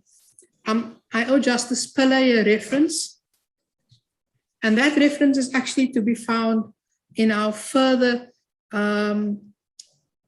supplementary submissions that were submitted, which is in it's footnote 50. You will find the reference in the Daniels case to the Quran and Sharia-based principles that emanated on the issue of succession, Justice Pillay, that I referred to earlier. the question that was asked by Justice Madlanga. Justice, we live in a time of constitutional supremacy when Section 15(3)(b) says you must give recognition in terms of paragraph A. It must be consistent with this section. In other words, it must be consistent with the section that suggests that you cannot prevent, it doesn't prevent legislation recognizing marriages concluded under tradition or a system of religious, personal, or family law. But as the founding values and Section 2 points out, all law or conduct must be consistent with the Constitution. And you must read Section 15(3)(b) in that context. The only case or the reference that I have found in the case law, and I went to look pursuant to that, is that there is a footnote in the Christian education case, Justice Madlanga, which simply repeats the words of Section 15(3)(b). I don't see it being considered in any case. I was hoping to be a bit more helpful before answering the question to you in that regard. And if I maybe move to the last arguments first, there was an administrative blunder in the compilation of the court record, and a subsequent core bundle 2A was filed with the court. And it appears that Mr. Willis may not be in possession thereof, because Chapter 11 is to be found in that bundle. And from 235 onwards in the founding papers is the case made out in the founding affidavit dealing with the alternative relief which Justice Taran referred into. And it goes right up to the next section, which you then find in the following bundle, in which we then look at the specific rights infringements which apply to it and following. The case has been made out in the founding affidavits, just to get rid of that procedural attack. So there is no misnomer of a case not having been made out in that regard. On the issue of transmogrification. In the light of what Mr. Willis raised, what exactly, in summary, of course, what exactly does that case say about the unconstitutionality of Sharia law itself? Because that's his point. Oh, no, Justice Madlanga, we did not attack Sharia law. I started off very clearly, making quite clear to this court what our case was and what our case was from inception. We did not, and that's why I made a point of doing it in my opening address, so that there could be no mistake about what the Women's Legal Center came to court for. Sharia law is not before this court. I thought what you are referring us to is meant to address his point. And I understood his point to be, had there been a frontal challenge, we would have gone all out to meet that. And we have not done so because there is no such challenge. So I thought what you are referring to deals with that foursquarely. So I thought that is where you are. Sorry, Justice Madlanga, maybe I should be clear. He started off by saying, we didn't properly in our founding papers plead our attack on the Marriage Act, the Divorce Act, and the Recognition Act. Justice Taran very helpfully took him towards our alternative relief. He persisted in saying we didn't make out that case in our founding papers. I'm now showing you. I'm sorry. It's my apologies, Justice Madlanga. I'm now saying that from paragraph 235 onwards, we made out our precise case as reflected in our alternative relief, and we set out extensively the rights that we said was infringed, both in relation to our primary relief and in relation to our alternative relief. And this is recorded in paragraph 57 of Justice Bukwana's judgment, that was the case. So the argument... How then do you meet his argument? Because I understand Mr. Willis to be saying, we cannot do any of the things that you and the parties who are aligned to your client's case, we cannot do any of the things you are asking for because there is no frontal challenge to Sharia law. And if we were to do any of the things you are asking for, that would go against the fundament of what Sharia law is about. Well, how do you meet that argument? Justice Maslanga, you are not a court that applies Sharia law. Let's get our principles right from inception. You are a court that applies a constitution, and you are faced with a case in respect of which there's a rights infringement. So the implementation of the relief which is sought from this court is grounded in South African law. The case that has come to you has neither attacked Sharia law, nor asked you to implement Sharia law, nor sought to interpret Sharia law, both the Quran and the teachings of the Prophet.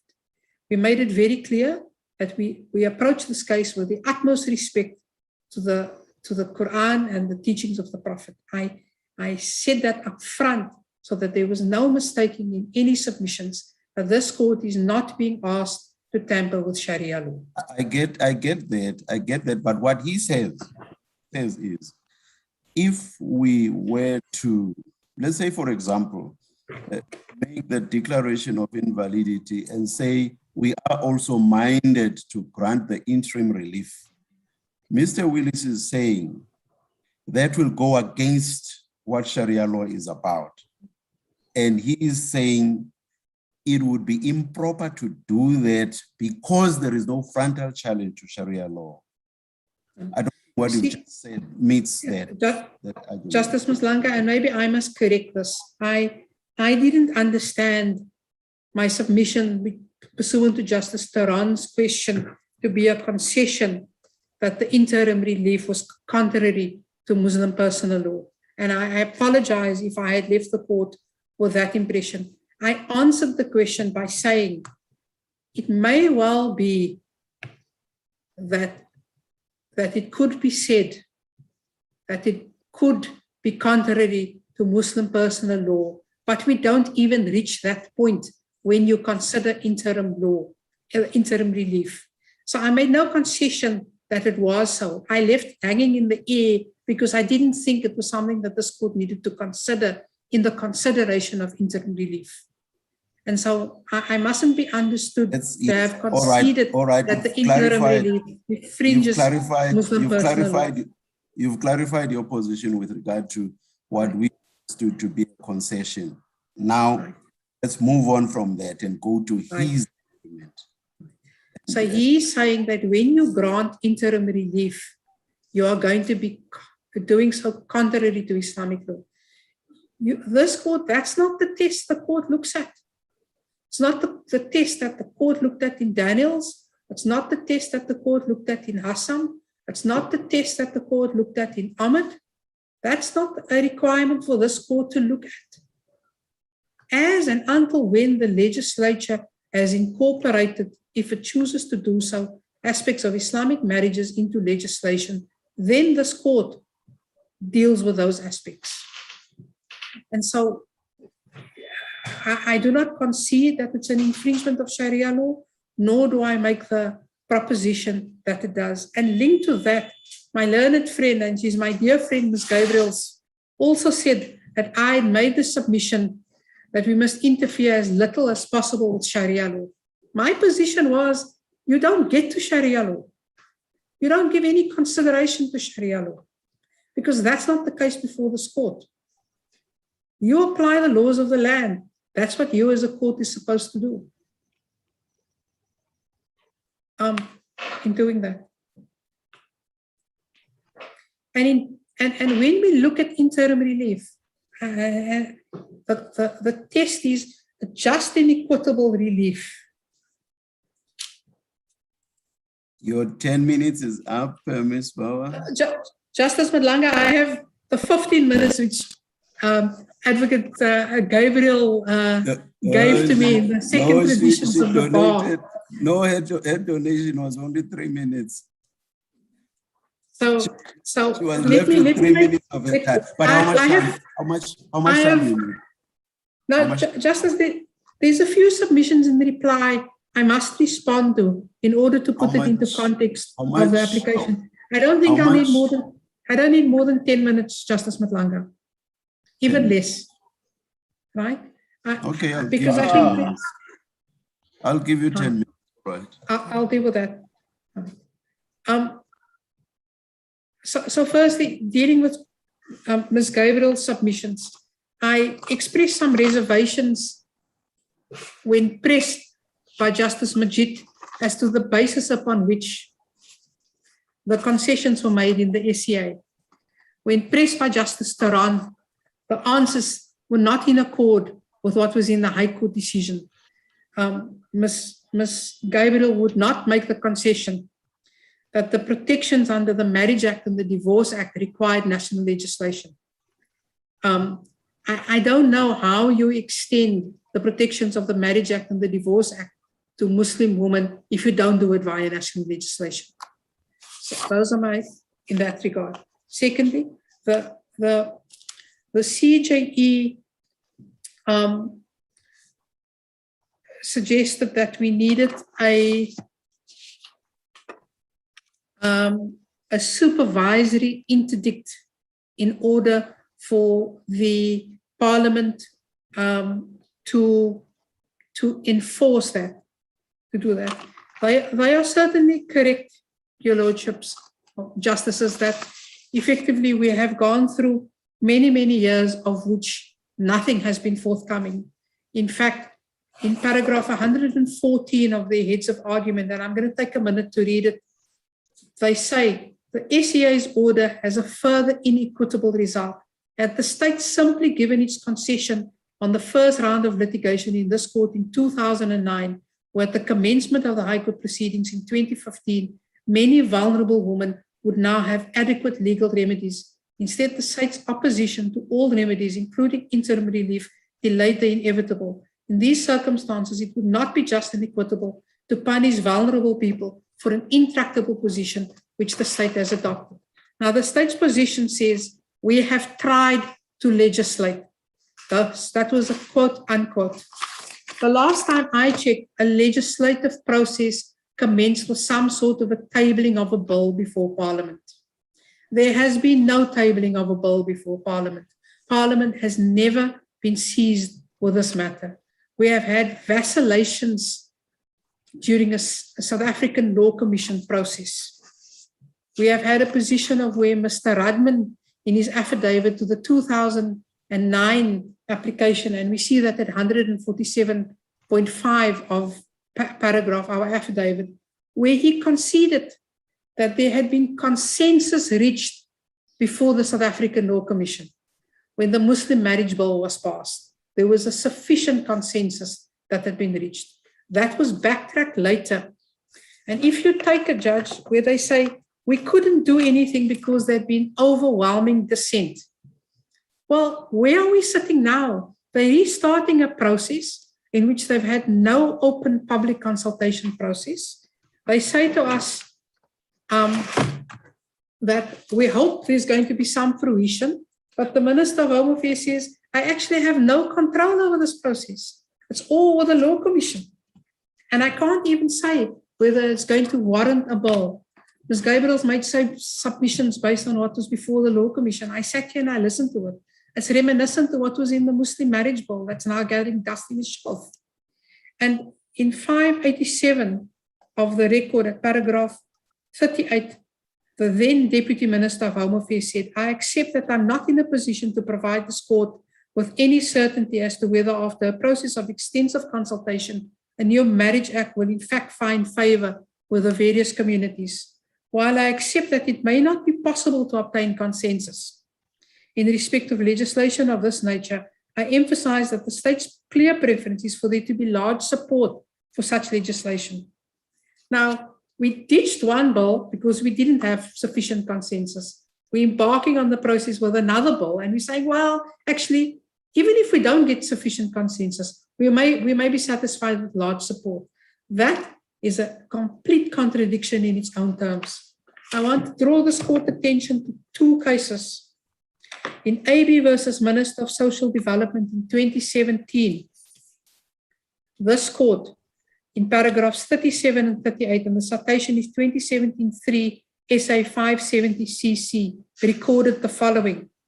By 1992, the South African Law Commission had conducted the practical application of existing legislation, that was legislation regulating surrogacy, leaves much to be desired as it does not provide adequate protection for the parties involved.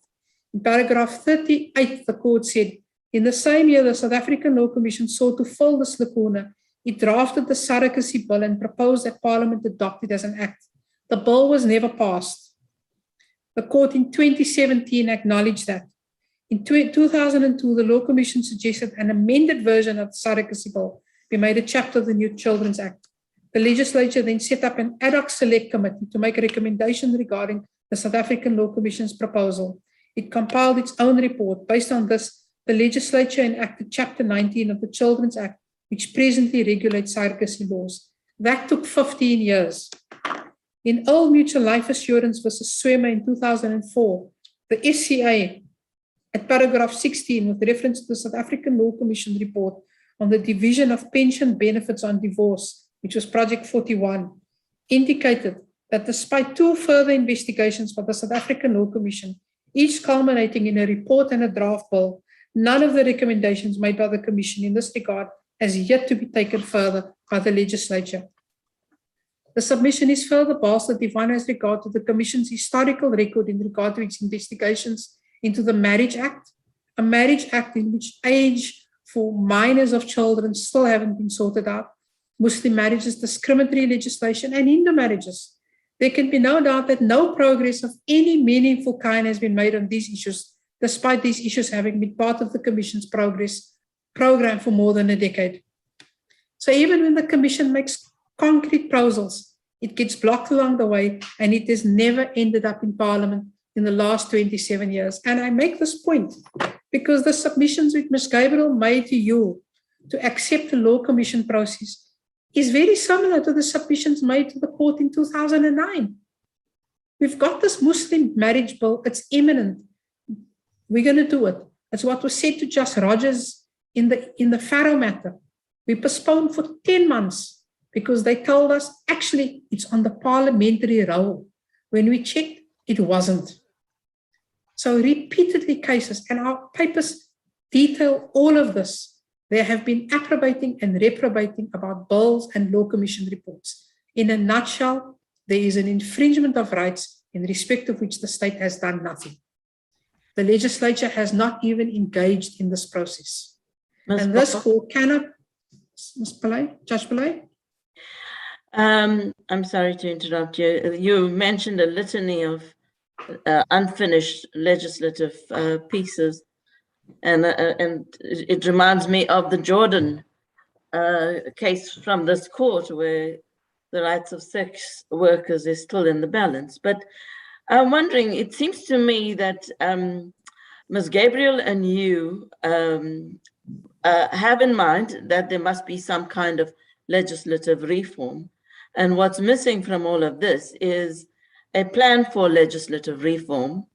Isn't there a basis for a conversation of what that plan should be, whether you would like the court to endorse that plan, and if you're asking for a supervisory relief, whether such a plan might find space in a supervisory order? Have you had a conversation? I'm speaking for myself. I have no mandate from anyone else on the panel. Justice Pillay, we haven't had such a conversation. And the reason partially why we haven't had such a conversation is that in the High Court, there were 9 counsel representing the state party, 7 for the executive and 2 for Parliament. Parliament was separately represented. The parliamentary defense is recorded in Justice Bukwana's judgment was, well, Ms. no Bauer, initiation. Even the 10 minutes is up now. Please wrap up within a minute. Justice, if I can just answer Justice Pillay's question. Answer Justice Pillay's question, my sister Justice Pillay's question, and within a minute thereafter, please wrap up. Yes, Justice Pillay, so the position Parliament had adopted in the court quo was essentially that no bill from the executive had reached Parliament, and so we cannot be accused of not having fulfilled our constitutional obligations. And the High Court found in favor of Parliament. the council currently before court wasn't acting in respect of Parliament. We hadn't engaged on that basis in respect of a supervisory entity. If the court wanted to go down that road and they wanted such engagement, then certainly we would endeavor to reach some agreement. But we have not out of our own done that. The two last points that I must make out, Ms. Pillay had made the representations that the two protagonist parties had agreed on out of community of property.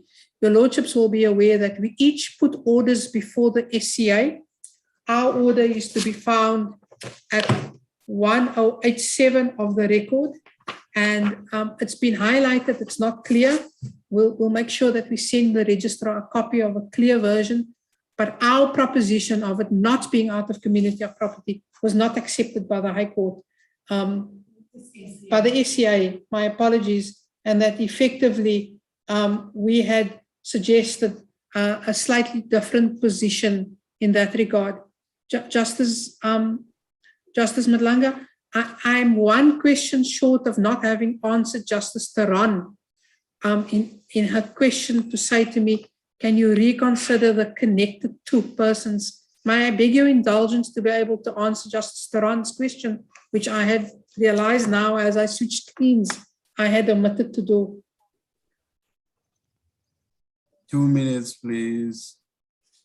Sorry, Justice Theron, we seem to take on board your suggestion that our proposition in 18.2.1 wasn't clear enough, and we redrafted it to suggest the following. And again, we'll send the draft through. Paragraph 1.8.1 does not invalidate a winding up of the deceased estate that has been finalized or the transfer of property by a party to the marriage that has been effected, unless the property is transferred to a person or legal entity connected to a party.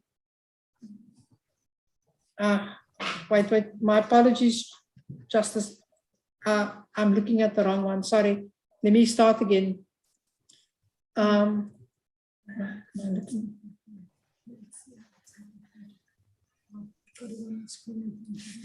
Sorry, that unless such property has been transferred to a related person, and we've looked at the Companies Act and then included a paragraph 1.9 that says, for purposes of paragraph 1.8.2.1, a related person means an individual whom is related to another individual as they are married or live together in a relationship similar to a marriage, or separated by no more than 2 degrees of natural or adopted consanguinity or affinity, and an individual in relation is related to a juristic person if the individual directly or indirectly controls the juristic person. So in other words, we've taken on board your concerns that connected to isn't clearly enough, and we've gone back and we've looked at the Companies Act as to what a related person means and inserted that instead. And with the court's leave, we'll email the order through to the registrar for purposes of assisting the court on that revised version. We are indebted to the court for allowing the sharing of minutes, and we are indebted to the court for allowing us this hearing. Thank you. Thank you, Ms. Bauer, and thank you to all counsel. Before the host terminates the meeting, may I just ask colleagues to check your inbox as soon as the hearing has been terminated. Check your inbox for another link, and please connect on that new link from Mr. Zunaid Naidu. Please. Justice Madlanga, I apologize for interrupting. Might I inquire whether I would be entitled to a 3-minute reply? No.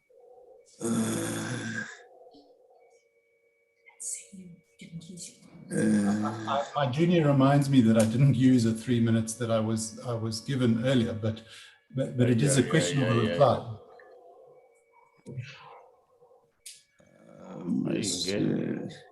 We should have cleared this when I met counsel this morning, because I did indicate I was giving an opportunity for a reply to Ms. Bauer only, and I said 10 minutes then.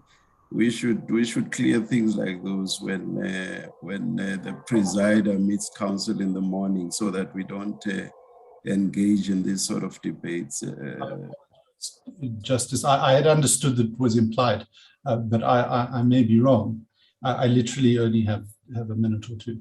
Colleagues, may I give Mr. Murphy the 3 minutes? Yes, you may go ahead, Mr. Murphy. I'm greatly indebted. I only wish to deal with Ms. Gabriel's submission regarding the inconsistency between the legislative order that we seek and the permissive nature of Section 15.3 of the Constitution, and Mr. Willis's point around entanglement. And I think there is a bit of a confusion, and this addresses, I think, some of the questions that Justice Pillay has raised. We are not saying that the state has an obligation to pass legislation that recognizes Sharia law. We are not saying that the state has an obligation to pass the legislation that is contemplated in Section 15.3A2, which refers to legislation recognizing systems of personal and family law under any tradition.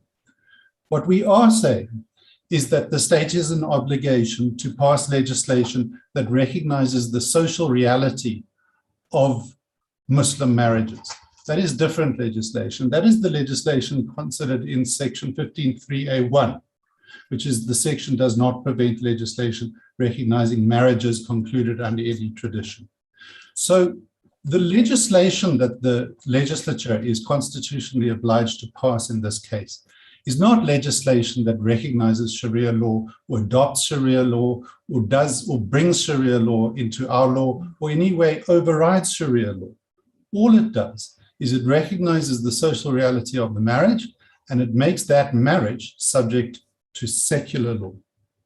So we are not attempting to make Sharia law enforceable. It may be the case that the legislature chooses to adopt a law which recognizes a system of personal law like Sharia law as law, but that is not the constitutional obligation that we are contending for. There is a middle ground between recognizing and applying a system of personal Muslim law on the one hand, which is a holy inclusion of Sharia law, and on the other hand, what is called a constitution-free zone, which is what Mr. Willis wants.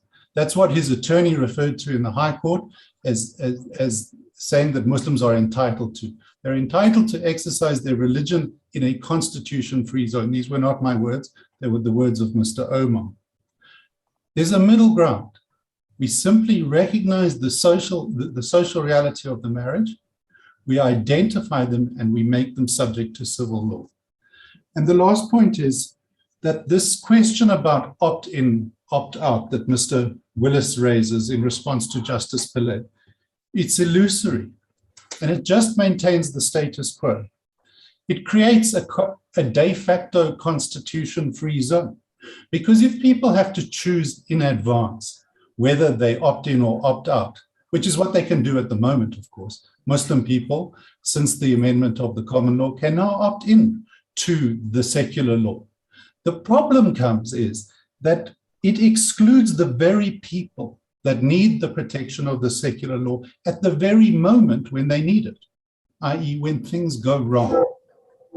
That is the marriage that needs to be recognized, is that, and the law needs to come to the aid of that person. So I agree with Ms. Bauer.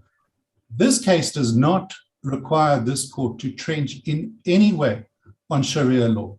You don't have to understand it, and you don't have to override it in any way. Those are my points. Thank you for the indulgence. Thank you, Mr. Murphy. Again, thanks to all counsel. Judgment is reserved. And colleagues, please, let's join the other link.